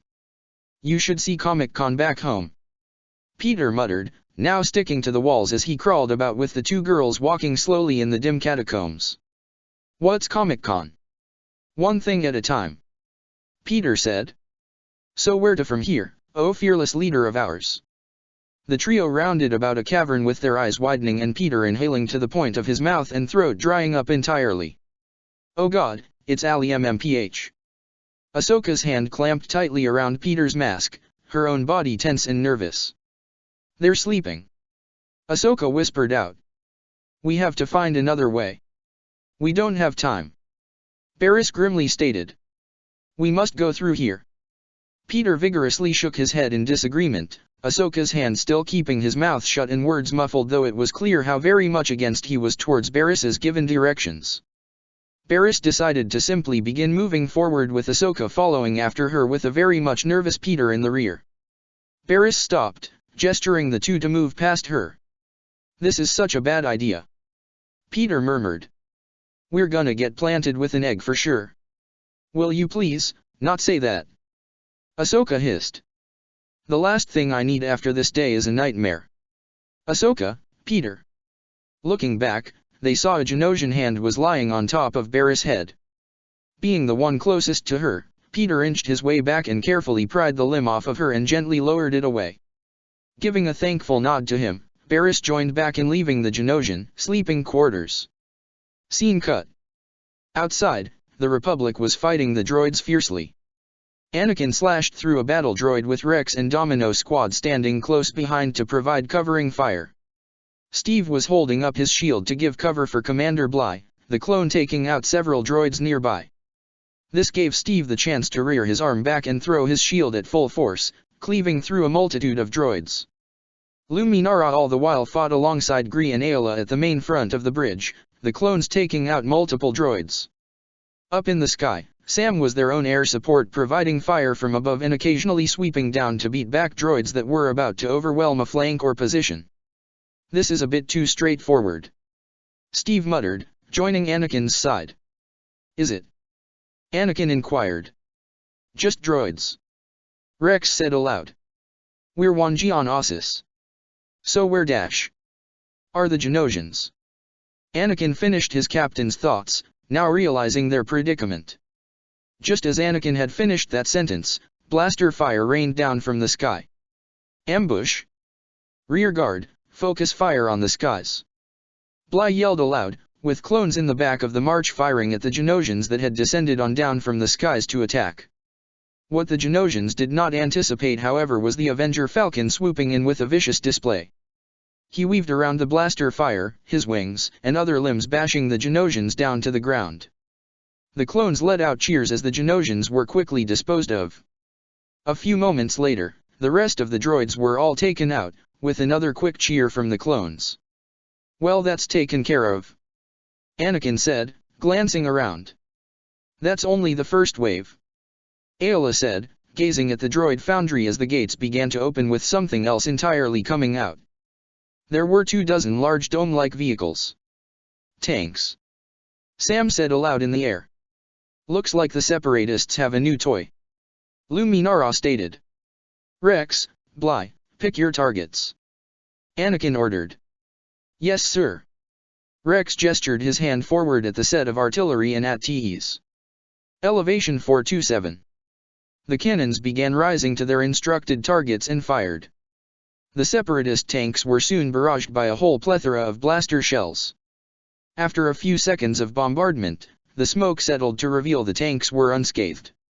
Sir, nothing should be able to withstand that, Rex said grimly. Ray shield. Anakin declared. It's the only way they could survive that. So what does that mean for us? Ayla asked, staring defiantly at the oncoming tanks. It means we have a lot more of a problem on our hands than just taking out the factory. Anakin said. Scene cut. Left at the next junction. Barriss quickly said as the three sped up their walk. Rounding the corner as instructed, they soon came across a dead end. Was it this junction or the following one? Peter asked. You do remember the way, don't you? Ahsoka pleaded. If we got this wrong then it would take forever to make it out. I wouldn't say forever, Ahsoka. Not now, Peter. Barriss, in the meantime, pondered and mentally went over the catacomb map in her memory. Looking around a little, she spotted a bit of light coming from the ceiling. It's not left, it's up. Sure enough, Barriss was right as they saw the entry point above them some feet back. Reaching the spot underneath, they respectively jumped upwards in order to ascend to the upper level. And it was from there did the trio have to literally climb their way up. This is a little harder than it looks. Ahsoka groaned out. What do you mean by that? Peter questioned. I'm doing just fine. Easy for you to say. You live to crawl through all sorts of surfaces. Not all the time. I'm siding with her on this one, Peter. Barriss said, breathing out a little from the cramped space. This wouldn't be too much of a problem if we weren't all in here together. Peter shook his head and didn't say anything and kept on using his sticking powers to keep climbing up the tunnel. Glancing down below, Peter made sure that there weren't any Genosians that may have passed by to look up. He suddenly hit his head on something firm, and soft, and EEP. Peter's lenses widened to the point where the black outlines vanished. I am sorry, I'm sorry, I'm so dash. It's fine. Ahsoka grunted out, soon prying herself out of the hole with Barriss following. By the time Peter came out, he saw the light shining a bit more brightly with sounds of machinery being more prominent. He followed after them, soon stopping behind them, craned his neck and saw the assembly work happening through the hole in the ceiling. Damn, that's a lot of battle droids. Come on. Barriss ushered. The main control room is this way. The three teens made several quick turns in order to make it to another small tunnel they had to climb on through. At its end, they eventually had to exit through a hatch in order to finally reach their destination. Helping Barriss and Ahsoka get out of the hatch, he eyed the system situated in the very center of the room. Man, what I wouldn't give to study that. He let out an exasperated sigh, pulling out an explosive and threw it towards the ceiling. But alas, it must go up in smoke and smithereens. Rolling her eyes, Ahsoka started pulling out the explosives with Barriss soon following. Peter in the meantime was checking for any droids or Genosians that may be within the room. Well now. A mechanical humanoid voice. This is certainly interesting. The trio whirled about in surprise seeing an elderly Genosian being accompanied by a tactical droid with red eyes along with one of the new tanks the factory had created. So, 3 unruly children have made their way into the heart of our factory. The tactical droid said in a condescending, disapproving manner. What are we to do about you? Barriss and Ahsoka had ignited their lightsabers with Spider-Man crouching down defensively in front of them, one hand on the ground the other raised. Tisk, tisk. The tactical droid shook his head. I will handle this, Lord Poggle. Genosians began flooding the area from the door and the hatch from where the teens came. Said hatch was quickly sealed shut by Spider-Man with the 2 Padawans going on the offensive. The tactical droid observed silently, watching as the 3 teens fought against the flying bugs. It appeared that the girls were willing to go for the kill, wherein the teen in the skin-tight red and blue suit instead chose to disable them. The Genosians attempted to retrieve the bombs, yet they were no match against the web shots coming from Spider-Man. Each one either kept the explosives in place or knocked the sentient bugs down and away from reaching distance. Who was this new kid? He moved quite easily and graciously. The technology, however, it felt familiar to him. A bit too familiar. Scene cut. On the outside, the Republic was in a bit of a bind. The Separatist tanks were advancing and have destroyed their artillery and were now decimating the AT-TEs. Suddenly the chronometers went off, signaling the others on the bombs were active inside of the factory. They did it. Anakin said aloud with pride. Now we just have to survive long enough for them to celebrate with us. Sam sarcastically said. He was high in the air, letting out a volley of missiles that had left no damage upon the tanks. Let me try something. Steve said, running forward. Steve. Ayla called out to him in vain as Cap was already sprinting at full speed towards the first two tanks. Raising his shield, Steve grunted as he felt the much stronger blaster bolts from the tank bounce off his shield yet pressed on. As he got closer, Steve picked up on the pattern of the blaster fire and flung his shield forward. The vibranium disc bounced off the lead tank, leaving a noticeable dent. The droids inside the tank jolted in shock. Was that supposed to happen? The droid gunner asked with a nervous tone. Steve grit his teeth, throwing his shield once more. The shield bounced in between the 24 lined-up tanks with his shield leaving sizable dents in each one. Steve. Ayla called out to him. You must fall back. She's right, Cap. Anakin said. Your shield can only do so much. I've noticed. Steve shouted, now running back as he had gotten his shield back and placed it on his back to cover him. Reaching the cover Anakin and Ayla were using, he jumped over and landed on one knee. So what do we do about them? Steve asked. Simple. Anakin said, holding up several grenades. Those tanks are on the bridge. We'll set up these explosives underneath the bridge and send them plummeting to the ground. Ayla finished. You lead the men away, Cap. Anakin said. Luminara, Ayla, and I will take care of the tanks. Sam suddenly landed beside them, wings folding in. I think I can speed up the process. Sam said with a wry grin. Distributing the explosives, Sam flew up into the skies with the Jedi using the rocky spires and pillars as cover. Sam reached ample altitude and angled his winds, flying down below and quickly tossing multiple bombs at the stone bridge's underbelly. Anakin, Ayla, and Luminara quickly scaled down the cliffside walls and began planting their set of bombs underneath the bridge. Soon after, the three Jedi and Avenger were on the other side of the bridge with Anakin raising the detonator and pressing down on it. The bombs went off with the bridge collapsing and the tanks all falling to their destruction. On the other side, Steve stood with the clones who all began cheering in victory with the Jedi and Sam all waving back at them. That's taken care of. Ayla said, looking to the imposing droid factory. But where are the Padawans? Luminara spoke up. Young Parker. The bombs are armed and this place is gonna blow at any second. Sam said holding up his wrist to display the literal ticking time bomb armed inside the base. Rex, Steve, any sign of the kids on your side? Anakin said through his comms. They aren't here, Anakin. Steve grimly informed, gazing down at the chasm below in hopes of him being wrong. The evacuation ships are on their way, General. Rex followed after Steve. I suggest you get on one. Not without Ahsoka. Anakin said firmly. Anakin, have faith in our Padawans. Luminara said. They, with Parker, will complete the mission. Ahsoka, can you hear me? Anakin called in. Ahsoka, where are you? Barriss? Peter. Sam opted to use his new Avengers ID card to contact his fellow Avenger. Kid? Peter, it's Sam, can you hear me? What he got was a grunt of a reply. In the middle of something, Mr. Wilson. Things were starting to prove difficult for the teen trio. When the Genosians were proving useless, the tactical droid called in for reinforcements. And soon enough several small waves of droids started flooding into the chamber. With them present, the droids were becoming more of a nuisance. Slicing through a battle droid, Ahsoka used the Force to hurl the halves into some droids coming too close to the explosives.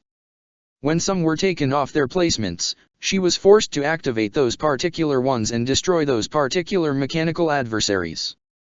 Barriss had to keep up with the pace and nearly followed Ahsoka's example.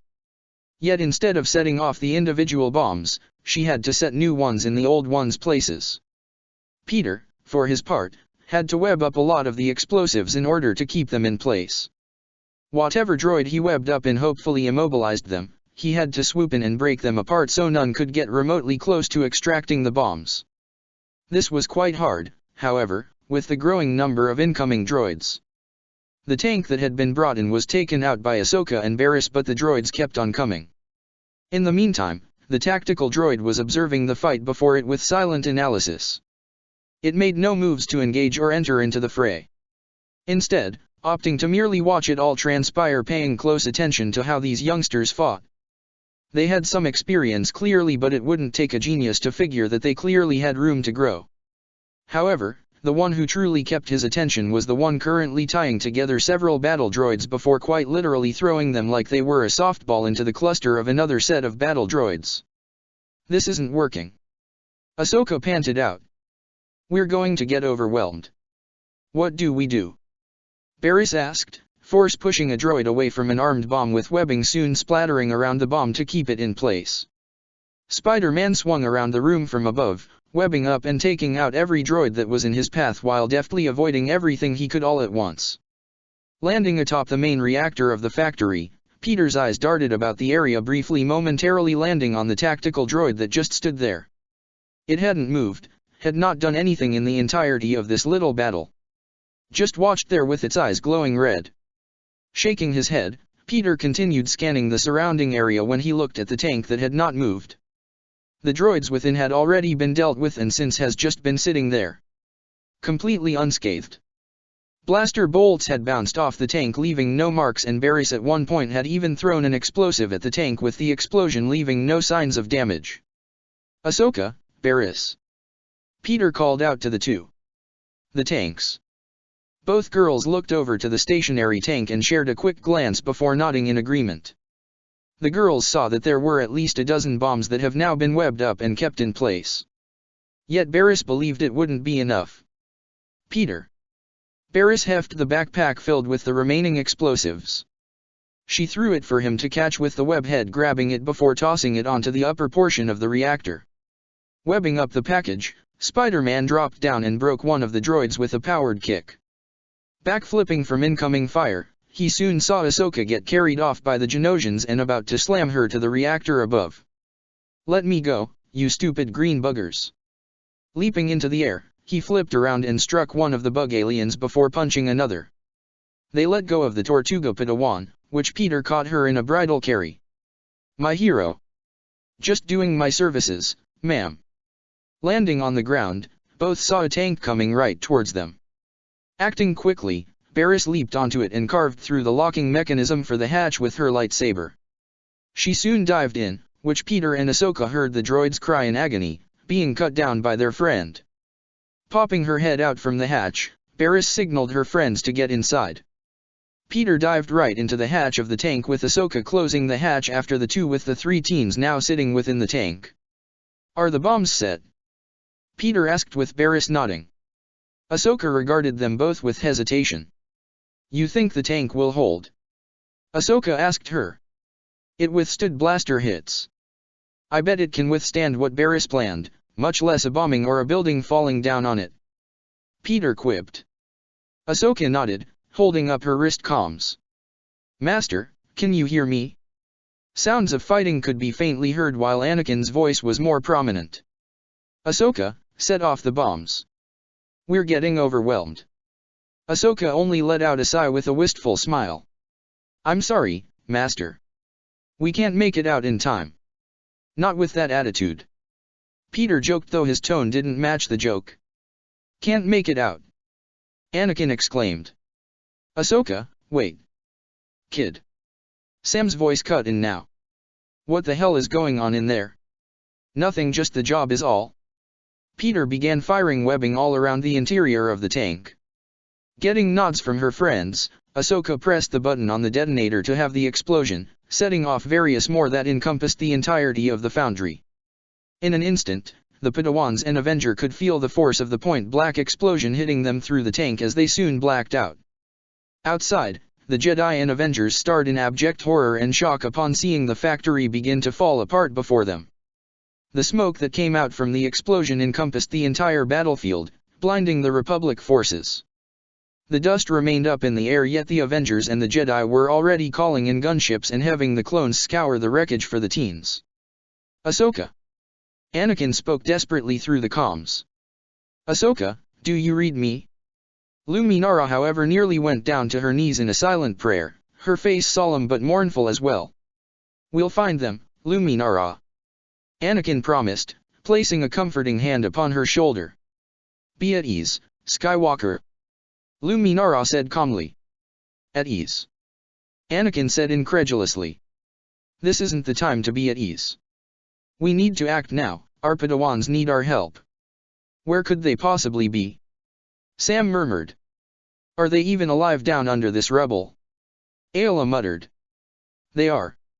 Steve stated, no room for arguments. We will find them. There's not enough time. Luminara said grimly. I can sense them drifting. Then we'll use that time to find them. Steve said in a louder voice. Rex, get everyone moving now. We're not leaving here until we find them. Yes, sir. Rex saluted, moving to join his men as they were now moving to get through the destroyed factory. Weakly waking up, Peter soon gasped for air before coughing. He soon pulled off his mask to hopefully get some direct air from the mask filters before trying to look for his friends. Reaching out, he grasped onto their arms before he gently shook them awake, hoping they were all right. Barriss? Ahsoka? The two Padawans stirred awake and saw nothing but darkness around them. The electronics in the tank which once lit the space were no longer operational. Girls. Are you all right? I'm fine, Peter. Ahsoka voiced. Same. Barriss groaned.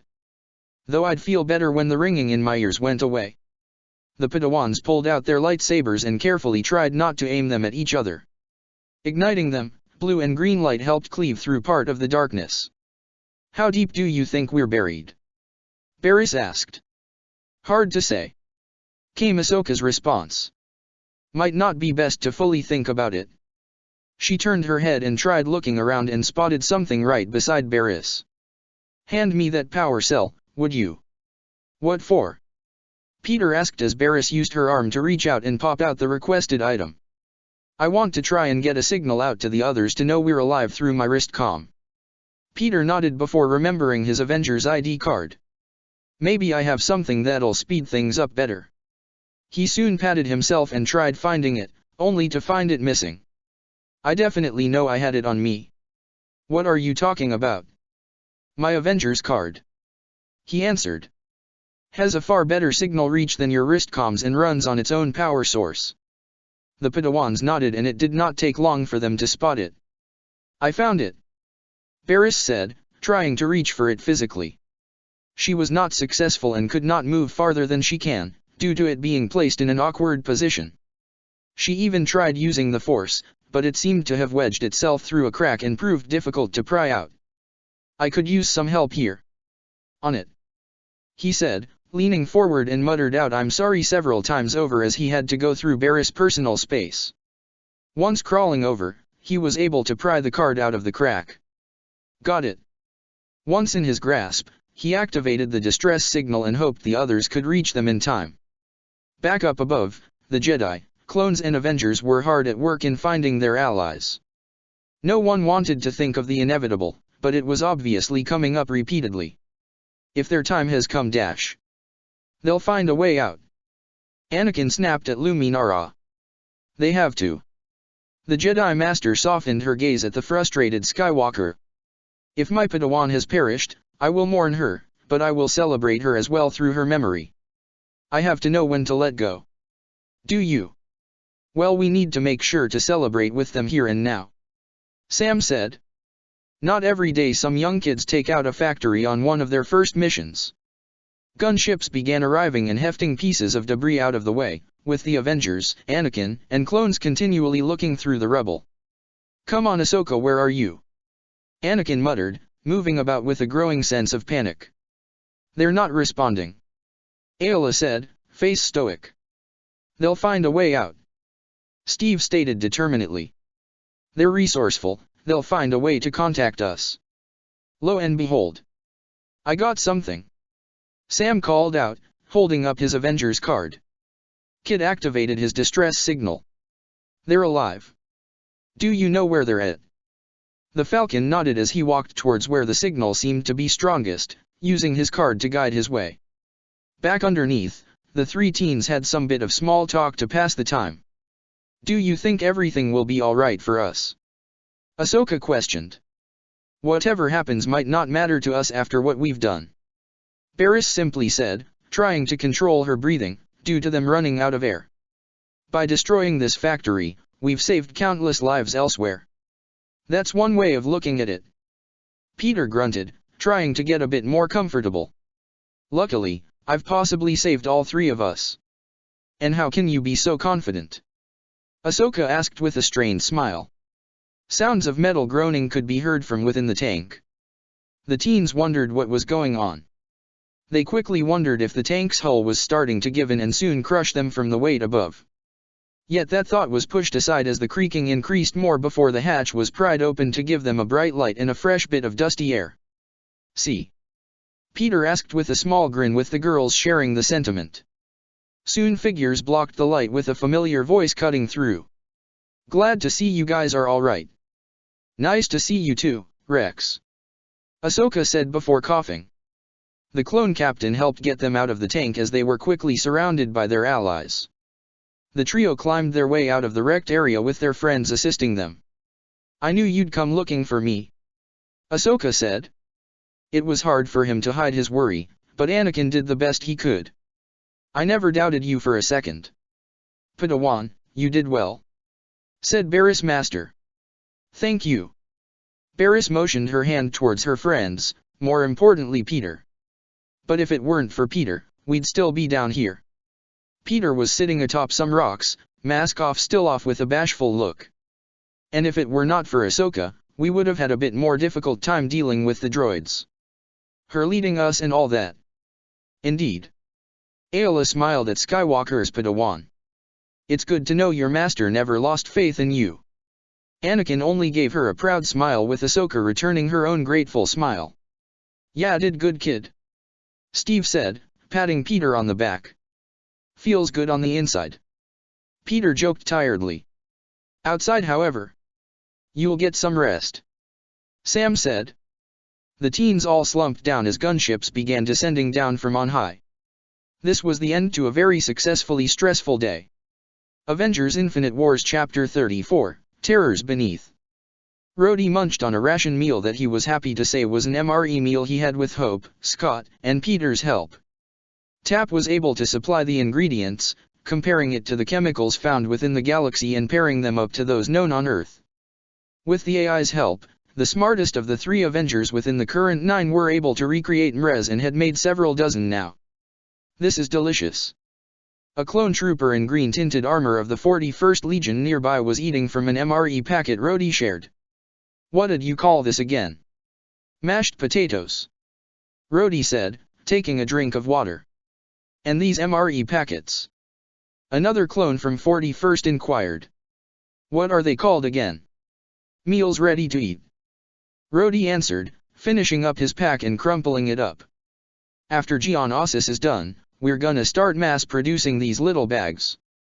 Maybe small, but with Tap's help and our team eggheads, you troops will be eating better than the crap sticks they usually pawn off on you all." One clone ate with gusto, nodding in the process. "Beats eating the ration bars any day when the fighting dies down. No less than you boys deserve," Rhodey stated, wiping his mouth. "The troops from where I come from may not get the best meals, but these are gonna be way better than those plastic sticks I've seen. No arguments here." Second. Whilst Rhodey and the group of 41st Legion clone ate and simply chatted, off to the side was Peter Parker, Barriss and Ahsoka Tano, still roughed up from their recent mission and currently entering a gunship to get off-world and to rest up. "Sorry to leave you here, Rex. There's still a lot to do," Ashoka said apologetically to the clone captain of the 501st who had come to see the trio off personally. Rex waved them off. "You three have done enough destroying that factory. Go get some rest. We'll let the others take it from here." Barriss nodded, with Peter giving a small salute goodbye while other clones were brought in on stretchers into the dropship. "We'll be back before you know it, Captain Rex." Meanwhile, Obi-Wan Kenobi stood upon an elevated hilltop with clone commanders Gree and Cody, standing with Luminara Unduli, Steve Rogers and Sam Wilson. Gunship flew past them, most being filled with wounded soldiers who were being carried back to the Republic fleet for proper medical attention. A hard-won victory, simply said Kenobi. Indeed, Luminara responded. And a costly one. We suffer a great many losses in these battles. She released a built-up sigh welling in her chest. Too many. The battles do appear to be coming with growing frequency. How much longer do you figure we'll be on this planet? Sam asked, crossing his arms. He was honestly getting tired of the arid land before him. With the main factory taken care of, we need to start cleaning up this rock. And the main portion to sweep up is nabbing that Poggle character. Steve informed. No signs of him, I take it? Luminara inquired. Kenobi shook his head no. We have clone squadrons spread out all over the area but no hits yet. Luminara slowly nodded and walked towards the parked speeder bike nearby. I'll go out and find some clue as to where he went. We do need to find him quick before the trail goes cold. Steve commented. Poggle has too much information about the separatists to let him get away. Agreed. Hopping on her hover bike, Luminara started up the engine. Just make sure to leave a bit of strategic planning for me when I come back. I'd hate to feel left out. Commander Gree, care to join me? Of course, General. The clone commander seated himself in another hover bike nearby. Steve gave her an amused grin. No promises. She responded back with a similar grin before taking off, Commander Gree joining after her. Hey guys. The group turned around to see Rhodey approaching.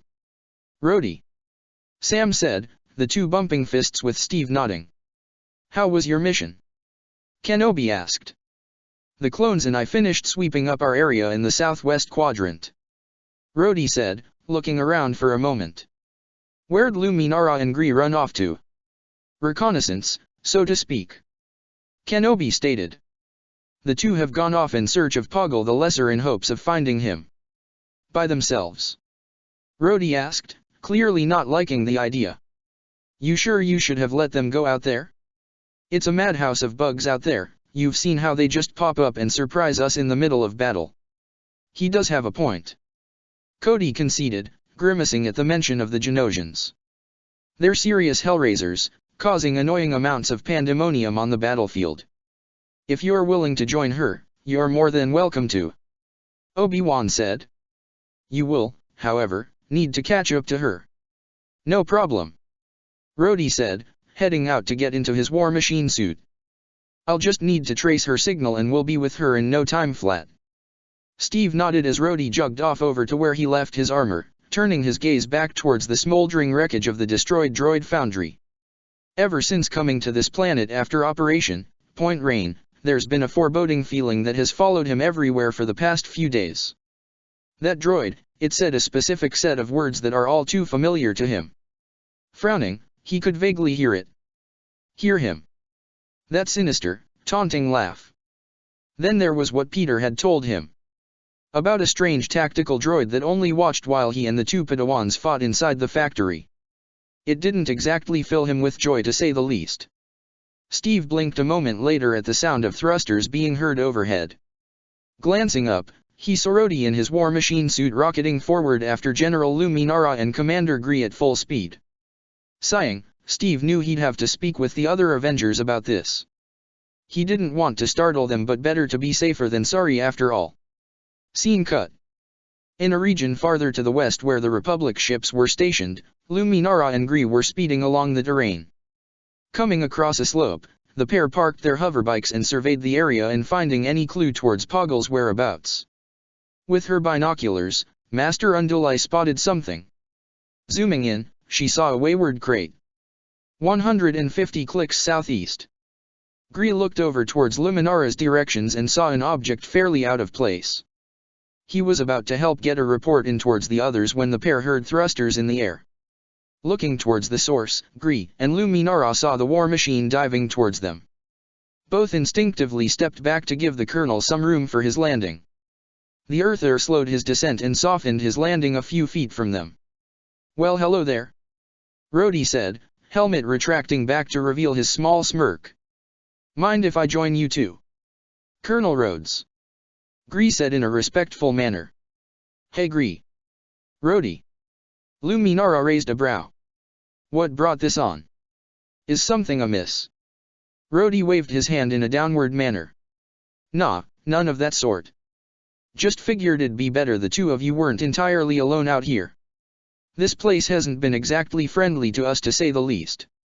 Gree huffed in agreement on that little fact. I appreciate the notion, Colonel. Luminara said kindly. Are you sure, though? I'd rather not having you waste your energy on a simple scouting mission. Scouting for a priority targeted Seppi leader ain't exactly a simple scouting mission. Rhodey pointed out. And you could use some help. I spotted a sandstorm while up in the air and it's coming our way. This slightly unsettled the Jedi and clone. You're certain? Positive. Rhodey pointed up ahead. Look there. Gree and Luminara stared ahead and indeed, there was a large cloud of smoke and sand far off in the distance, yet it was visibly getting closer by the second. Then we'd better make this quick.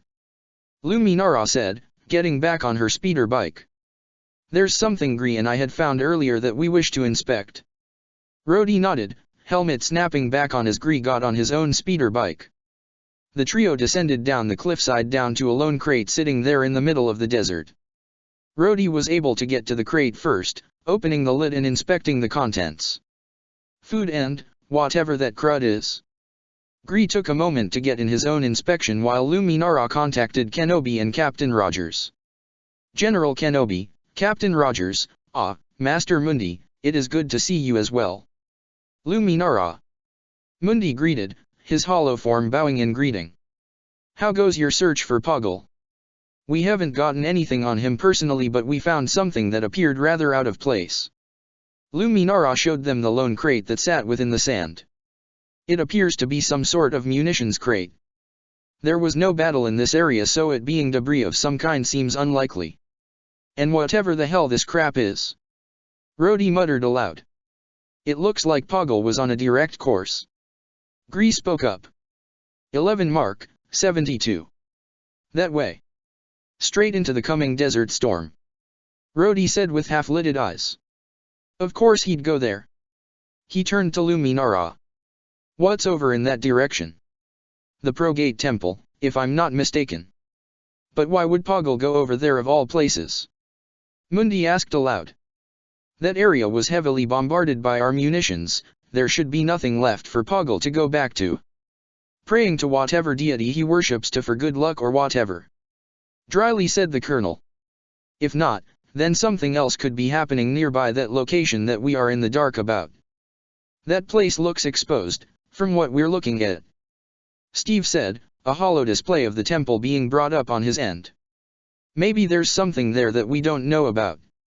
Whatever the case may be, we need to keep on to Poggle's trail and not lose him again. But what about the sandstorm coming your way?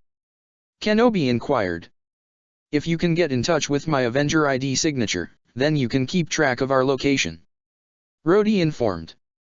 Good to know. I'd hate it if we'd have to find both you three and Poggle. I'd rather take the minimalist amount of risks right now. Then good luck.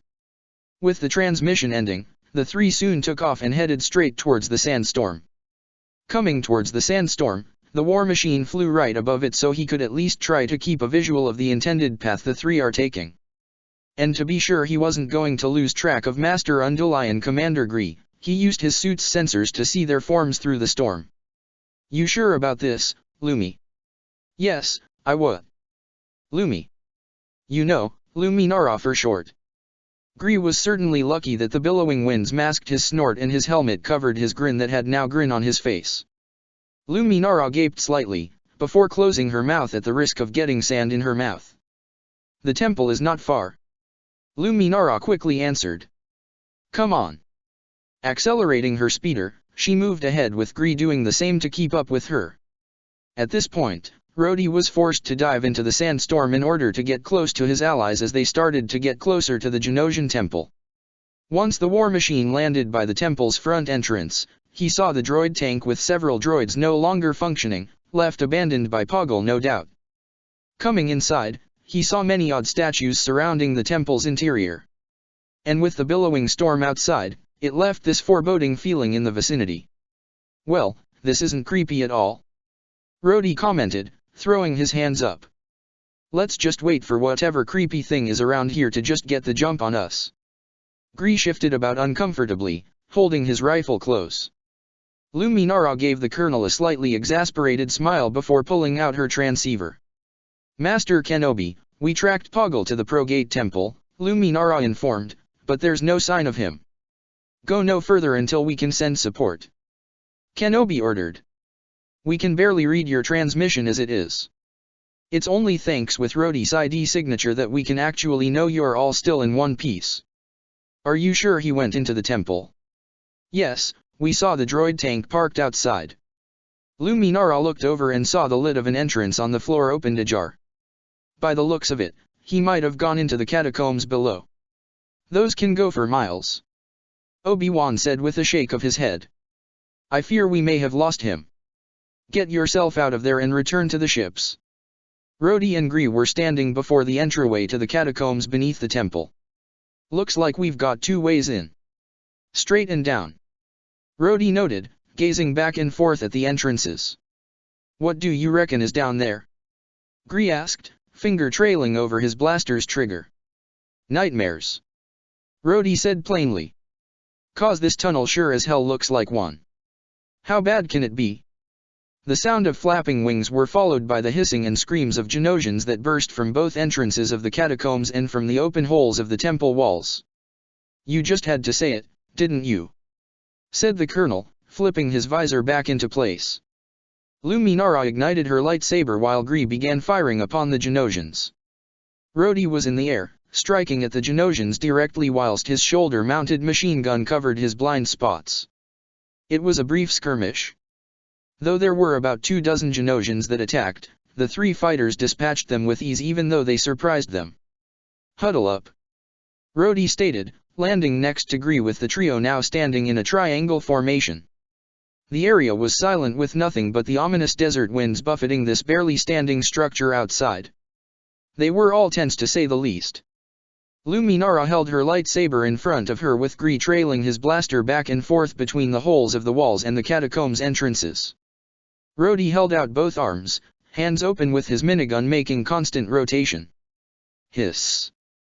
Here they come," Gree said aloud. More Genosians burst forth from the catacombs. Only this time, the group that came through upon the ground entrance had knocked the lid up and sent it at Gree. The clone commander barely rolled out of the way in time as Rhodey and Luminara fought off the new Genosians. Only these were rather different. Rhodey found that they took a lot more punishment and were only fully halted by Luminara's lightsaber. He didn't have much time to think on the matter as he heard the desperate fighting grunts of Commander Gree. Turning his head around, he was alarmed at the sight of the clone fighting tooth and nail against these strange Genosians that appeared to be intent on grabbing him. "Commander," Luminara said in worry, moving to aid her soldier with Rhodey rocketing forward to knock away several of those Genosians.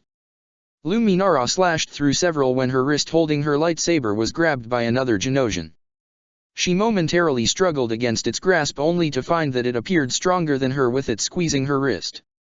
She grunted in pain, lightsaber deactivating and falling from her grasp. Luminara was grabbed by several more Genosians that came out from the catacombs and began to drag her inside. "General!" Gree cried out.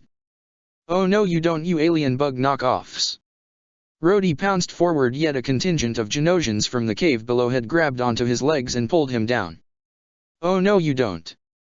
Rhodey had his thrusters on at full power with both his hands and feet being used to burn through the flesh of the Genosians that held him. Quickly escaping their clutches, Rhodey flew over to help Gree out with the last Genosians that he was still struggling with. Both men then turned to see. "Son of a bitch!" Rhodey stomped his foot on the ground. Luminara was gone. Taken by those bugs with nothing but her lightsaber left. Gritting his teeth, Rhodey moved to go in after her only for Gree to stop him. "Sirs wait, that's not a good idea," Gree argued. "And why would you say that?" Rhodey countered. "She needs our help." "I know sir, I know. But General Kenobi said that these catacombs go on for miles," Gree stated. And we just saw that those catacombs are still full to the brim with those damn buggers. It's better if we go in there with more help than just rushing blindly in. Rhodey grit his teeth in frustration. I don't like it any more than you do, Colonel. Gree said apologetically. She's my general. But right now, she was taken captive in a Genosian catacomb. Us rushing in guns blazing might do more harm than good. Rhodey had his head tilted down in slight self-berating. Gree was right. I'll send out a distress beacon. Rhodey said, pulling out his Avengers ID card. Hopefully the storm settles down sooner than later.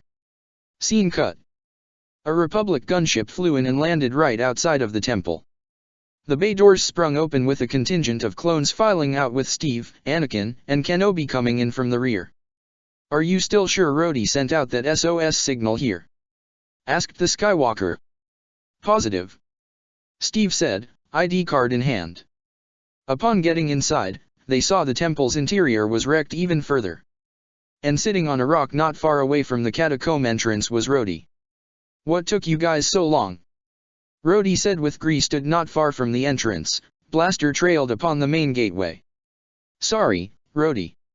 We tried to reach here sooner, but the storm was hard to navigate through. Skywalker stated. What happened to Luminara? Kenobi asked, pointing out her lack of presence. Rhodey held up her lightsaber and gave it to Kenobi. Taken by those bugs. Would have gone after her, but tunnels were swarming, sir. Gree stated, somewhat relaxing but still eyed the catacomb entrance. Anakin was standing before the main entrance to the catacombs below, gazing up at a particularly unusual statue. That is one ugly bug. Cody commented. What is it? Steve asked, going up to Anakin. I haven't seen one that looks like that before. Anakin stated, not exactly liking the look of it. I don't believe anyone has. Kenobi said. It could be the Genosian queen. There's a queen. Anakin asked in bewilderment. Queen? You can't be serious. Like from Aliens. Rhodey brought up. Oh, don't even with that movie. Anakin said aloud squeamishly. After Peter showed that movie to me, Ahsoka and the 501st we've been wanting to get off of Geonosis faster. Kenobi only rolled his eyes at the banter. The queen is rumored, but there has been no evidence of her existence. Not until today, unfortunately. Rogers said, grabbing his shield from his back. Well, what are we waiting for? Let's dive right in. Kenobi gestured, igniting his lightsaber along with Anakin. The two Jedi lead the group straight into the dark catacombs, beginning their long trek into the seemingly endless caverns. The clones had their guns up and helmet light cams on. Things were quite suspenseful in the narrowing corridors. The dark was intensifying, the smell seemed to grow little by little, and the tracking beacon from Luminara's wrist communicator kept on beeping. This leads to a dead end. Cody informed. You sure about that? Positive. Turning to an adjacent pathway, the clone commander gave further details. This one goes further. I'd say it's our best bet. I'll head in first. Obi-Wan ducked into the narrow tunnelway, the others following closely after him. God, this even reminds me of the Hive from the movie. Rhodey muttered. Rhodey, please don't. While the group continued down the catacombs, deeper within the caves, one Mirialan Jedi Master had regained consciousness. She blearily opened her eyes to find both her hands being held up, her body being dragged through the dirt as the two Genosians that held her carried her through the tunnels. In a snap moment, Luminara kicked up and was free of her captors, yet noticed her wrists were cuffed. She resorted to kicking the surrounding Genosians away with all the athleticism and force enhancements she could pull off in her limited space. All the while, the Jedi, Avengers, and clones were walking in deeper and deeper when Master Kenobi. Out of nowhere, they received a transmission from the wayward Jedi Master. Fully activating his wrist comms, Obi-Wan let the others hear in on this. If you're following me, you must leave this place. Just get out. I repeat, the transmission soon abruptly ended. She must be close by. Come on. The group hurried their pace, hoping to catch up to their ally in time before anything happened to her. Yet their task was put to a halt upon hearing a series of clicking and groaning in the darkness. Shining their light towards the source, they saw a good number of Genosians coming towards them, in an unusual manner. Soon the group heard more of the same sounds coming from all over, prompting everyone to face a different tunnel, and saw the exact same mannerisms from the natives of this planet. I don't like the looks of this. No one does, Kenobi. The clones opened fire upon the incoming threat as they landed their hits on joints and torso. But no matter how much damage they took, they seemed still mobile. Even with lightsaber cuts, nothing seemed to faze them. When one got in close, the Air Force colonel saw something slither in and out of the Genosian noses. He quickly put two and two together, paling in the process. Oh great, something worse than the xenomorphs. Alien zombies. Rhodey started firing on the undead's head and necks. Not helping Rhodey. Anakin said exasperatedly, slicing through the bugs. Not helping at all. Rhodey stepped forward from his end and proceeded to riddle one of the Genosians with lead, completely shredding through its head. You need to destroy their brain or lop off the head. Only way to take them down effectively. You heard the colonel. Cody yelled out, pinning a Genosian by the neck with one arm while firing several shots into the head until at long last it slumped over and didn't move again. The group started to get overwhelmed by the enemy numbers, prompting Obi-Wan to order a retreat. He then ordered for the tunnel supports to be taken out, so they could have a means of distancing themselves from the undead. The clones followed their orders and blasted the support beams as the debris soon fell and closed off the tunnel before them. As the dust settled with hardly a sound being heard from the other side, the group tried their best to collect themselves. Well, that wasn't terrifying, at all. Rhodey said aloud, letting out a breath of relief at getting away from those zombie bugs. What happened back there? Steve asked in complete seriousness. Most of our attacks barely slowed them down. Those weren't ordinary Genosians. Anakin said, slightly disturbed by what had just transpired. We could barely kill them. Obi-Wan walked over to a nearby wall, leaning against it as he thought on the enemies they had just faced. I've heard stories of a Genosian hive mind so powerful, so strong, that it can maintain its connection with its warriors even after they have died. So we couldn't kill them because Kenobi finished Anakin's statement. They're already dead, yes. Might also help with whatever was slithering of their noses. Rhodey added in. What did you see? Kenobi asked. Some kind of worm thing. Rhodey said, pointing to where his nose was beneath his helmet. Saw it going in and out of a Genosian. Direct entry towards the brain then. Kenobi muttered to himself. So if those worms can do the control from there, who controls the worms? This is getting out of hand. Steve muttered. Sounds impossible. Impossible or not, these creatures keep moving even when we cut them up or shoot them down. Only through Rhodey's quick detail was he able to give us the upper hand. So what's our next play then? Rhodey asked. Cause talking about all this mind control zombie crap ain't exactly helping Luminara's case right about now. They took her alive. Then we must make haste. Kenobi said. But not alone. Right. Anakin held up his wrist comms and pressed upon the transmitter only to get a red mark. Nothing, no signal down here. Avengers ID cards also have some spotty signals as well. Rhodey informed the group. We're too deep underground. Obi-Wan looked to Steve. Captain Rogers, can you take 2 men with you and get back to the surface to call in for reinforcements? Consider it done. Steve said. Gear shift, rotor. Cody pointed to 2 clones. Go with Captain Rogers. They moved through the small tunnel they had used to enter deeper into the catacombs while the others kept moving further underground. With the trio, they slowly made their way back where they came from. It would be quite difficult in their current pace, but they were in an unfamiliar, enemy territory. The Genosians have a great advantage here and Captain Rogers did not want to take any risks. Can't wait to get back to the surface. Gearshift muttered out, checking his 6 at every other moment. Likewise. Responded Rotor. This place gives me the creeps. Just stay close, you two. Steve instructed. And heads down. Bugs may come from above or all around us for all we know. Yes, sir. Both clones said in unison. It wasn't long before Gearshift saw movement the moment his helmet lights shined down the tunnel. He quickly fired a shot with the all-too-familiar, disturbing sound soon following. Contact! Gearshift shouted out with several dead Genosians appearing around them. Get down! Cap ordered, the two clones ducking as Steve threw his shield at a downward angle.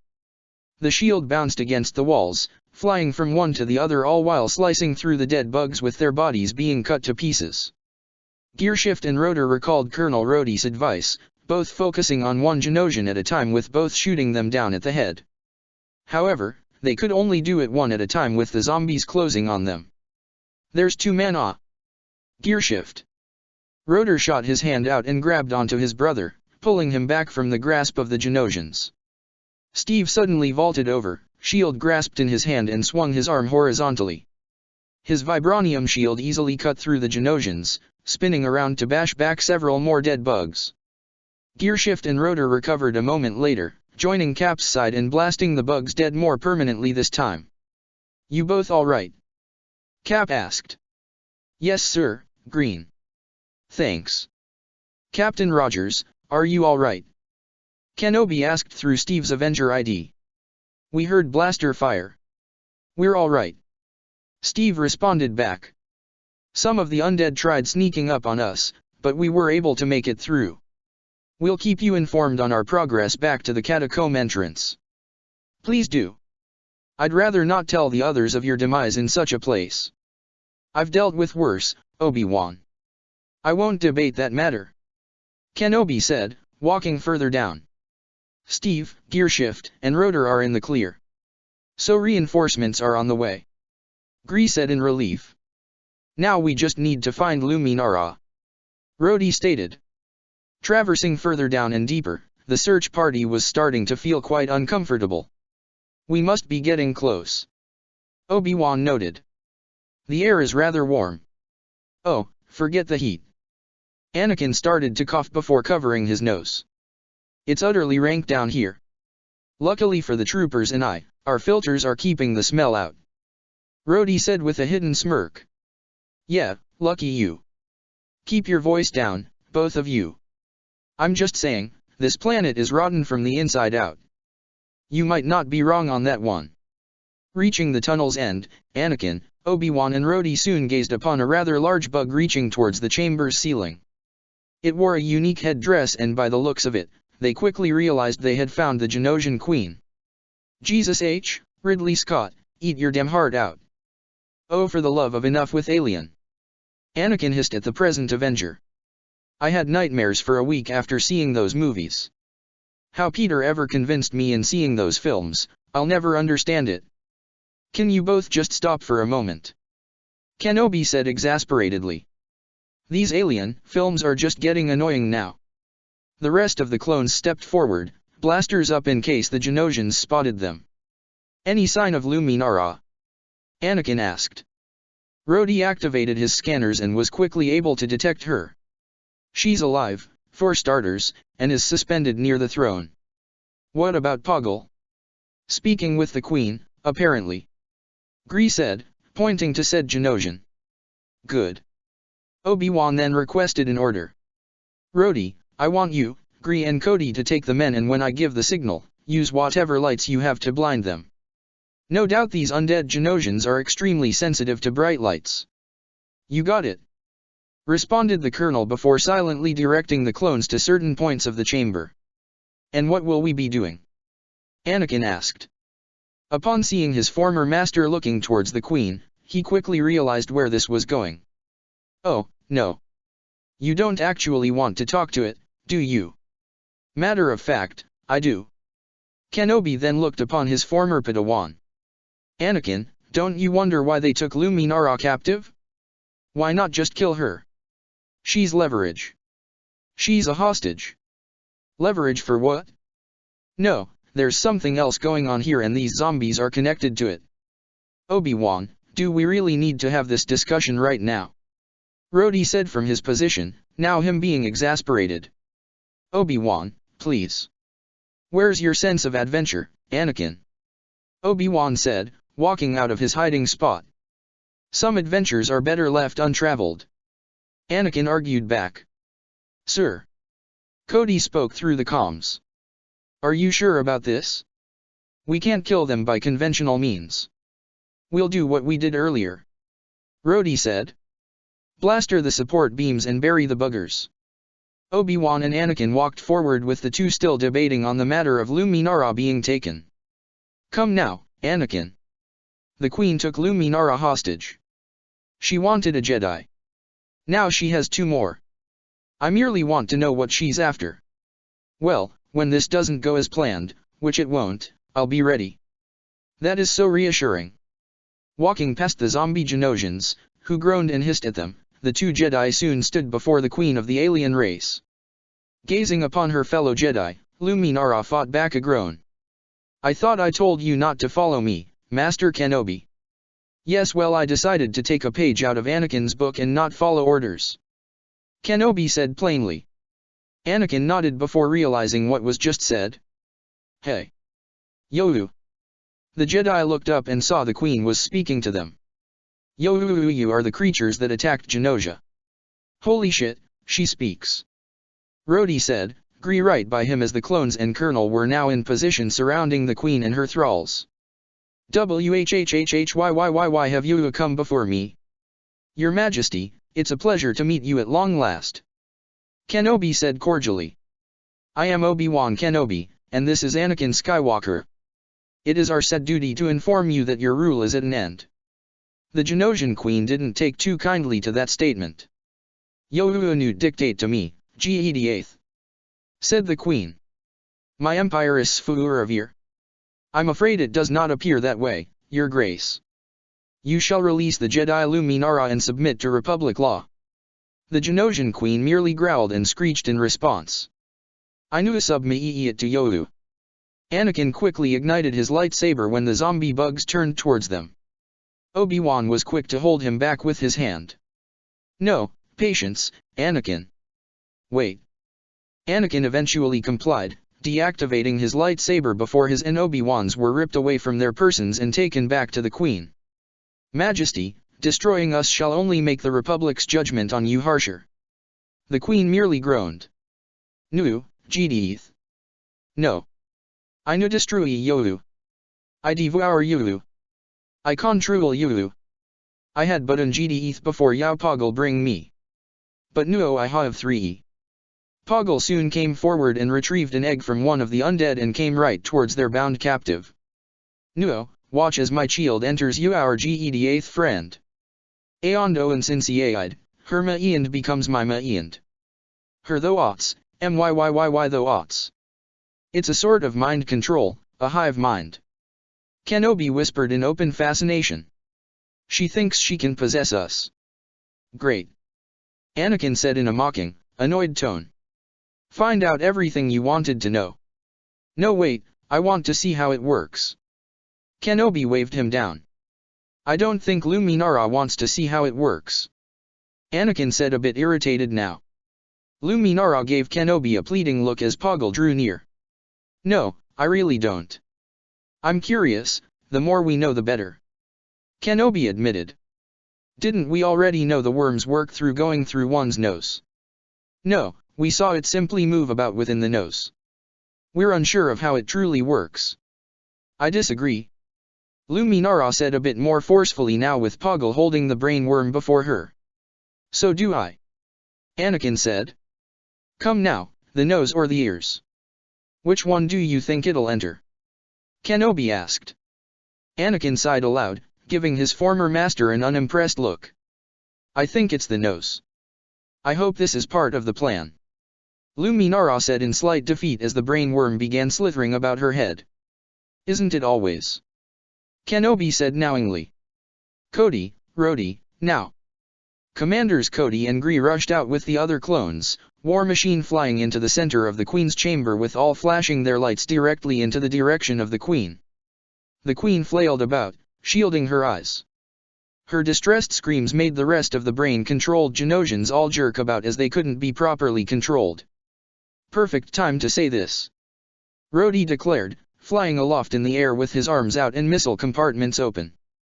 "Get away from her, you bitch." Rhodey opened up his wrist turrets and opened fire upon the undead bugs alongside the other clone troopers. They all groaned and hissed with the volley hitting them all. Even a good number was soon directed right towards the Genosian Queen, courtesy of War Machine. In response to the assault on her person, the alien queen screeched as green goo poured out from her wounds as she was soon slaughtered by the Avenger. During the assault on the enemy forces, Anakin used the Force to retrieve their lightsabers before quickly tackling Poggle to the ground and secured him in a pair of handcuffs. Obi-Wan, however, eyed the dropped egg with another worm trying to crawl out. He reached out for it with the Force when... thump. Ow. Rhodey, why would you do that? Kenobi asked, rubbing the side of his head after being flicked by a metal-covered finger from War Machine. For being a curious idiot. Rhodey then snatched the brain worm out from Obi-Wan's hand despite the Jedi's protest and threw it on the ground. It would have gotten away had Rhodey not scorched it to death and dust with his foot thruster. He made sure to get the egg as well for added measure. Rhodey. I was going to study that. Well, study the ashes. I am not going to risk having you bring that with us alive and in one piece and cause a potential outbreak. For once, I agree with the alien reference. Anakin said. Besides, you can study the bottom of our boots. Plenty of Genosian brain sludge there. And for all the zombie films out there. How many are there? Anakin. Oh, right. Let's get a move on. The entire group began running out of the catacombs at full speeds as the caverns started to come down around them. Genosians that were still alive and inside either fled or tried attacking the Republic forces in retaliation. In response, Rhodey lagged behind slightly while dropping explosives and fending off their pursuing Genosians. Keep moving. Rhodey ordered. Up ahead, they saw a light shining down from a hole in the ceiling. There's our way out. Luminara pointed ahead. Go, go, I'll hold them off. War Machine had multiple compartments pop out from his armor as he began to fire off all the remaining Genosians that were still pursuing them. Reaching the hole in the ceiling, the group stared up to see the sunlight of the nearby Genosian star shining down from on high. They began scaling up the walls to escape with Rhodey backing up as the Genosians began swarming. He looked up for a brief moment and saw the rest of the clones were now climbing up as well. Right, time to go. Rhodey muttered. From the surface, Steve, Gearshift, and Rotor heard of the firefight coming from the catacombs. They were about to go through the main entrance when Steve noticed the sound wasn't coming from where they came in, but from the lid nearby. Rushing over, Captain Rogers lifted up the metal slab and started pulling it further away. The two clone troopers saw the act and rushed over to give the Avenger the assistance. It was at this point they spotted the search party, with Poggle, starting climbing up from the hole below. Dropping the metal slab, the three leaned down and started pulling people out one by one. And they had to hurry due to the continuous hisses and groans coming from below the group. Once the last of them were out, they heard thruster going off from below. Retreating back, they soon avoided getting hit by the War Machine. We gotta move, said the colonel. Place is gonna come down on top of us. Rhodey flew off ahead with everyone else running behind as the temple started collapsing. With the last of them out of the vicinity, they were safe from the creatures lurking beneath them. Well, all things considered. Anakin coughed out. That went better than I expected. I just wish we could have gotten one of those wow. Kenobi rubbed the back of his head, giving an incredulous stare at Rhodey who had removed his helmet to deadpan at the Jedi Master. Obi, just... don't even finish that statement. Rhodey said in a dry tone. There are rules to these kinds of situations. And I am not going to risk having you breaking one of them for the sake of your curiosity. Luminara suddenly began chuckling at the display with Anakin unable to contain his own laughter at his master for being scolded so thoroughly. Steve had starred in between Kenobi, Rhodey and Anakin. I have a feeling I missed something down there. Yeah. When we get out of here, remind me to show Obi-Wan the reason why his curiosity can be a dangerous option. I'll be sure to do so once in friendly space. Avengers Infinite Wars Chapter 35, Invasion of the Body Snatchers. The Battle of Geonosis was at long last over. Whatever forces remained of the separatists were being swept aside as the Republic re-established their firm hold on the planet. The battle was hard fought, with many clones having laid down their lives, yet all those that participated made sure that they would win it for those lost and those that had come before. Now, with Poggle in tow, the Jedi and Avengers prepared for departure from the planet. However, so we didn't find anything or anyone with that transmission, Rhodey said, slightly disappointed. He was speaking with Captain Rogers, Sam, and Natasha, the other Avengers already on a ship back to Coruscant after a lengthy tour. Spider-Man was the only one to have remained behind, the young teen not being far off as he conversed with Ahsoka and Barriss. I apologize, comrades. Tap spoke up through Rhodey's armor. I had believed there to be one of our lost comrades on this planet. It seems that I was wrong. You sure, Tap? Sam asked. Maybe we missed something. Unclear, Comrade Wilson. Tap admitted. Perhaps this was glitch. Steve frowned, crossing his arms in deep thought. Glitch, huh? Steve internally thought to himself. That droid. Steve. Blinking, Steve looked up to see the others staring at him, with Nat having a hand on his arm. You all right? Nat asked with slight concern. You look like you've got something on your mind. Sam pointed out. Your jaw clenched all weird like that again. Steve opened his mouth before his expression morphed into one of amused befuddlement. My jaw clenched weird? Steve asked with a bemused face. Sam shrugged with a wry smile. It tends to do that when you're thinking too hard. Steve huffed with a smirk, with Nat and Rhodey chortling at the captain's expense. But for real, Cap, what's egging you? Sam asked after a moment. Steve sighed, hanging his head for a moment. Chewing the inside of his cheek, Steve replayed those chilling words in his head over and over again. No strings, huh? Steve muttered to himself. There was a droid that I encountered here, on Geonosis. It was like every other droid that we had fought against. I'm sensing a but here, Rhodey said cautiously. But, something it spoke, and how it said it. Steve drifted off, clenching his fists. It doesn't seem right at all. Nat frowned, sharing a look with Sam then Rhodey. To see Steve bothered in such a manner. What did this droid say? Sam asked. Steve hesitated for a moment. Strings. Strings. Sam repeated. He looked to Rhodey and Nat, who both held slightly disturbed expressions. No strings on me. Steve finished the full sentence. Remind you of anyone? You don't mean Ultron? Steve stated with slight anger. But we took him out, Rhodey said vehemently. Back in Sokovia. Vision made sure of it, and we got all of his bodies. Steve. Nat said with worry. Are you sure about what you heard? I don't know. Steve admitted, but still clearly unsure. Before they were able to discuss this matter any further, a Republic shuttle descended down close to them, with a few clone troopers pushing a recently captured Poggle the Lesser towards it. Landing, the ramp extended down, with Poggle getting pushed into the ship. Walking past Poggle, who was being escorted into the ship with a pair of troopers, Mundi came down the ramp with an uneasy look on his face. It seems we've come across a complication. Don't we always? Said Skywalker. I've just received a distress signal from our forces on Dantooine. Master Windu's defenses held, but at a great cost to his men. Spoke the Syrian Jedi Master. They need medical supplies immediately. We can obtain these supplies at the medical station near Ord Cestus. But we're delivering Poggle to Coruscant, and Cestus is not exactly on the way. The Republic must begin debriefing Poggle right away if we're to get useful intelligence from him. Luminara firmly stated. Anakin thought for a moment on what could be done on this. His eyes briefly glanced over to the teens amongst them. An idea formed, causing Skywalker to walk over and put his arms around the three. Guys, I suggest we let Peter, Barriss, and Ahsoka handle the supply mission. You sure you want them to go? Why not? I think they'll do fine. The three teens looked towards each other before voicing their responses.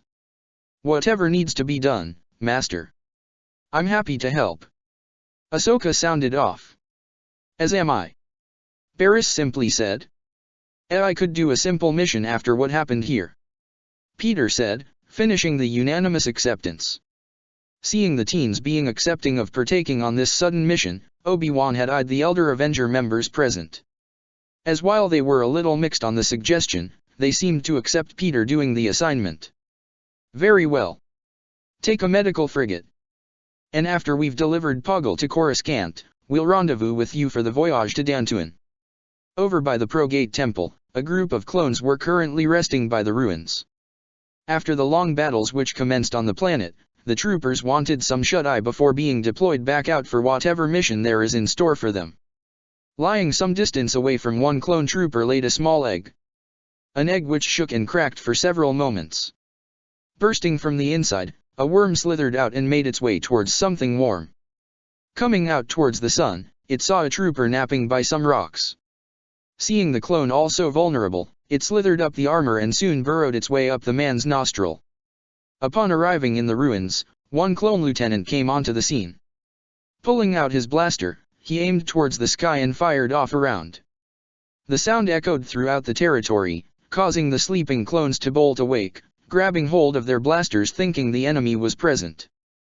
But this was not so as they saw their sergeant arrive with a small smirk. "Sorry, boys. Hope I didn't interrupt any pleasant dreams." "Got another mission, sir?" "You bet," confirmed the clone LT. "We're making a medical supply run to Ordcestus." One clone, named Pulsar, merely groaned. "Thought we were bred for battle, not running errands." The lieutenant soon got into the one trooper's face. "Hey. We were bred to follow orders, Pulsar. You got a problem with that?" Pulsar straightened himself out. "No, sir. No problem. That's what I thought. Now move," commanded the LT. As the others gathered up their supplies, Pulsar noticed Scythe was still sleeping. Seeing as he wasn't getting up, he gently shook him awake. "Come on Scythe, up and at him. We need to get going." He wasn't moving for some moments, causing Pulsar to turn back around and move on out. If he were to keep looking at his brother a little while longer, he would have seen Scythe spasm in his laid position before shooting up onto his feet. Hearing the gravel shift behind him, Pulsar looked back to see Scythe was now awake. "Hey, Scythe. Welcome back to the land of the living." Scythe merely nodded and gathered his things. But before leaving the premises, he gathered up some more additional items which were native to this world as if in a controlled trance. Scene cut. "Look around. Are you sure that it's not there? I mean, it's gotta be around there somewhere. Check it out, you may be getting interference." He flicked off the strange gooey liquid from his fingers as he gauged his surroundings. Nothing above him from the upper level or below. "Dallas, are you sure there's no sign of it? I mean it's there. It's gotta be around there." The man held up his weapon and sent out a quick stream of flames towards the darkened hallway in front of him. He did so once just to be sure. Nothing. "Dallas." He heard his captain on the COMM. He muttered to himself for a moment, words not being clear. "All right. Am I clear, Lambert? I wanna get the hell out of here." Suddenly, from his friend's end of the ship they watched from their motion trackers as a second dot began moving towards Dallas. "Oh God, it's moving right towards you." He looked to the upper level and saw nothing. He hesitated. "Move, get out of there." Not needing to be told twice, he began scaling down the ladder as his friend continually cried out with increasing panic and fright. "Move, Dallas, move. Get out of there." As he descended down the ladder in a hurried state, he was barely able to hear his friend on the other end. "Oh, no. Not that way, the other way, Dallas." He turned his flashlight and... The collective scream of the entire unit of clones along with two Jedi Padawans echoed across the mess hall of the frigate was quite the amusing sight for one wall-crawling webhead. He was chuckling aloud, intentionally pausing the film as the clones and two Jedi recovered from yet another jump scare. "By the Force," Barriss said breathlessly, hand over her chest to soothe her rapidly beating heart. "I now understand why you made so many of those references on Geonosis. Holy criffing hell." Clone Trooper Trap said aloud, shaking his head. What is the matter with you Earthers? Why do you do this to yourselves? Yeah, why you wanna scare yourselves like that all the time? Trooper Ox added, shivering.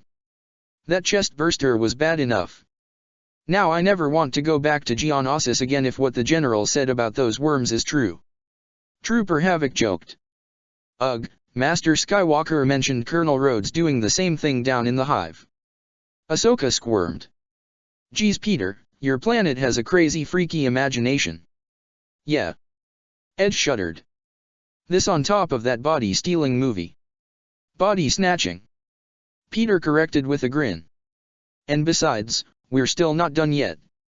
Can we not? Havoc asked with a face that conveyed slight hesitation. I'm starting to regret taking you up on this bet.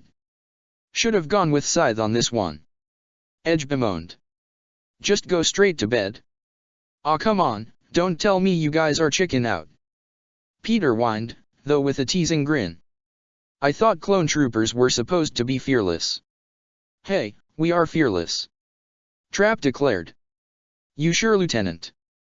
Havoc asked with a joking tone. You screamed pretty loudly that time. Who was the one who hid behind Commander Uffy when that bastard burst out of that poor schmuck's chest? Trap retorted. Peter chuckled aloud. We've still got time to dash. Forget it, I'm out. Don't you wanna see how the crew takes care of the xenomorph at the end? Don't care. Ox said, shooting up out of his seat to leave. Aw come on, we're already halfway there. No, no. Ox waved his arms. There is no criffing way I'm gonna have more nightmares than the ones I'll be getting tonight. No wonder General Skywalker had those jumpy moments weeks ago. Ox, you walk out, you lose the bet. Edge called out to him. I'll take the loss, clean armors for a week guaranteed. Ox declared in a poignant manner. He knows he's taking the loss, but at this point he doesn't care. The rest of the clones laughed aloud now at their brother's response, with the teens doing the same. All right then. Peter spoke up. Shall we continue? The collective grumble made the Earth natives' grin return in full force. All right. Trap said regretfully. Let's see it to the end. God, don't make it sound like we're going to war. Peter said with an exasperatedly amused smile. Playing the film once more, the clones and Padawans watched as Ripley took charge of the situation and continued to find attempts to flush out the xenomorph. It was clear that the clones really liked Ripley, with her no-nonsense attitude as well as following protocol resonating with them more and more. The shock of the audience seeing Ash being a robot, a droid in the eyes of the natives of this galaxy, was one for the record books. Peter was honestly glad he discovered that photo and video recording feature in his suit. Really hilarious collection he was accumulating. By the end of it, the clones cheered upon seeing Ripley outlast the alien xenomorph and blasted it away with the ship's engines. Even Ahsoka let out a fist pump, with Barriss having a pleasant smile though her face was noticeably pale. Once the credits started rolling, everyone present had to return to their quarters for the night or get back to duty before arriving at the medical outpost. Currently in their shared room, Ahsoka was tossing and turning in her bed. She tried to fall asleep, but it was proving to be a little difficult. When tossing over one more time, she saw Barriss lying still in her bed. And hanging overhead in his makeshift hammock, Peter lazily dozed off. She stared out at the Miri Allen Jedi, who had her eyes remained closed until... What? What is it? Barriss spoke up, knowing her friend was staring at her. It's too quiet. Ahsoka bemoaned. After all those explosions and blaster fire, this quiet is too much. You should enjoy this peace while it lasts. Why are you two awake? Both girls looked up to see Peter, still laying in his hammock though he hadn't moved all that much. Is it still because of the movie earlier? Not really. Maybe. Maybe. Barriss could only look away. That movie was still something. I hear ya. When I first saw it years ago, I couldn't sleep on that night at all. Peter sat up and fell down from his hammock. All right, since it's clear you two ain't sleepin'. We didn't mean to disturb you, Peter. Barriss said apologetically. Yeah, go back to sleep if you want. Ahsoka implored. Nope, awake now. Peter waved off. Besides, need to make some more web fluid and got my case with me. Wanna get ourselves a late night snack? Ahsoka suggested. Sure, could use some thinking food. Peter said airily, rubbing his eyes while grabbing a small little briefcase that contained vials and ingredients that he used when making more web fluid. The trio walked out, making small talk. They passed by a separate corridor, leading to the clone barracks. Scythe spotted them, yet he was undetected. Checking back in the direction he came from, Scythe opened the clone barracks and entered. Scene cut. Ahsoka, Barriss, and Peter sat within the mess hall where the table they sat had the only light within the room. Both girls sat on opposite ends of each other with Peter sitting right beside Barriss. While the girls were eating their meal, Peter stirred a concoction within a vial with the liquid inside slowly solidifying. I was thinking about what you said earlier about enjoying the peace while it lasts. Ahsoka said in between bites. As a Jedi, I'm not sure I know how to do that. Might be because of you coming into your Padawan stage at the worst possible time. Said Peter. If it weren't for this war happening, then you might be enjoying more times of peace with the occasional mission and skirmish to settle. Possibly. Barriss muttered. Though who can ever know for sure? Master Windu has said we are keepers of the peace, not warriors. Once the war is over, then it'll be our job to maintain the peace once more. Peter tilted his head, turning away from his chemistry. But if you guys are peacekeepers, doesn't that still make you warriors to an extent? We are trained to know how to fight in both small and large-scale battles. Ahsoka muttered, resting her cheek on her knuckles. Once the war is over, it will be our job to maintain the peace. Barriss stated firmly. Yes, but will we do so as keepers of the peace or warriors? Ashoka questioned. And what's the difference? I don't have all the answers, Ahsoka. Barriss said, once washing down her throat. Like you, I'm a learner. What does your master tell you? Anakin? Oh, you might find some of his thoughts on the future, a bit radical. Really? Why? Let's just say my master will always do what needs to be done. I'm not even sure how peacetime will agree with him. Well, peace can only last so long. Peter remarked. Back home, there's always something happening. Like what? Barriss asked. Peter shrugged. Oh, you know. Crime here and there, maybe a war happening in some part of the world, maybe not. The occasional end of the world type threat. The webhead paused. Though, we've been getting a lot of those recently when I really think about it. Ahsoka blinked, finding herself chuckling unexpectedly a moment later. Sounds like a nightmare. Peter grinned for a moment. The way I see it. I don't really know, but maybe it never does end. Barriss and Ahsoka shared a look. That was rather different. What do you mean? Barriss asked with Peter throwing his arms up. Well, I don't know either, to be honest. Peter said truthfully. I was supposed to be worrying about my next tests back in high school a few weeks ago. Now I'm in some other part of the universe far from home. That can't be too bad, can it? Pausing from his work for a moment, Parker had a wistful smile on his face. No, it's not all that bad. Peter said. Can't deny that going to space, seeing other planets and worlds has been a dream of mine. He then gave both girls a cheery smile. Got to make some great new friends as well. Both Padawans beamed slightly at the words. They were then momentarily distracted by the sound of a strange warbling sound, glancing at the beakers to see it filled with webbing. Grinning, Peter began storing his newly created webs into cartridges. My word, Peter, hearing you speak of your knowledge of science is one thing, but seeing it. Barriss trailed off, truly impressed by his work. You should see Mr. Stark's work. Peter said, patting his spider emblem on his chest. Made this suit for me. Ahsoka hummed in interest, though her mind wandered back to an earlier statement made by her Earther friend. Peter.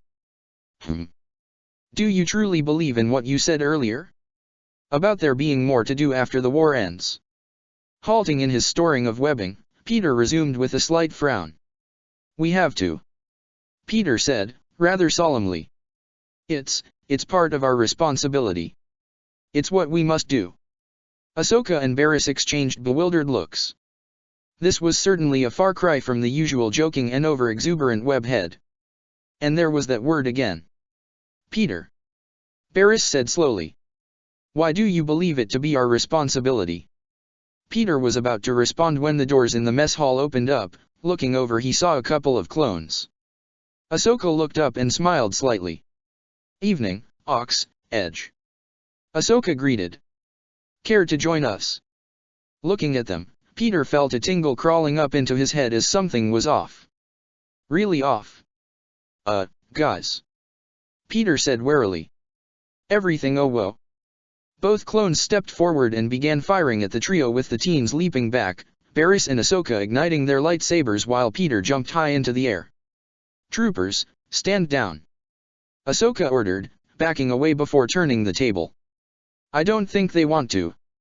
Peter said aloud from the ceiling, firing 2 web lines at the troopers. Snagging the guns of the troopers, Peter yanked them out of their hands, giving Ahsoka and Barriss the chance to force push them into the wall and knock them both out. As they got in close, Barriss swung her lightsaber and cleaved through the blasters in case the clones were to awaken any time soon. Suddenly, the door behind them opened up once more, with 2 more clones coming in with blasters aimed right at them. Out of reflex, Peter fired web shots on the clones' hands and right next to the walls as both struggled to free themselves. What the criff was that for? Havoc cried out, pulling in vain against his web bindings. You tell us. Peter said, eyes narrowed. Your buddies just attacked us for no reason. What is going on? Demanded the Tortuga Padawan. Barriss then went on with the interrogation. Trap, do you know what happened to those troopers? Couldn't tell you, Commander. Trap responded. I'm just as confused as Dash. You're in charge of those men. Barriss exclaimed. Did you order them to kill us? No, sir. I didn't. What's happening? Why would they do this? We don't know. We heard shots. Havoc informed the 3 teens. Why should we believe you? Look. Trap gestured to his stuck hand. You've unarmed us. We have no intention of harming any of you. Though my hand sure as hell hurts now. Havoc murmured, making Peter wince slightly. Why would they just up and attack us like that? Peter asked, going over to the trapped clones and ripping them off with ease. Did you see the way they looked at us? Ahsoka brought up. It was really weird. Yeah. Peter murmured, looking down at the unconscious clones. That was some looks that could literally kill. They wouldn't just attack us without reason. Said Barriss. Ahsoka soon sucked in her teeth. My master had a clone betray him and Obi-Wan once, before I first met them. A traitor who was paid off by Ventress. No, it can't be that simple. At least, it didn't feel like that. Barriss brushed off. Excuse me, sir. Trap spoke up. We should make sure that we're still in control of the bridge. Barriss nodded, holding up her wrist comms. Bridge, this is Barriss. Respond. Static was her response. Oh, that's not at all like a movie we just watched. Peter said with a blank face. This earned him an annoyed flick across the forehead from Ahsoka. We need to get up there. Ahsoka declared. Find out what's going on. But what about these 2? Barriss gestured to the clones. They can be coming around any time now. I'll take care of that. Peter soon fired off a good number of web shots onto the unconscious clones as they were now in a cocoon with only their heads seemingly free to move. Nice work, Peter. Barriss praised. That'll last for an hour. Hopefully enough time to figure out what's happening. Havoc, stay here just in case. Trap ordered. Let's not take any chances. I won't. With the others leaving, Havoc moved aside so he wouldn't get jumped easily from the nearby door while still training his sight on his brothers. Scene cut. While the Padawans and Vigilante went about dealing with their newest situation, the Elder Jedi and Avengers were unaware of the trouble that they were now facing. No word from Peter or the girls. Steve asked. No. Luminara frowned. They should have checked in by now. It's not like either Padawan or young Mr. Parker to miss a check-in schedule. Obi-Wan pointed out, rubbing his beard in thought. Think something's up? Sam asked. Unclear. Luminara said. They could be in trouble for all we know. Anakin bluntly stated. Anakin, have faith in your Padawan. Kenobi said assuringly. She is not alone after all, and she has your teachings. You know she is more like you than you realize. Reckless, crazy, and annoying. Rhodey said with a knowing look. Anakin had a brow twitch but felt Steve pat him on the shoulder. Don't worry Anakin, if anything does come up we'll know about it immediately. Steve said. Rex, keep us up to speed. Any transmissions from the kids or Tango Company, you let us know straight away. Yes sir. Rex promised with Anakin shooting Steve an appreciative expression. All the while, walking through one of the hallways towards the bridge, a number of security shields suddenly went active. Someone doesn't want us going up there. Ahsoka plainly stated. Hunching down, both Barriss and Peter tried to bypass the security measure. Before either could properly get started, their senses soon alerted them of danger. Peter was the first to react, pushing Barriss aside to avoid a blaster shot. Ahsoka looked over and witnessed Trap open firing on them. Using a force push, Skywalker's Padawan sent the clone flying for a few feet. Landing harshly, the clone soon rushed forward in hopes of tackling Peter down, who was the closest to him. It was then did the teens see something unsettling. Ah! Peter cried out as the clone trooper's eyes were rolled up to show off the whites with a yellow worm coming out of his mouth. Whoa, whoa, don't put your eggs in me. Reacting quickly, Peter's hand shot up and grabbed the worm. The ear-ringing scream made them all cringing at the sound. The New York native clenched his teeth and ripped the worm out of the clone's mouth. Lieutenant Trap spasmed uncontrollably for a brief few moments before keeling over and falling down to the ground unmoving. Ahsoka and Barriss were by Trap's side with Peter holding the worm as far away from his face as possible. The Miri-Alan Jedi patted down the trooper, checking his. The Miri-Alan Jedi patted the trooper down, checking for his pulse and let out a relieved sigh to feel it was still beating. She looked up to Peter and saw him squirming while holding the worm in his hand. Narrowing her eyes, Barriss called for her lightsaber and in one swift motion cut the worm in two. Peter jumped from such a quick action, dropping the dead worm to the ground. What just happened? Ahsoka asked aloud. What is that thing? Barriss kneeled down to investigate the worm that was in two pieces now. She gingerly picked it up and took a moment to inspect it. Peter grimaced. That was some invasion of the body snatchers stuff right there. My master Luminara spoke of the Genosian queen. The one that kidnapped her had a means of controlling dead Genosians and perhaps other organisms with a worm-like parasite from eggs. Peter blanched. Oh God. Oh God. Oh God. Oh go to God. This is invasion of the body snatchers. I didn't know body snatchers would happen in real life. This is a freaking nightmare. And it's alien on top oh dash. Suddenly Ahsoka slapped him across the head, stopping him from escalating his wild fear-induced ramblings. Thanks. Anytime. Ahsoka looked back at the dead parasite on the ground. This would explain why those clones attacked us earlier for no reason and why Trap suddenly acted such a way moments ago. Question is, how'd these things get on board in the first place? Barriss voiced her deductions. They must have infected some, if not all, of the clones while they were on Geonosis. We'll have to quarantine the ship. We should also contact Master Fisto and the others and let them know of the situation. With their task set, the trio ran through the hallways as they searched for the means of contacting anyone outside of the ship. When nearing the hangar, they heard a very peculiar sound. Doesn't that remind you girls of anything? Peter asked, slowly walking towards the source. Peter, please. Not now. Ahsoka squirmed, shaking her head. Not the scenario, I'm talking about the sound in general. Both girls paused for a moment, straining their hearing out as to what he was referring to. Wait. Barriss tilted her head. There was a series of unusual clicks and grunts coming from a nearby room. That sound, it's... Ahsoka now recognized it. More specifically, what language it was.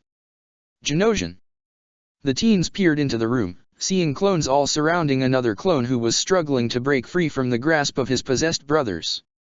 And one of them held up what appeared to be an egg, with an all too familiar parasitic worm wiggling out of it. "We have to help him," Ahsoka whispered out. Barriss merely shook her head as the worm shot out and quickly inserted itself into the clone's head via nostril. "It's too late." Peter only nodded his head, face pale. "Okay, so it is in fact alien meets body snatchers." Ahsoka grimaced. "I hate that you're right.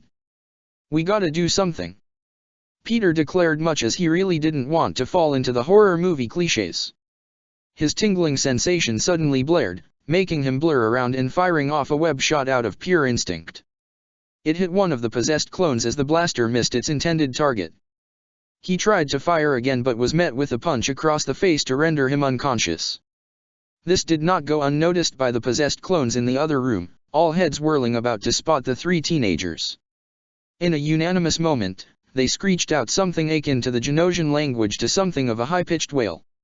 "Yup, definitely body snatchers.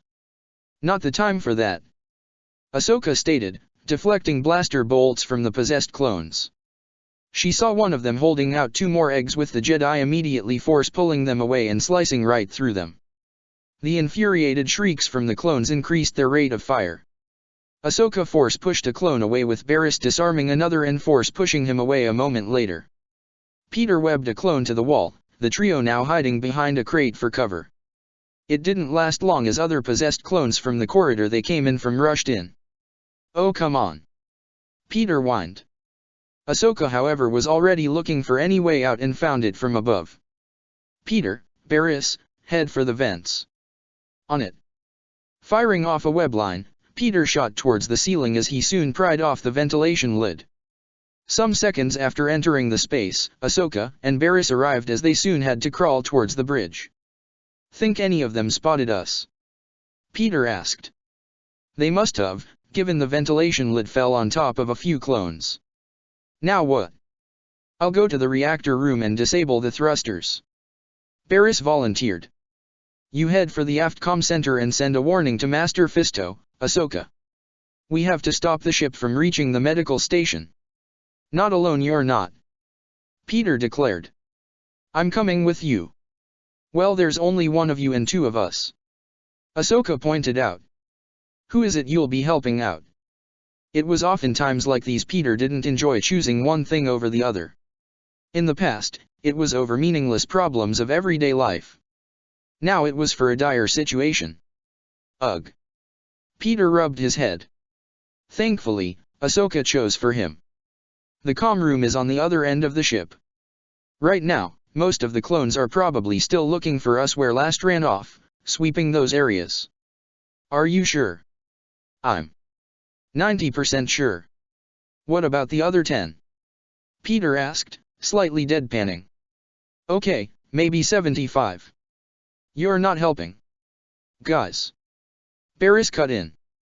"We must make haste and contact our masters in Fisto." Nodding reluctantly, Ahsoka positioned herself and began crawling away to her destination.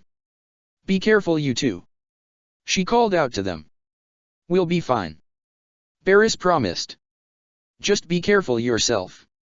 Nodding, Ahsoka went down her path with Barriss and Peter moving towards their own destination. For Ahsoka, she made it to her destination faster than her friends, happy to see that the communications were still operational for the most part. She went and contacted Master Fisto and the medical station the frigate was journeying to at this moment. "Padawan Tano." Jedi Master Kit Fisto greeted her with his trademark grin. "I was starting to worry when we did not hear your check-in." Ahsoka let out a tired sigh. "We have a very good reason for our lack of communications." Fisto's expression fell slightly, noting the clearly worried and panicked look upon the Togrutan Padawan. Ahsoka quickly recounted what had transpired upon her ship, telling the Nautolan Jedi of the Genosian parasites that have infected the clones and were now pursuing them. "As long as these things are on board, Master, we cannot under any circumstances board the medical station," Ahsoka declared. "But that leaves you, Barriss and young Parker at risk still," Fisto argued back. "You must dock with the station.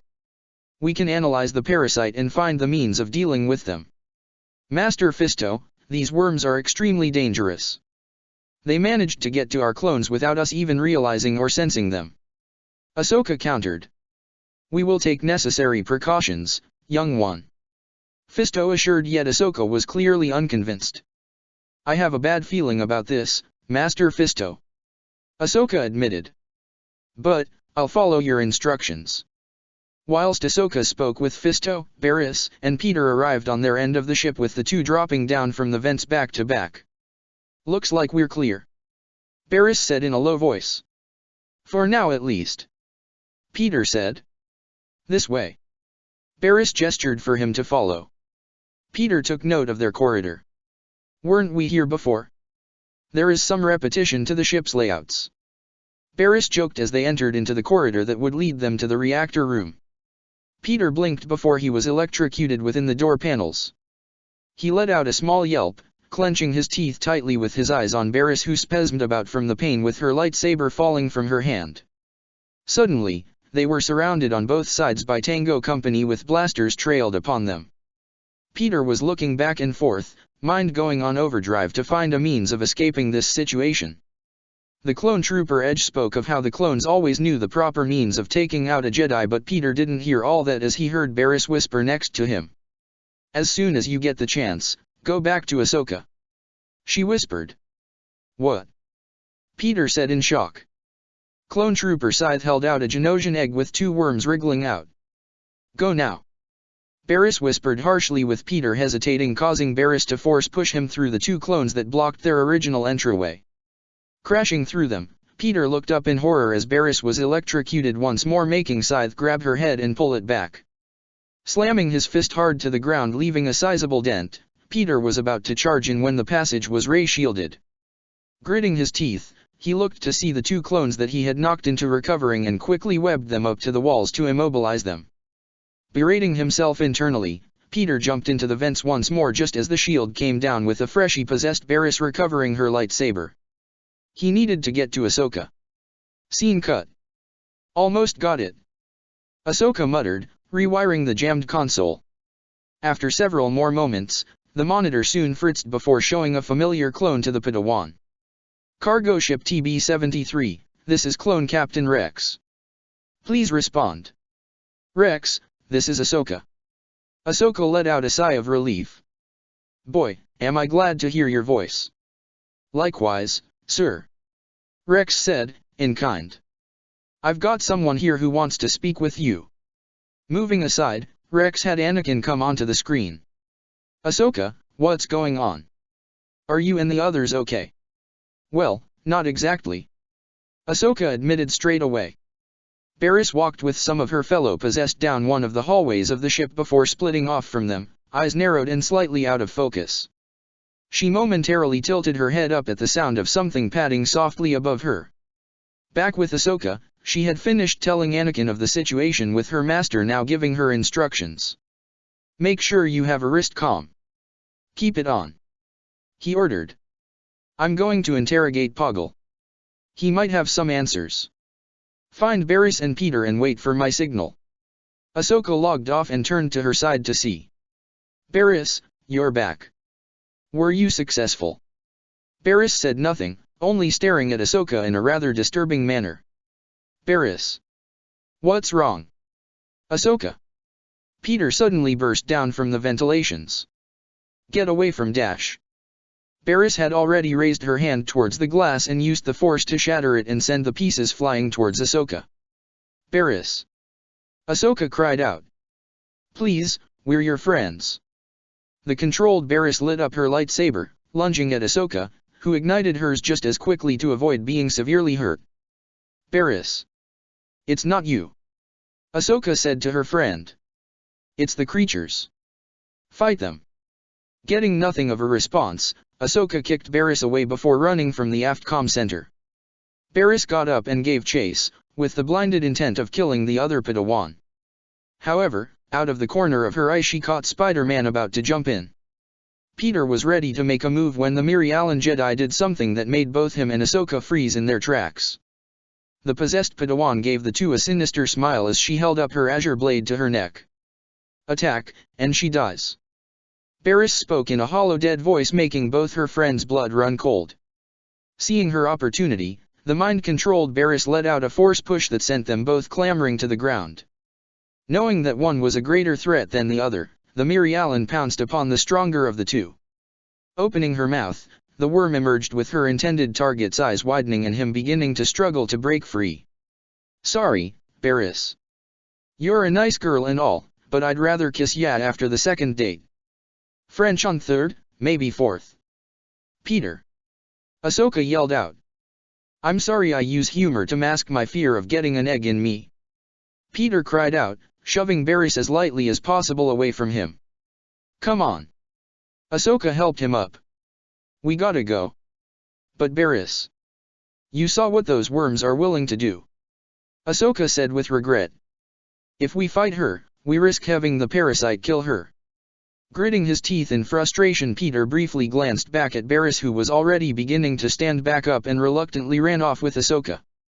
Meanwhile, one Jedi Knight was on his way to speak with a certain expert on Genosian physiology and mind control in order to help the Padawans and young hero. Walking down the corridors of the ship, Anakin made his way towards the prison block. And he wasn't alone, with Steve right by his side. Upon arriving, Anakin dismissed the clones guarding the cell before making his way inside with Steve standing in the entryway. "You will answer my questions," came Anakin's quick demand, raising his hand as if signaling to use a force ability. Steve quirked a brow at the motion. Poggle spoke in his native tongue, prompting the protocol droid in the cell to translate. "Your feeble Jedi mind tricks do not work on Genosians. The other Jedi already learned this." Anakin brought down his arm and turned away. Clenching his fist, he calmly spoke. "Mind tricks."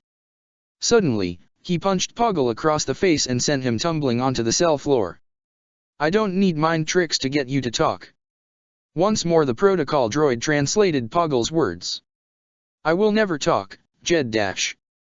The Genosian soon clenched his throat, trying to rasp out for air as Anakin started to force choke him. "We'll see about that, Poggle." "Anakin!" Steve called out to him, making the Jedi turn towards the Avenger with the captain shaking his head. The Jedi dropped Poggle a moment later, with Steve now walking towards the Genosian. "Tell us what we want to know," Steve asked in a dangerously calm voice. Poggle let out a series of clicks and coughs, the protocol droid translating for him. "If you think a show of force like that will make me talk, then you are clearly more foolish than I thought." Steve sighed, giving Anakin a look. The Jedi Knight was giving Poggle a burning glare. Cap silently gestured his head as a silent message for Anakin to step back behind him. Anakin crossed his arms and stood behind Steve while the super soldier grabbed his shield and held it tightly. In a flash, Steve smashed through the metal table that was between himself and Poggle. The Genosian separatist barely had time to register the shocking display of strength as he was kicked right at the wall. As he slumped down, Poggle jolted as his ear was ringing from the clashing sound of vibranium hitting metal. Steve loomed over him with a fierce gaze. "We can do this two ways, Poggle," Steve said intensely. "Either you tell us what we want to know and help save those kids and clones, or Anakin and I take turns. Your choice." To say that Anakin was surprised by this sudden display from Captain Rogers was a bit of an understatement. He had no idea that someone as controlled and calm as Steve had a side like this. But right now, he didn't care for that. He wanted to get the means of saving the Padawans, Peter, and the clones. And Poggle had the answers. All the while, Peter and Ahsoka ran from their possessed friend, with clones joining in on the chase. They had to resort to immobilizing and stalling tactics, force pushing and webbing the clones up, with only Barriss proving to be the constant thorn in their side. "This way, Peter," Ahsoka called out to him, the web head ensnaring a clone into a cocoon. Following her a moment later as Barriss and the clones descended upon him once more, the two rounded a corner to the next hallway. Peter unclipped a cartridge from his belt and tossed a web grenade that created a large web that blocked off passage to their pursuers. The clones all ran into the webbing and tangled themselves up, with Barriss stepping back, losing sight of the two. Back with Anakin and Steve, both had returned to the Resolute's bridge to meet up with the other Avengers and Jedi. "I made contact with Ahsoka," Anakin said aloud. "What's their status?" Obi-Wan questioned. Genosian parasites have infected her crew. How did they get on board her ship? Kenobi questioned in slight alarm. Poggle said the parasites must have needed a new host after we raided the Queen's temple. Steve stated grimly. Some of the other Jedi looked amongst each other with Luminara voicing their shared thoughts. You both interrogated Poggle? Yes, we did. Anakin stressed out. There wasn't time to get the rest of you. Master Mundi voiced their next question. How did you get him to talk? Look, all that matters is that he told me how to stop the worms. Steve said, diverting the intended question. He shared a look with the other 3 Avengers on the bridge. Nat, Sam, and Rhodey knew there was more to the story, but they also knew there were more pressing matters at hand. Getting in touch with Ahsoka's wrist-comm frequency, they were soon met with Ahsoka's voice. This is Ahsoka. Ahsoka, listen to me. Anakin firmly said. The worms are affected by the cold. Cold? That's how we stop them. Rupture the coolant system. He said but didn't hear an immediate response. Did you hear me? Rupture the coolant system. The coolant system. Got it. With this said, the transmission ended, having the others hope things will turn out alright for the others. Back on the TB-73, Ahsoka and Peter had to carefully maneuver around the vents and hallways to find the coolant system. Yet it was quite hard with the roaming clones and Padawan controlled by the Genosian parasites. It took longer than they would have liked, but the pair were able to reach their destination. Peter stood on guard once inside with Ahsoka working the controls. After some time and a pull of a switch, Ahsoka released the coolant system as the ship started to decrease in temperature at a rapid pace. So what happens now? Peter asked. Now? Let's just hope this works. Ahsoka said sheepishly. All across the ship, the temperature began dropping with possessed clones all halting in their movements as they looked around in slight bewilderment. Meanwhile, the ship had just exited hyperspace with the medical station in view. Staring into the hologram from within the medical station, Kit Fisto recognized the specific ship which now entered their system. That's Ahsoka's ship, spoke the Nautolan Jedi Master. It just came out of hyperspace. Send out the tugs to tie them in. Warn all medical hazard crew that I don't want anyone boarding that ship until the parasites are contained. Sound all alarms and prepare the Sub-Zero conduits. The medical clone nearby nodded before giving out the orders to the security team. Running through the hallways, Peter and Ahsoka were successful with their task. All they had to do was bide their time and survive the cold long enough for them to be saved. I kinda regret leaving my robes back at the temple, Ahsoka remarked, crossing her arms as she shivered constantly. Why yeah. Peter's teeth chattered. Wish I brought some winter TSSSSSSHH. Both teens blinked at the steam coming off from Peter's suit as the black web lines around his suit glowed. Whoa, built-in heaters. Peter remarked with a laugh. Lucky.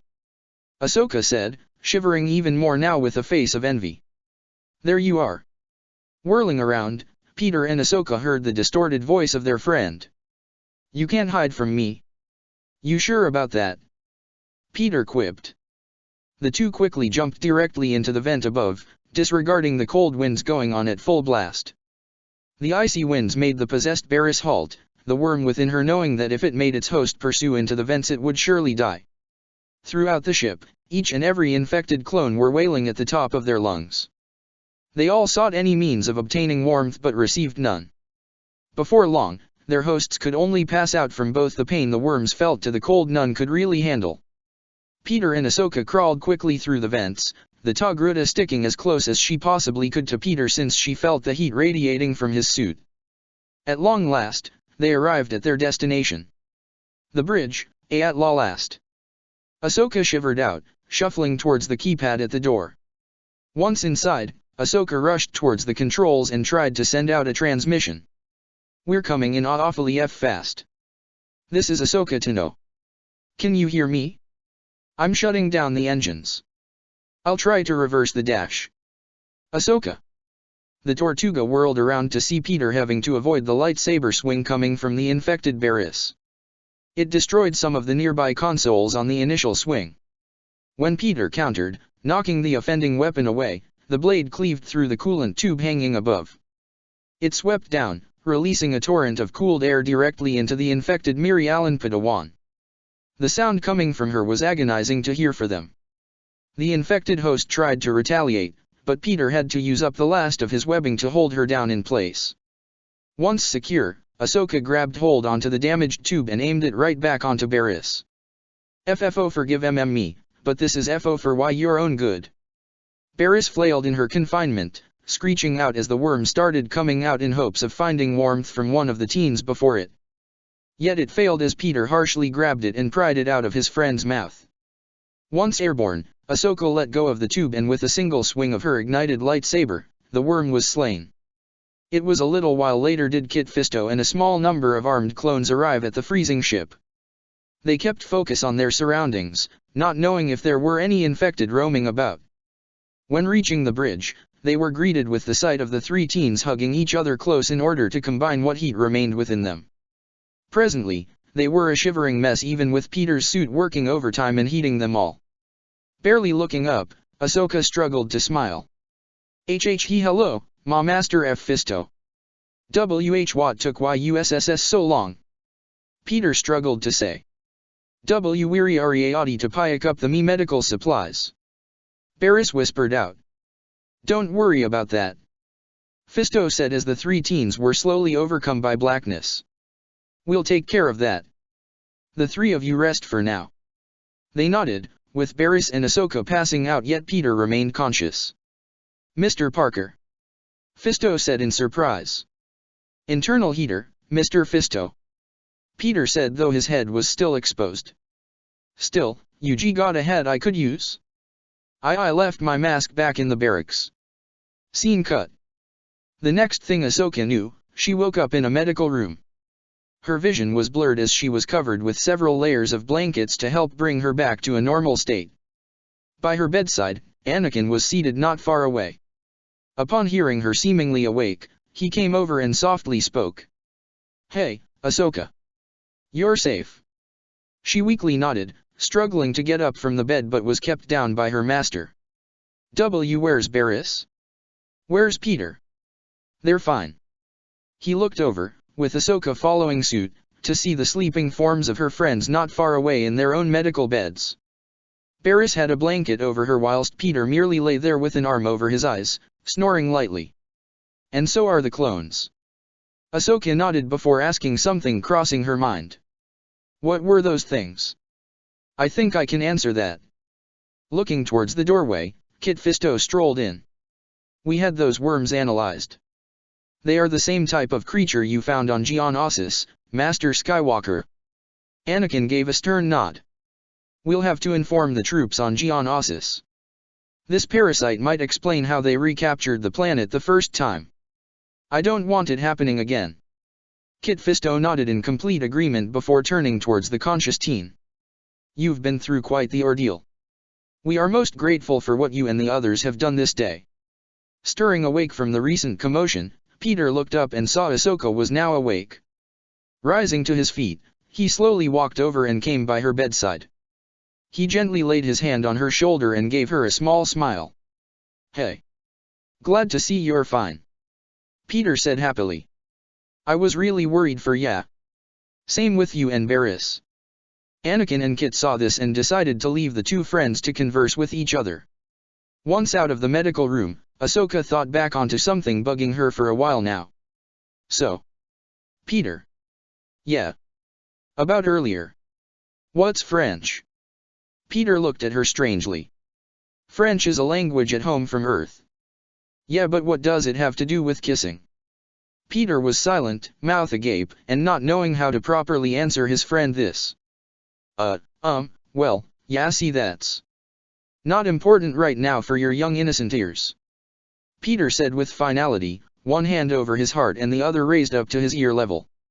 Kman. Tell me. He shook his head. Please. Aw, come on, since when could she do that? Peter had to look away from her as her eyes seemed to get a certain glint in them. A look that would make his heart ache in how innocent they appeared to be. Those should be illegal weapons.